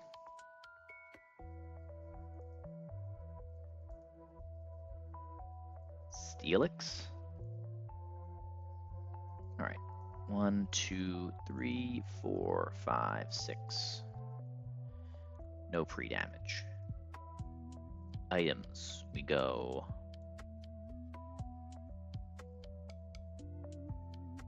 Silver Powder Mask.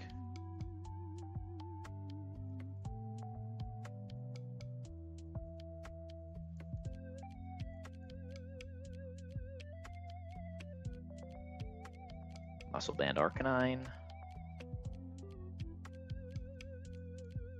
Iron Ball Steelix. Rostberry, Kabutops.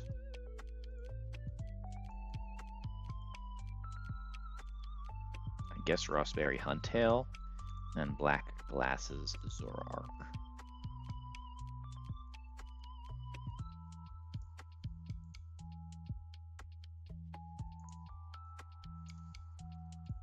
All right, let's go.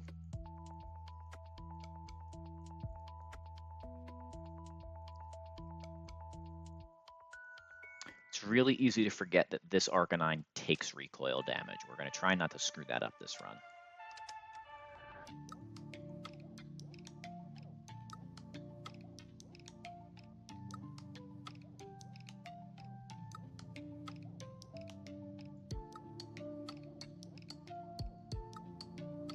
Okay, damage boosts needed are 1 and 2. We have the Iron Ball and Black Glasses. We're cool.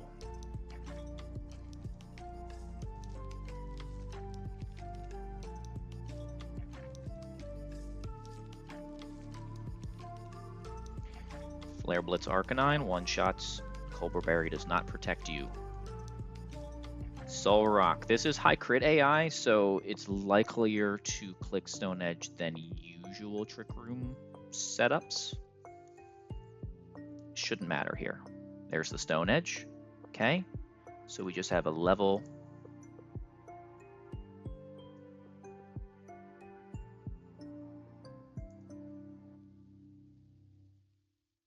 What is happening? Oh, Soul. Okay. So Silver Powder Bug Buzz just KOs Soul Rock. Soul Rock is faster than Steelix. Highest damage is Earthquake.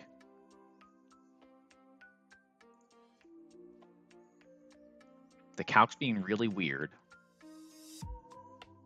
but it's very clear that Silver Powder KOs.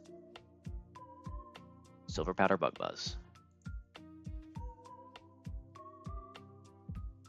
It just seems crazy to me considering what a stat wall this felt like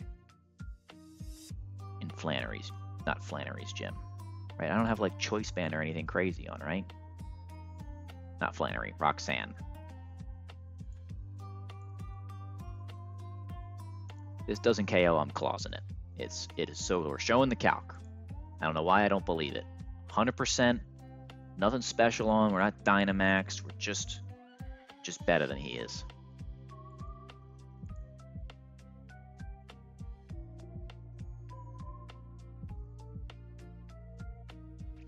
All right, we're not crazy.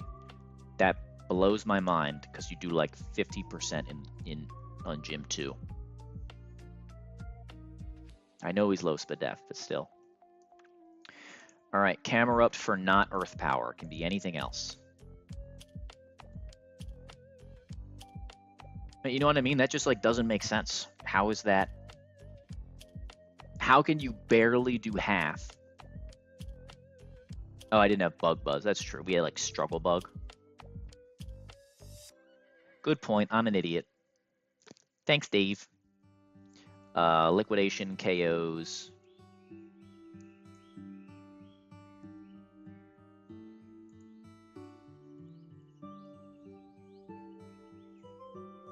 Maybe that's my sign. I should chill out on the plane. All right, and then this is he can't ever boom.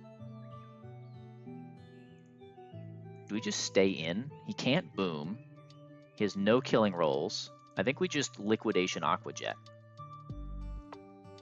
Right, this is guaranteed Trick Room. Highest damage is Psychic for 96.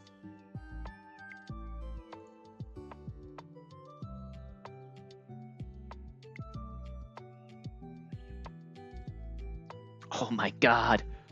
Kabutops doing things? On easy fights, but come on, he's doing things. Way to go, Kabutops. What a great encounter. Yay, we're so lucky to have you. We're not. I would never intentionally make you look bad, except when I rant at you for your plays. Thanks. No, I troll everybody. I definitely intentionally make people look bad, but only for laughs. And very, very occasionally to try and help them get better. When people are convinced bad plays are good plays, and they really want to improve, I just kind of have to say something. Jay had me fired up earlier. I'm like, no, Jay, you could have beaten that Watson without risk. Well, at least the risk he took. No, I don't. I have no. I am. How do I say this? I have blatant favoritism. I don't care about complete strangers. I don't need to help them. If they want help from me, they can come ask for it. As soon as I have one modicum of friendship with a person, homies for life, give you the shirt off my back. Right? It's like night and day. So all you guys that I've been hanging out with for weeks and months, it's all good. You know, they say risk is better content, except that I get like one viewer. I get Dave and T when I'm in truck, and I don't have a ton of viewers, but I get a lot more when I'm in not truck. So like, yeah, risk is more fun if you win, but if you lose, people just sign out. Like, I know this run's been better content because every fight has risk and I'm winning. Like, that's the dream, but it doesn't work out. I shouldn't say it doesn't work out. It's really hard to sustain that.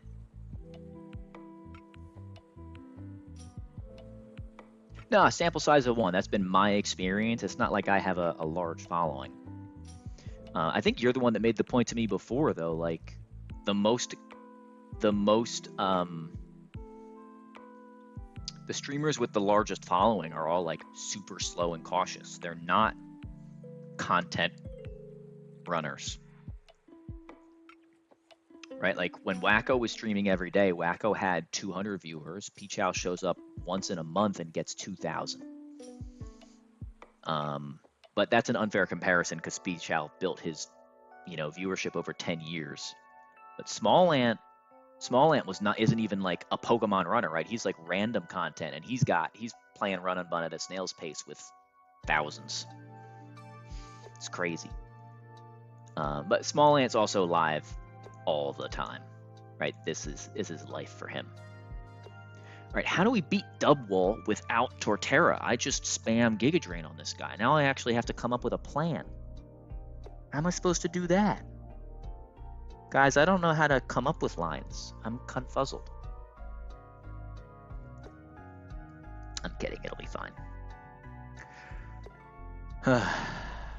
Yeah, but that's okay. I'm not really... I have already gotten more out of streaming than I ever... That's true. I think Small Ant's people would watch his chair in the hopes that he would come fill it. And that is a tip of the cap to Small Ant for having such a loyal audience. It's not a great look for his audience, but that's that's their problem, not mine. Also, welcome in, Dutch. Good to see you.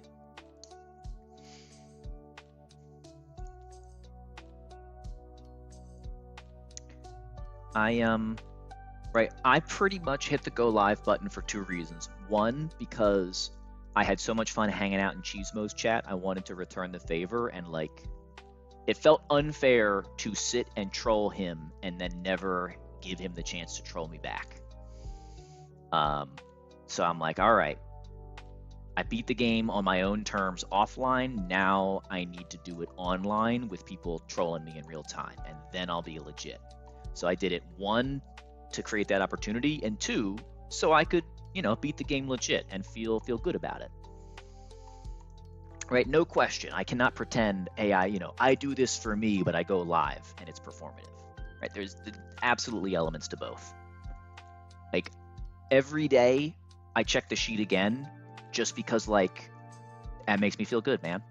It does. It shouldn't matter, and it doesn't matter a ton, but it's right now I'm on the honeymoon phase and it feels so nice.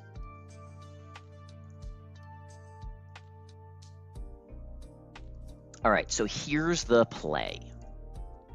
The play is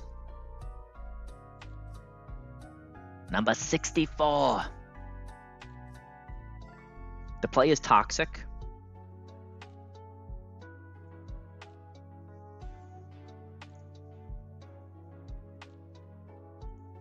Okay. Yeah. Oh no, Caracosta, your ass. All right, but whatever. We will do something with Toxic. Oh, we can do Steelix. Right. Okay. And then Steelix can just kind of pivot on Dubwool, or even just sit on the field against Dubwool. Right, we don't really care about counter when we're clicking Sand Tomb for 16 damage. Like, ooh, oh no, he's gonna hit me. I'm so scared. And Steelix will get guaranteed Focus Blast Ampharos, which is pretty good. Because Ampharos can be a bit of a demon.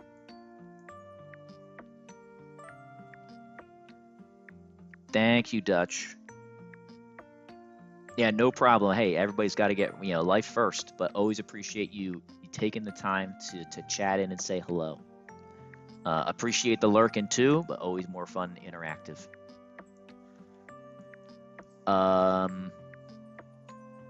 Do I need to toxic you as well? I can't. I literally can't because of our stat profile. I think I actually slept this guy last time. I think I did like sleep plus Excadrill.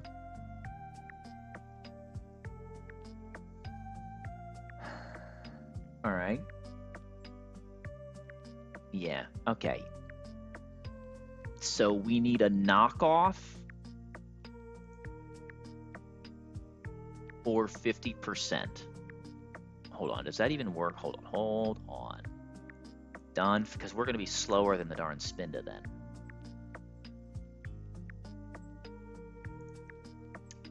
And you can Focus Blast. So we'd have to get him out of Focus Blast, no Shuka, clicking HP Ice. That's a lot of requirements. All for Spinda to be able to click a move. Click superpower specifically.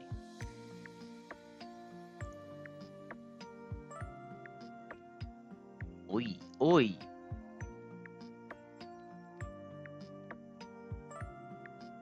However, would be hilarious if we set up Spinda to increase its own attack and foul play kill it. That would be very satisfying. Oh, I got the Dark Aura thing again. That is so frustrating. I'm probably gonna lose Zoroark to that bug. The Calc bug. Did that matter last fight? No, because we didn't. Oh, that totally mattered. No, because we switched in on. We would have switching on not Power Gem. So we would have missed the range last fight because of the Dark Aura showing up as the ability on Zoroark. Which I made fun of somebody else for clausing that. And then nearly fell for it myself. But we wouldn't have lost him on. We would have just felt stupid.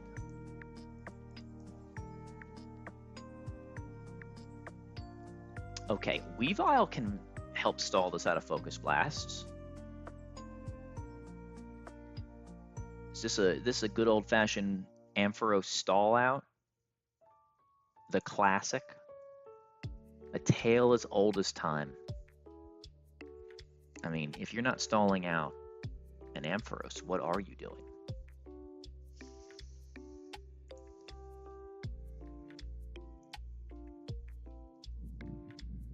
Focus Blast. Thunderbolt. Focus Blast. Thunderbolt. Okay. So I think you do it.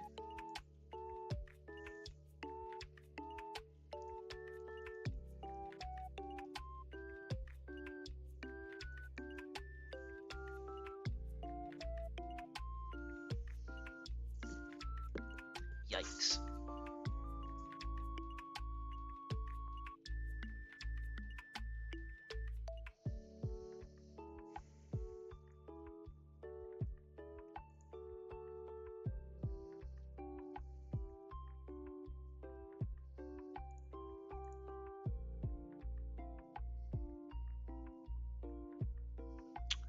Alright, at least Masquerain will be slower. That's not bad, but we can get dropped, huh?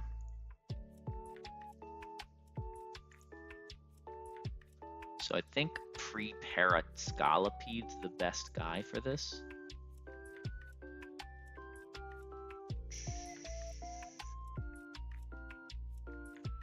Alright, just go Scally, Steelix, Scally, Steelix, Scally, Steelix until he's used all 5 Focus Blasts. Then we go Donphan, and the only thing he can click is HP Ice.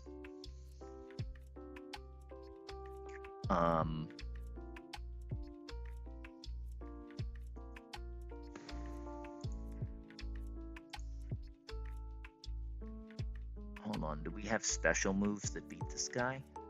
Beat the Spinda?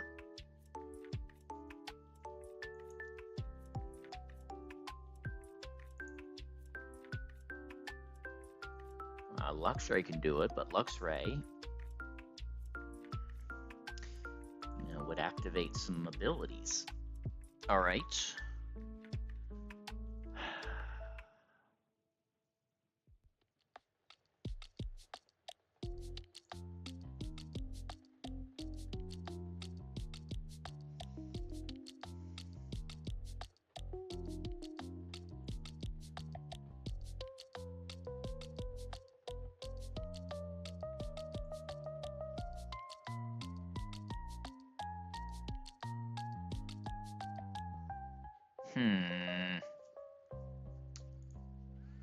Not quite it. Who are my special attackers, if any?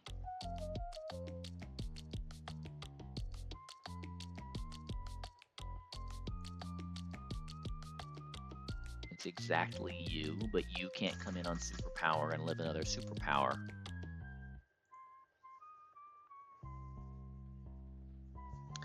Do we have a way to get residual damage on this Ampharos without risking a crit? Right, it would be toxic. Or is it just Steelix?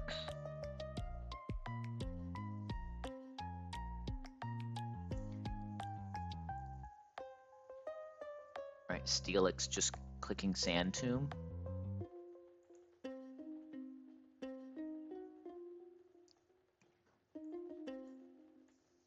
What if it is? What if we do the stall play and then it's just Steelix Sand Tomb?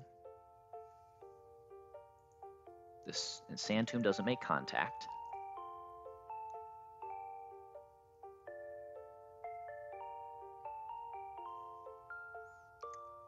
So we can expect to do that like twice. Expect to go Stand Tomb with and without Shuka.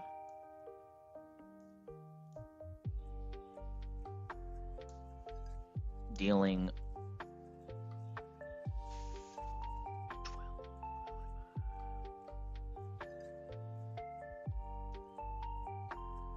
62.5 or more. Okay.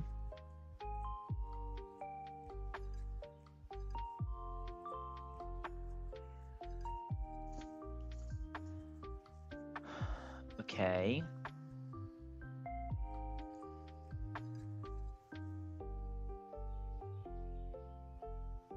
Oh, static is how I can get my ground types paralyzed, right?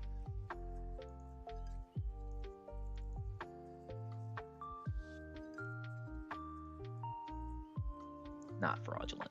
Okay.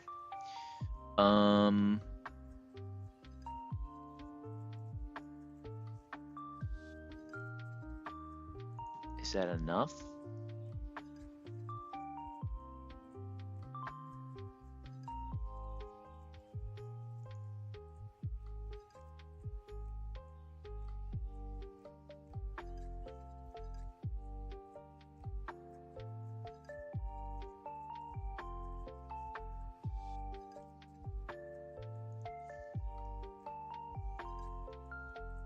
I think we actually have to do the math. That's annoying.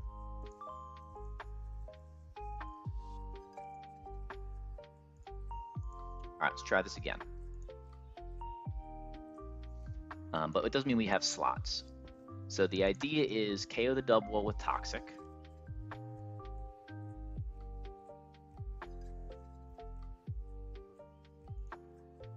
So we don't die to like Mega Kick stuff. Fluffy Assault Vest is a demon combination.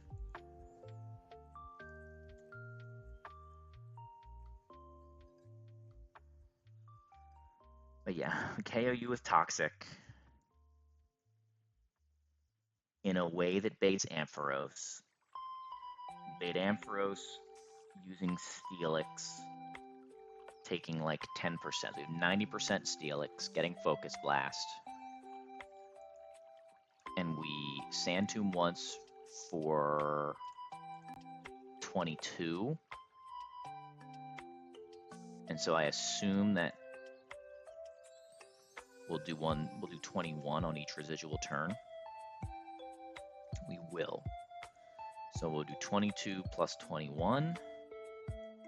Then Shuka's gone. And we're doing...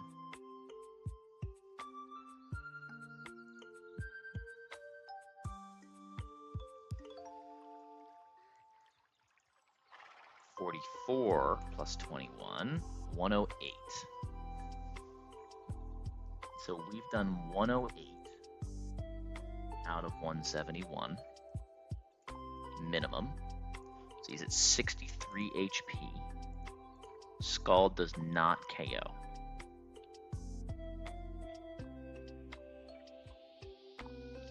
He's never had a chance to agility, which is great.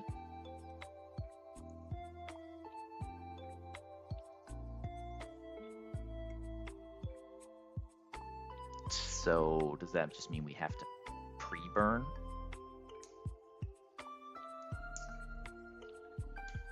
Yeah. Wise Glasses does the trick? It does. So Wise Glasses pre-burn. So we take 4% plus burn plus 73 plus burn. That's actually kind of close, isn't it? I don't think that's the answer. I think the answer is Muscle Band on Steelix to do just a little bit more damage. I think we need Chesto Berry. So let's try that again. Sand Tomb does 24. 24 plus 21 plus 48 plus 21. Now we've done 114, and that's enough.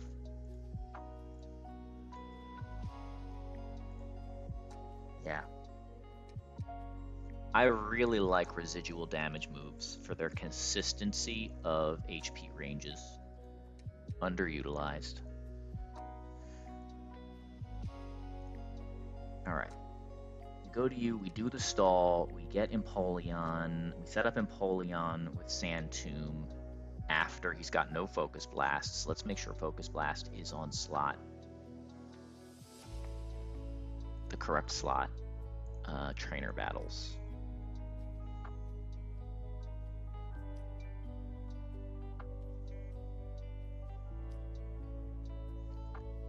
You never realize quite how long Flan Split is because it's such a good one. There's so many fun battles in it. There are a lot, though.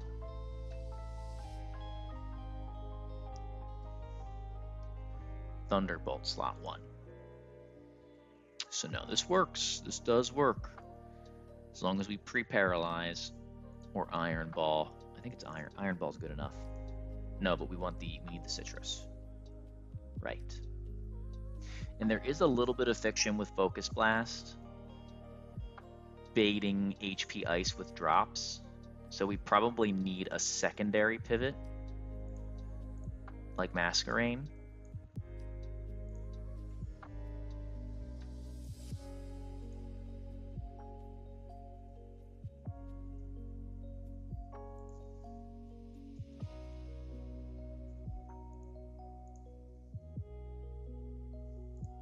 Masquerain? No, it's Talonflame.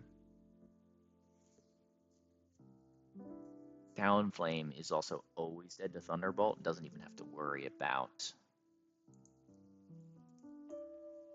speed tiering as a bonus. Okay. 2 pivots to get rid of 5 Focus Blast seems like plenty.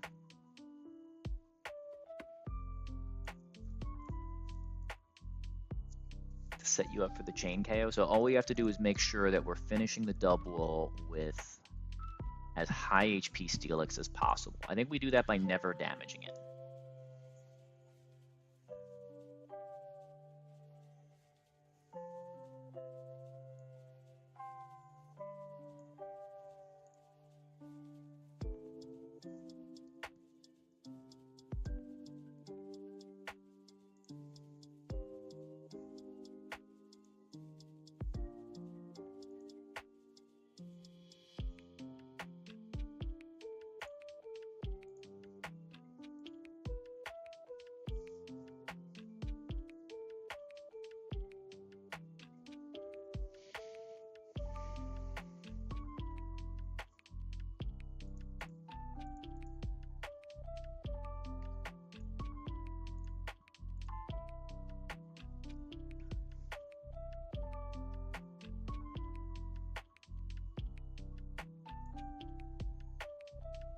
Hmm.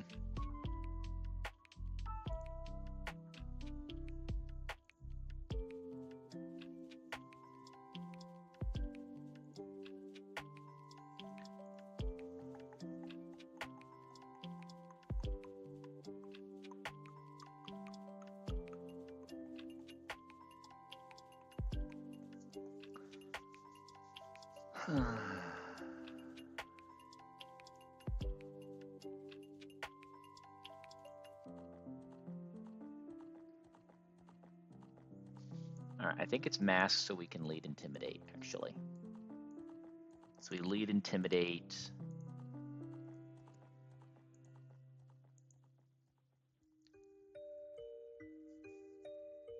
Go to Drapion. Always live 2 mega kicks. Get a toxic off.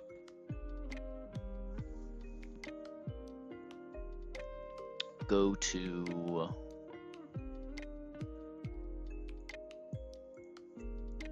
Escav and just stall them out. Just click Scary Face a bunch of times until we get Steelix on the field. On the final turn, stall out the Amphi using Masquerain plus Scolipede, which should be able to do it.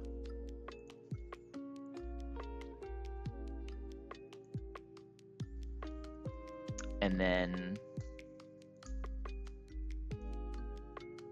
we're setting up Empoleon, Chesto Berry, Scald off of HP Ice switch in. And we just 2-shot Spinda and have a Chesto. That looks pretty good. It's ugly, but I mean, all we seem to be doing is stall strats. We don't seem to have any other tricks up our sleeve. Just one, just two. We have Shell Armor Abuse, Toxic Stalls. Well, now we have a PP stall and a Toxic stall, I suppose. But offensive Empoleon feels good. We like that. I guess that's different. We're finally going to use a Scavalier for something. I was so excited to get this guy, and then Zoroarks come to more fights. Not a phrase I thought I would utter.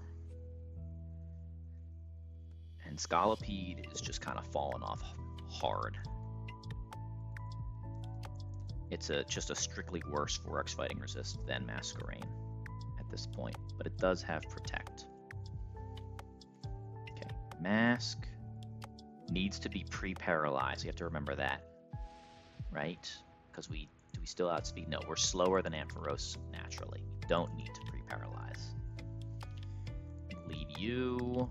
You can just have an Oranberry.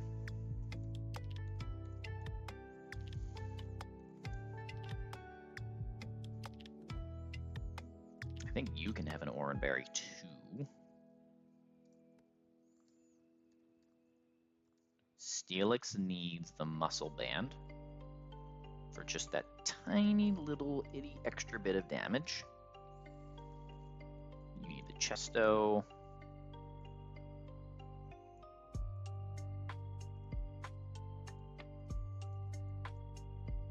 And you need Citrus.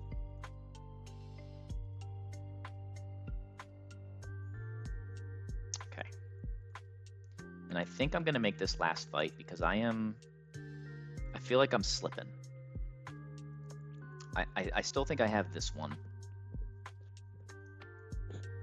Obviously, Focus Blast drops can be a problem, but I just have to live with that, I think. I guess, do we go Citrus on you, specifically to have one more Focus Blast switch in an emergency? I think the answer is yes.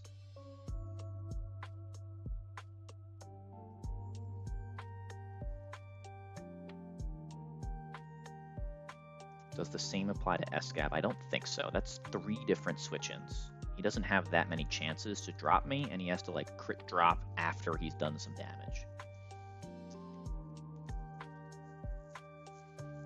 Are there other problems? What are other problems? The other problem would be... No, it doesn't matter how low we get on Steelix, as long as we live, and we're always living double crit.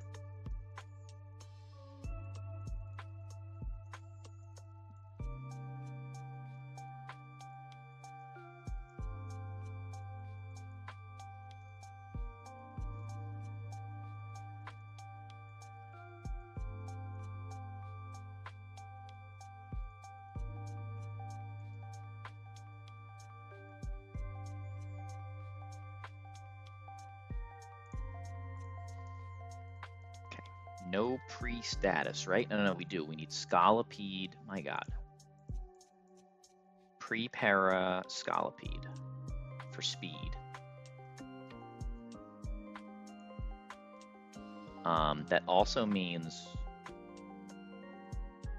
Drapion can probably be an emergency pivot because it'll bait kills at whatever HP it is. And we can't have it be pre-paralyzed. Yeah, in fact. Go back to the Orin. I don't think it's valuable enough.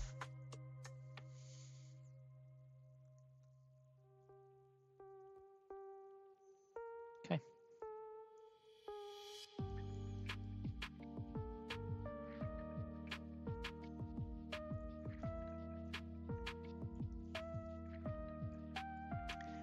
Another IB Wing moment.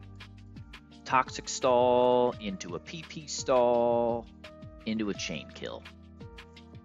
On a 3 Pokemon battle. Ridiculous.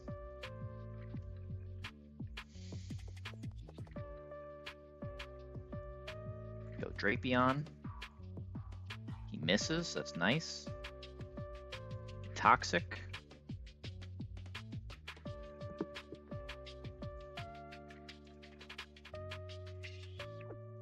It's 1 turn.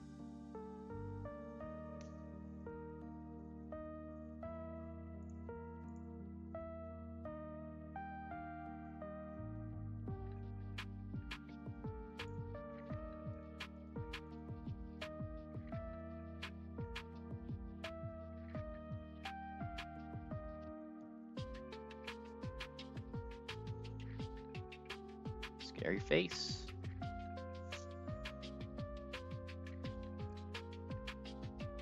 That's 2 turns.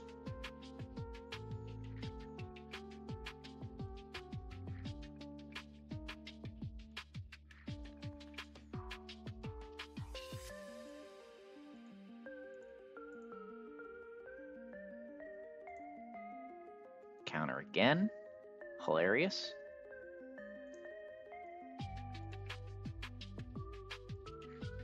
Scary face a 3rd time. We now outspeed with even our Escavalier.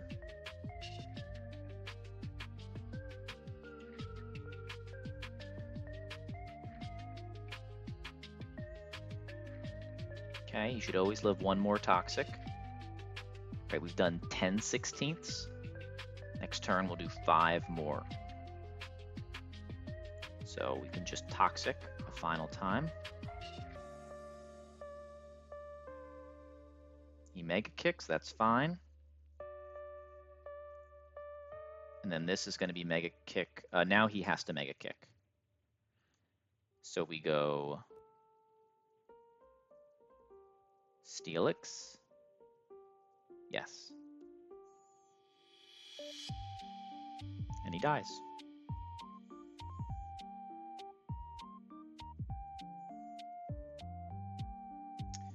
$11 damage. Steelix is the GOAT.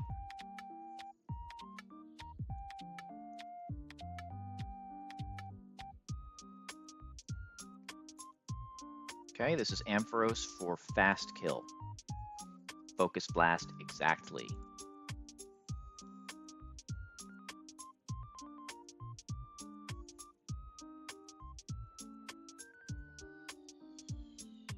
Okay, we go Scolipede. Focus Blast number 1. He hits. We've got to check ranges on drops only. Cool. We're slower. He can't agility. This is always Thunderbolt. We repeat.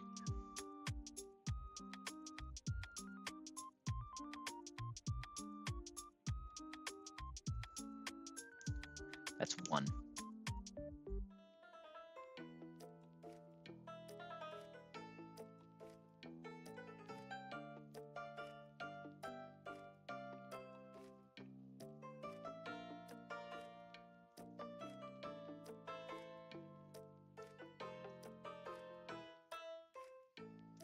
Two Focus Blasts. There's the drop. Okay.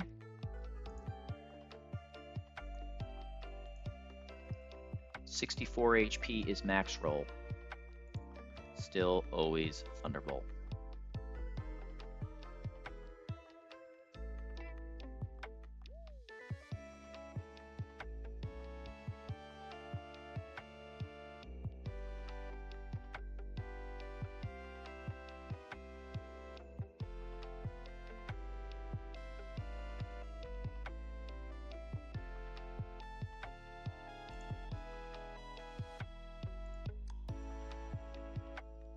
Now we go Masquerain on Focus Blast. Intimidate does not matter. Min speed Masquerain is slower, so he still can agility. He misses, that's really good. That's 3 Focus Blasts.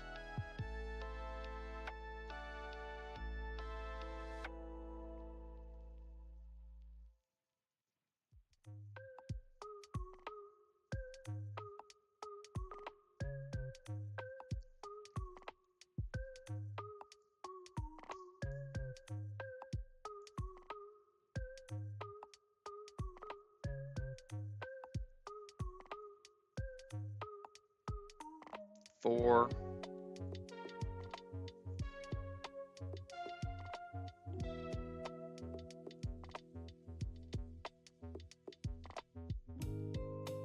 Okay.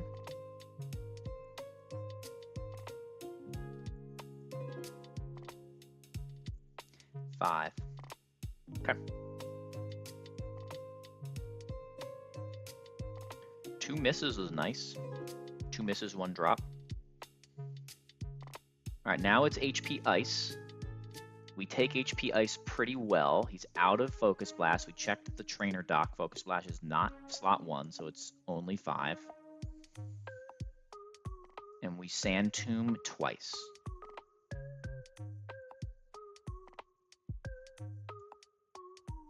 HP Ice, nice. We counted properly.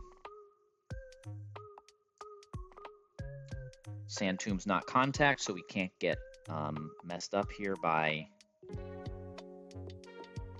Did we give the muscle band? I think we did. Let's double check that. If not, we're a little concerned. We did. Good job. Okay, now we Sand Tomb again. There's no Shuka this time, so Sand Tomb does a quarter.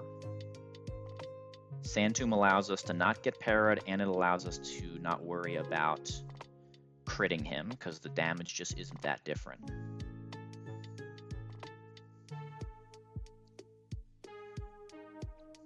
All right. Let me add up this damage one more time, because it's concerningly close.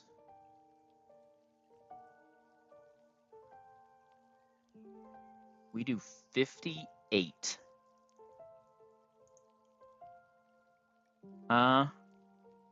Do I just gyro ball here?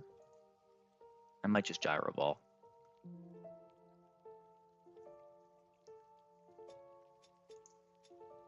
All right, so the first Sand Tomb did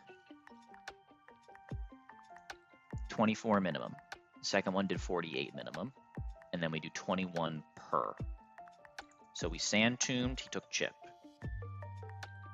We Sand Tomb again, and he chipped.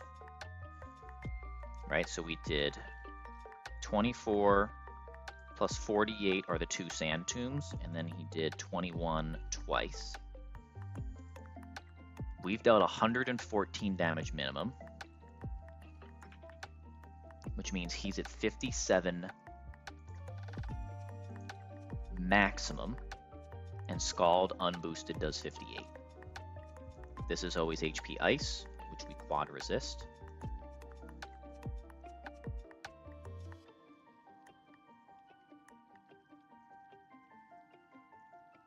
Yep.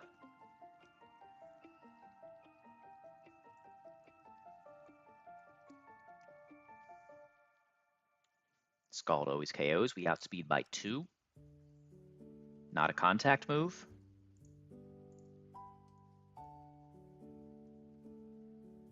And then this is Contrary Spinda with Hypnosis and Superpower.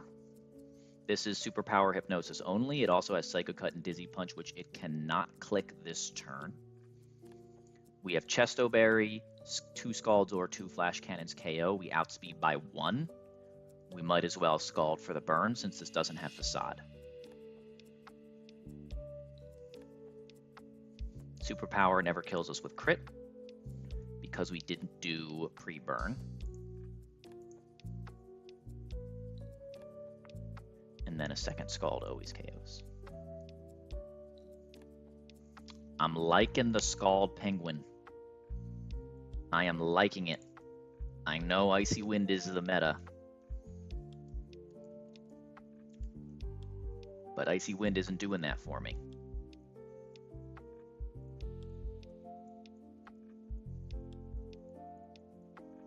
Wouldn't be the first time.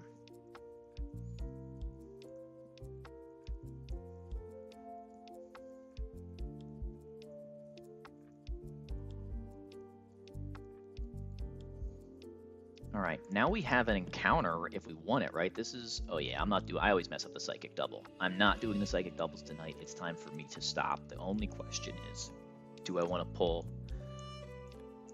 my encounter on Mount Chimney?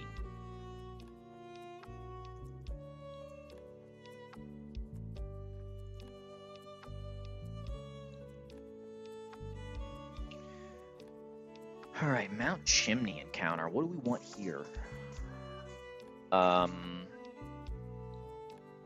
Man, that's a good encounter table. We have Lycanroc dupe. We have, sorry, let me show that.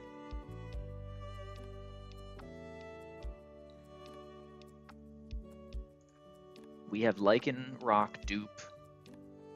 We have Hari dupe. We have Conkeldurr dupe. We have Ampharos dupe. So this is 20% Lucario. And then 25% split evenly, or 20 more percent, I should say, split evenly between Altaria, Druddigon, Turtonator, or Jangmo-O. So we have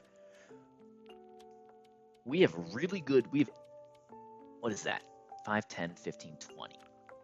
We have a 20% chance of Druddigon, who I think does decent things on well, maybe it's Ape Bridge Rifle. I don't know if it's mine or theirs, but Dragon types just tend to be semi-decent. Druddigon has good special bulk, right? You can resist Grass, Water, Fire. I don't. Turtonator is great here. I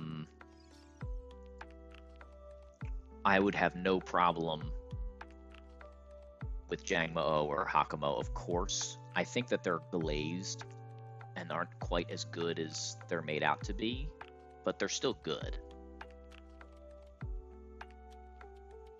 I think I'd rather just have Lucario though. I think Expected Result or Altaria are the dubs. Well, no, Turtonator, Lucario are probably the high rolls. I think I just pull this right now. I have so many dupes. What the heck's the difference? Let me look at Jagged Pass. I would only delay just to Jagged Pass.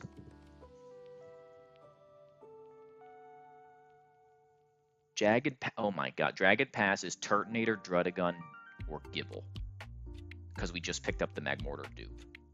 That's crazy. That's crazy. All right, yeah. So we pull this first. Let's go. Let's end with an encounter. That's fun.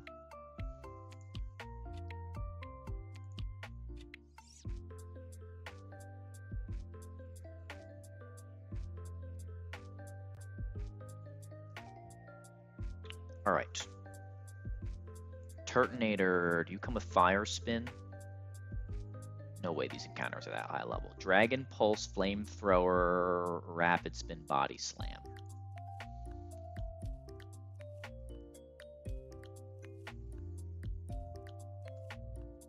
That sounds like Arcanine does well into that. As does like a Cherry Berry Talonflame.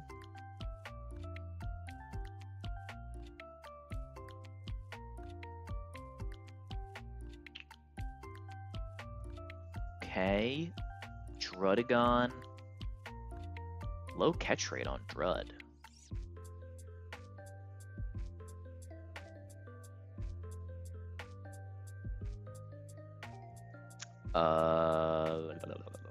Drudagon. All right, let me check the levels now.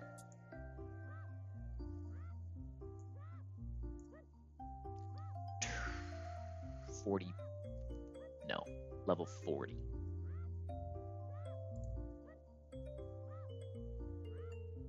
So Night Slash Revenge, Chip Away, Dragon Claw. None of those are particularly scary. Let's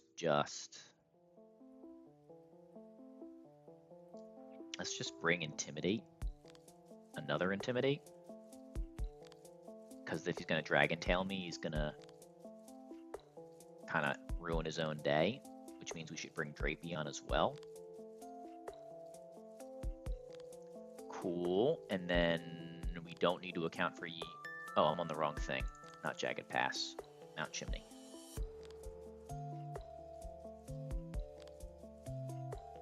So Turtonator we still had to account for. Drudagon we still had to account for. Now we have to account for Lucario and the Dragon guys. Lucario, level 40. Iron Tail, Aurasphere, Bullet Punch, Vacuum Wave.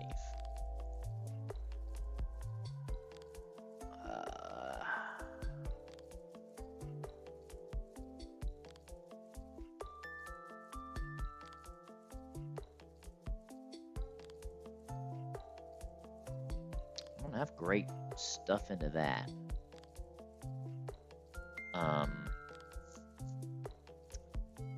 Escav sounds about as good as it gets there. Altaria.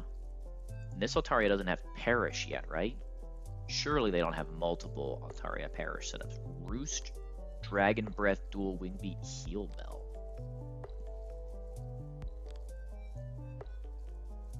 I think this group can already do that.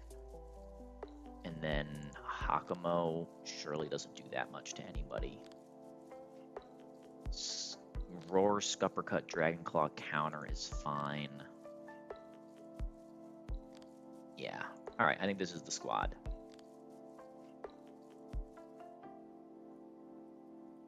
Is Penguin what I need to bring as the final mon?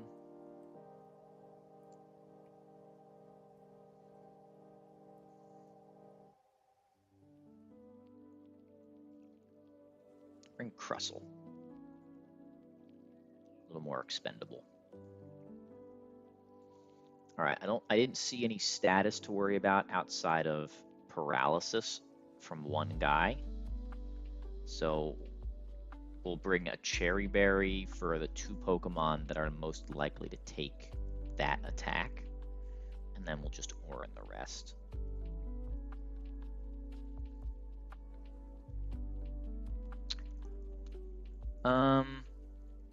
Never mind. I'm not doing it on Talonflame. No, I do on Talonflame because of Roost.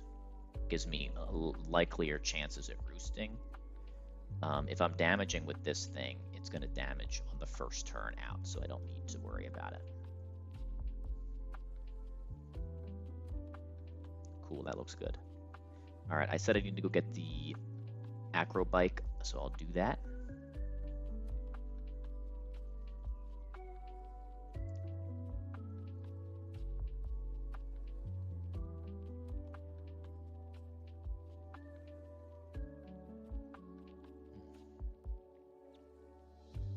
This has been a fun stream. Thank you for being here, everybody.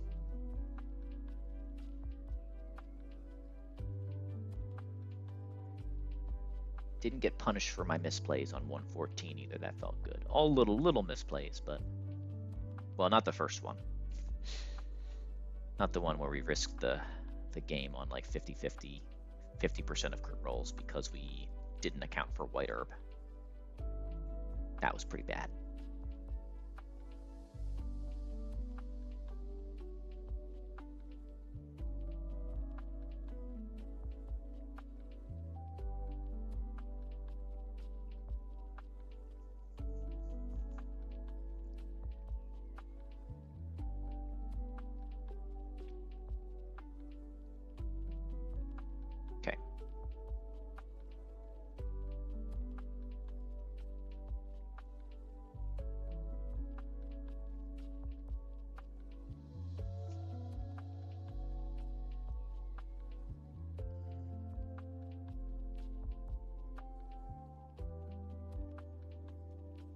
Turtonator, let's go.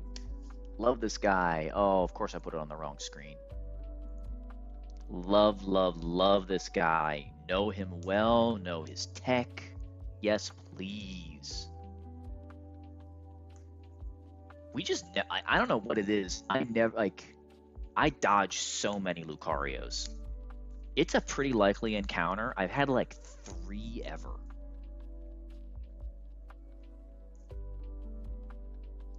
Scripting. Love Turtonator. I mean, this is what I want, man. This is the Pokemon left in the game that switches into Victory Bell, assuming it's not like a terrible nature.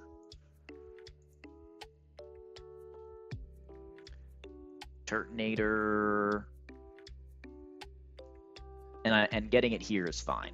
Obviously, Altaria would be amazing. Obviously, Lucario is very good, but we've also dodged a lot of Druddigons, though they're still.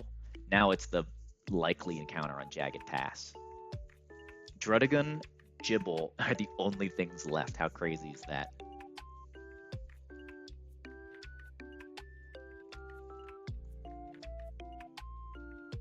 Turtonator, blank set. Thank you.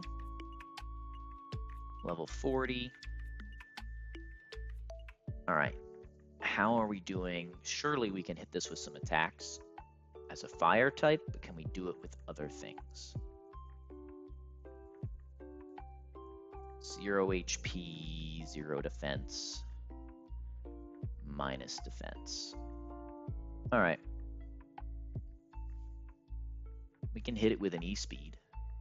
Can he damage himself? I don't think so. He's like Flamethrower, Body Slam, Rapid Spin, Dragon Tail. Yeah, let's just hit him with an E-Speed.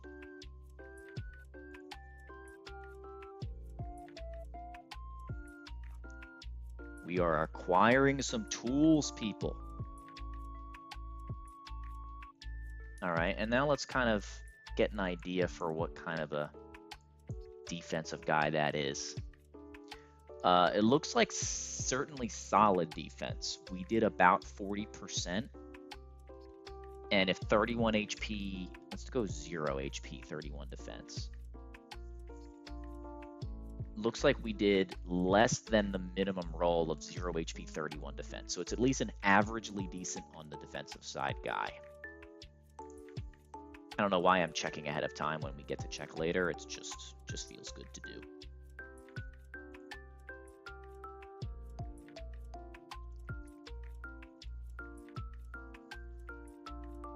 Save that right away. Let's take a look at our new toy.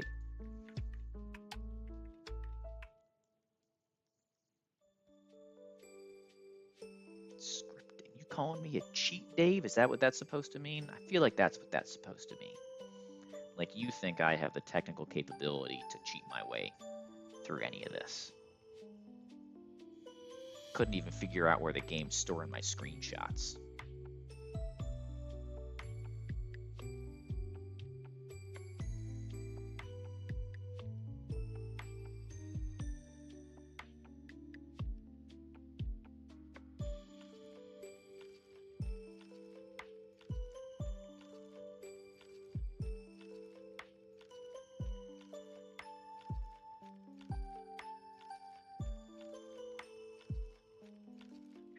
31 HP, minus special attack. I guess crazy, man. This is good though. This is still good. That's criminal, but it's good. Every special attacker minus special attack. Every physical attacker 0 attack or minus attack. It's just crazy, but plus Spadef is going to help here. 31 HP is going to help here. Especially in 1 defense isn't great, but this guy's so defensive on his own, it's probably fine. And by the way, we had minus special attack Torkoal last run, and it was the GOAT as well. We'll leave him under-leveled until we need him, but we'll need him soon.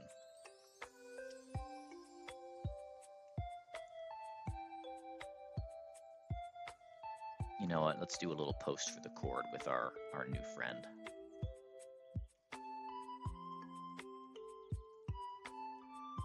Nah, we're good. Don't need to post every encounter. I should have waited. I shouldn't have posted the Magmar or Magby. I should have just waited. Done them all.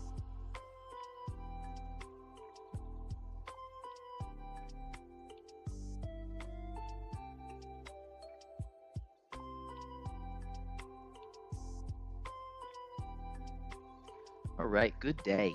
Good day, good stream. Got ourselves, like, we almost have like a functioning box of Pokemon now. I mean,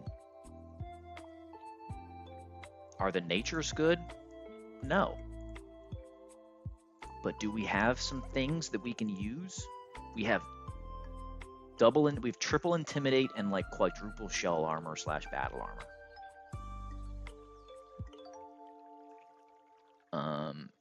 We're starting to acquire some special bulk to help us out on the other side. We have fire move. We have 2 minus special attacking fire types. Let's go. It's just 2 free.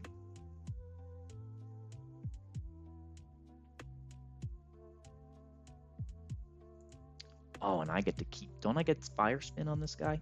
I do. I don't think Turtonator's an exploder. I have never kept explosion on it before.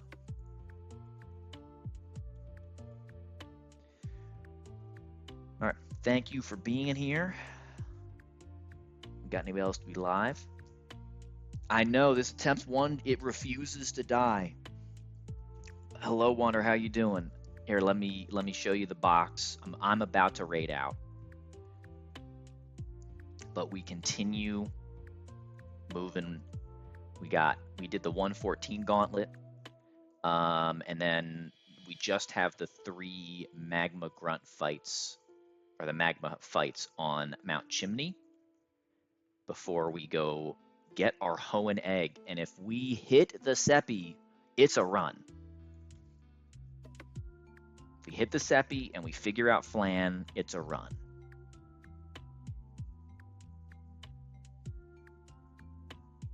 Archie, Seafloor Cavern. Seafloor Cavern Archie, I would use the Boom TM probably, or scale it. But that's fair. That is a fair use.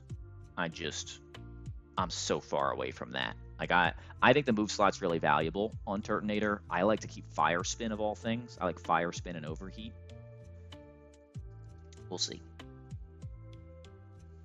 I think you've seen a lot of this stuff, so let me just run you through the newest entrance, and I'll re-show Steelix, because Steelix is pretty, at least as a Steelix, it's quite recent. Who else is semi-new? Zoroark, maybe?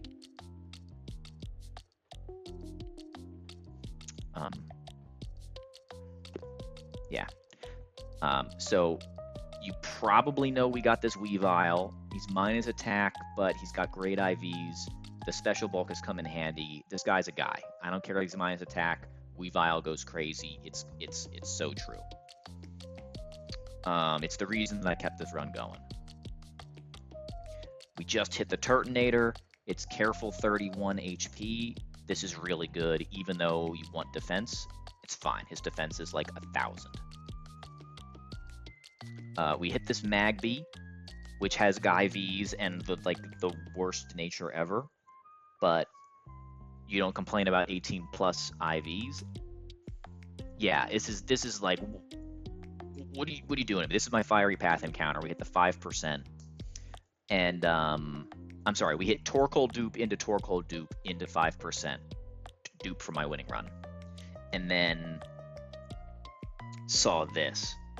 Every single special attacking Pokemon that I have caught this game has been minus special attack. Every single one of them. Rapidash, Carnivine, Turtonator, Magmar.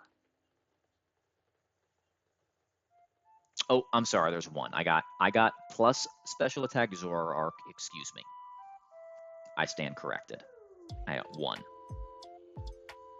And, oh no, I got two, because Masquerain. Masquerain's minus speed, which is also bad instead of minus special attack.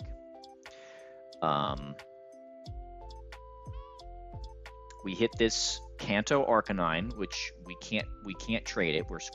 We have to keep Kanto. Weird IV set, but plus attack has got to be helpful to balance out the one IV. I don't really know what this does, but it's one of the best Intimidators stat-wise ever made.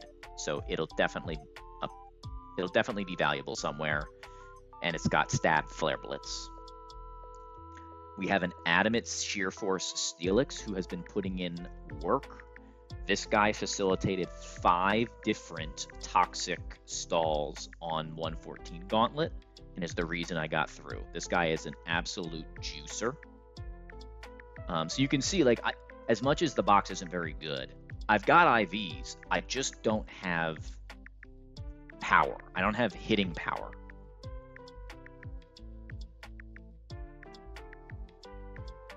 Does it in this game get overheat? I didn't know it did. Hold on. Oh, 65 overheat. And we're naughty. We're not special attack. That'll be great. Good call. It gets Outrage too. That's wild. Outrage Arcanine. I can't imagine I'm keeping that. Oh, no, because extreme speed. I'm just thinking about that one Goodra. We got this Escavalier, which we won the 50-50 on shell armor, and we lost the IV nature run. This guy's been underwhelming so far. I've seen Escavs do incredible things. It just walls some stuff. And we have 3 Intimidators, so I'm sure it's going to be good. It also is my highest special defense shell armor guy. So it'll do something at some point, probably when it learns a steel type move, because for some reason Dexa didn't give it one until much later. I don't understand. We can teach it Smart Strike Team if we want to, but so far it hasn't really performed in the calc to be necessary. We got this Crustle in Desert Underpass. It's sturdy, it's plus attack. None of the other things really matter. We will probably not use this, but that doesn't mean it's not potentially useful. We just don't need it. But with Primarina coming around the corner, slow flip turn into sturdy guy is a thing.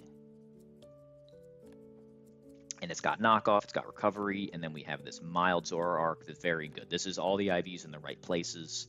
Good bulk on a super frail guy is nice, so you don't risk crit when you're entering. This Pokemon's really annoying because it's bugged in the calc. So every time you export, it exports with the Dark Aura ability instead of the Illusion ability, and makes you think you do more damage than you do. So other than the fact that you think you send in the wrong Pokemon on the field with Illusion, and you think that you do more damage than you do in the calc, this thing is as good as it can be. And it's proven to be different enough from Weavile to be valuable. Not super valuable, it's niche, but it's held its own. Yeah. I saw it.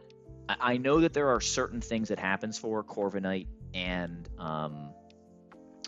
and Limber Lopunny are the two that come to mind. I just didn't know about the Dark Aura one until I saw it happen to another runner. Exactly. The difference is that Mirror Armor doesn't really matter. I guess it matters if you click the box for Intimidate, but I just put Corviknight to -1, so it never affects me. That's just depends on how you do your calcing. But this one is, well, it's actually, Lopunny's the same problem. On Lopunny, you put a Silk Scarf on and it thinks it has Klutz, and so you don't see the damage boost. But at least it's easy to tell because you're looking for the damage boost. The Zoroark is, I have already entered a battle thinking I had a one-shot and then didn't have it when I got there.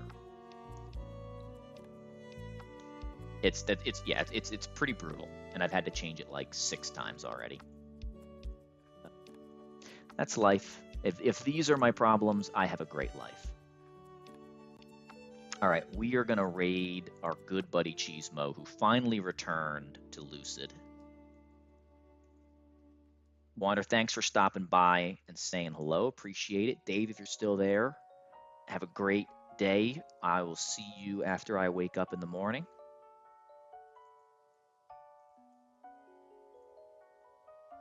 Good day.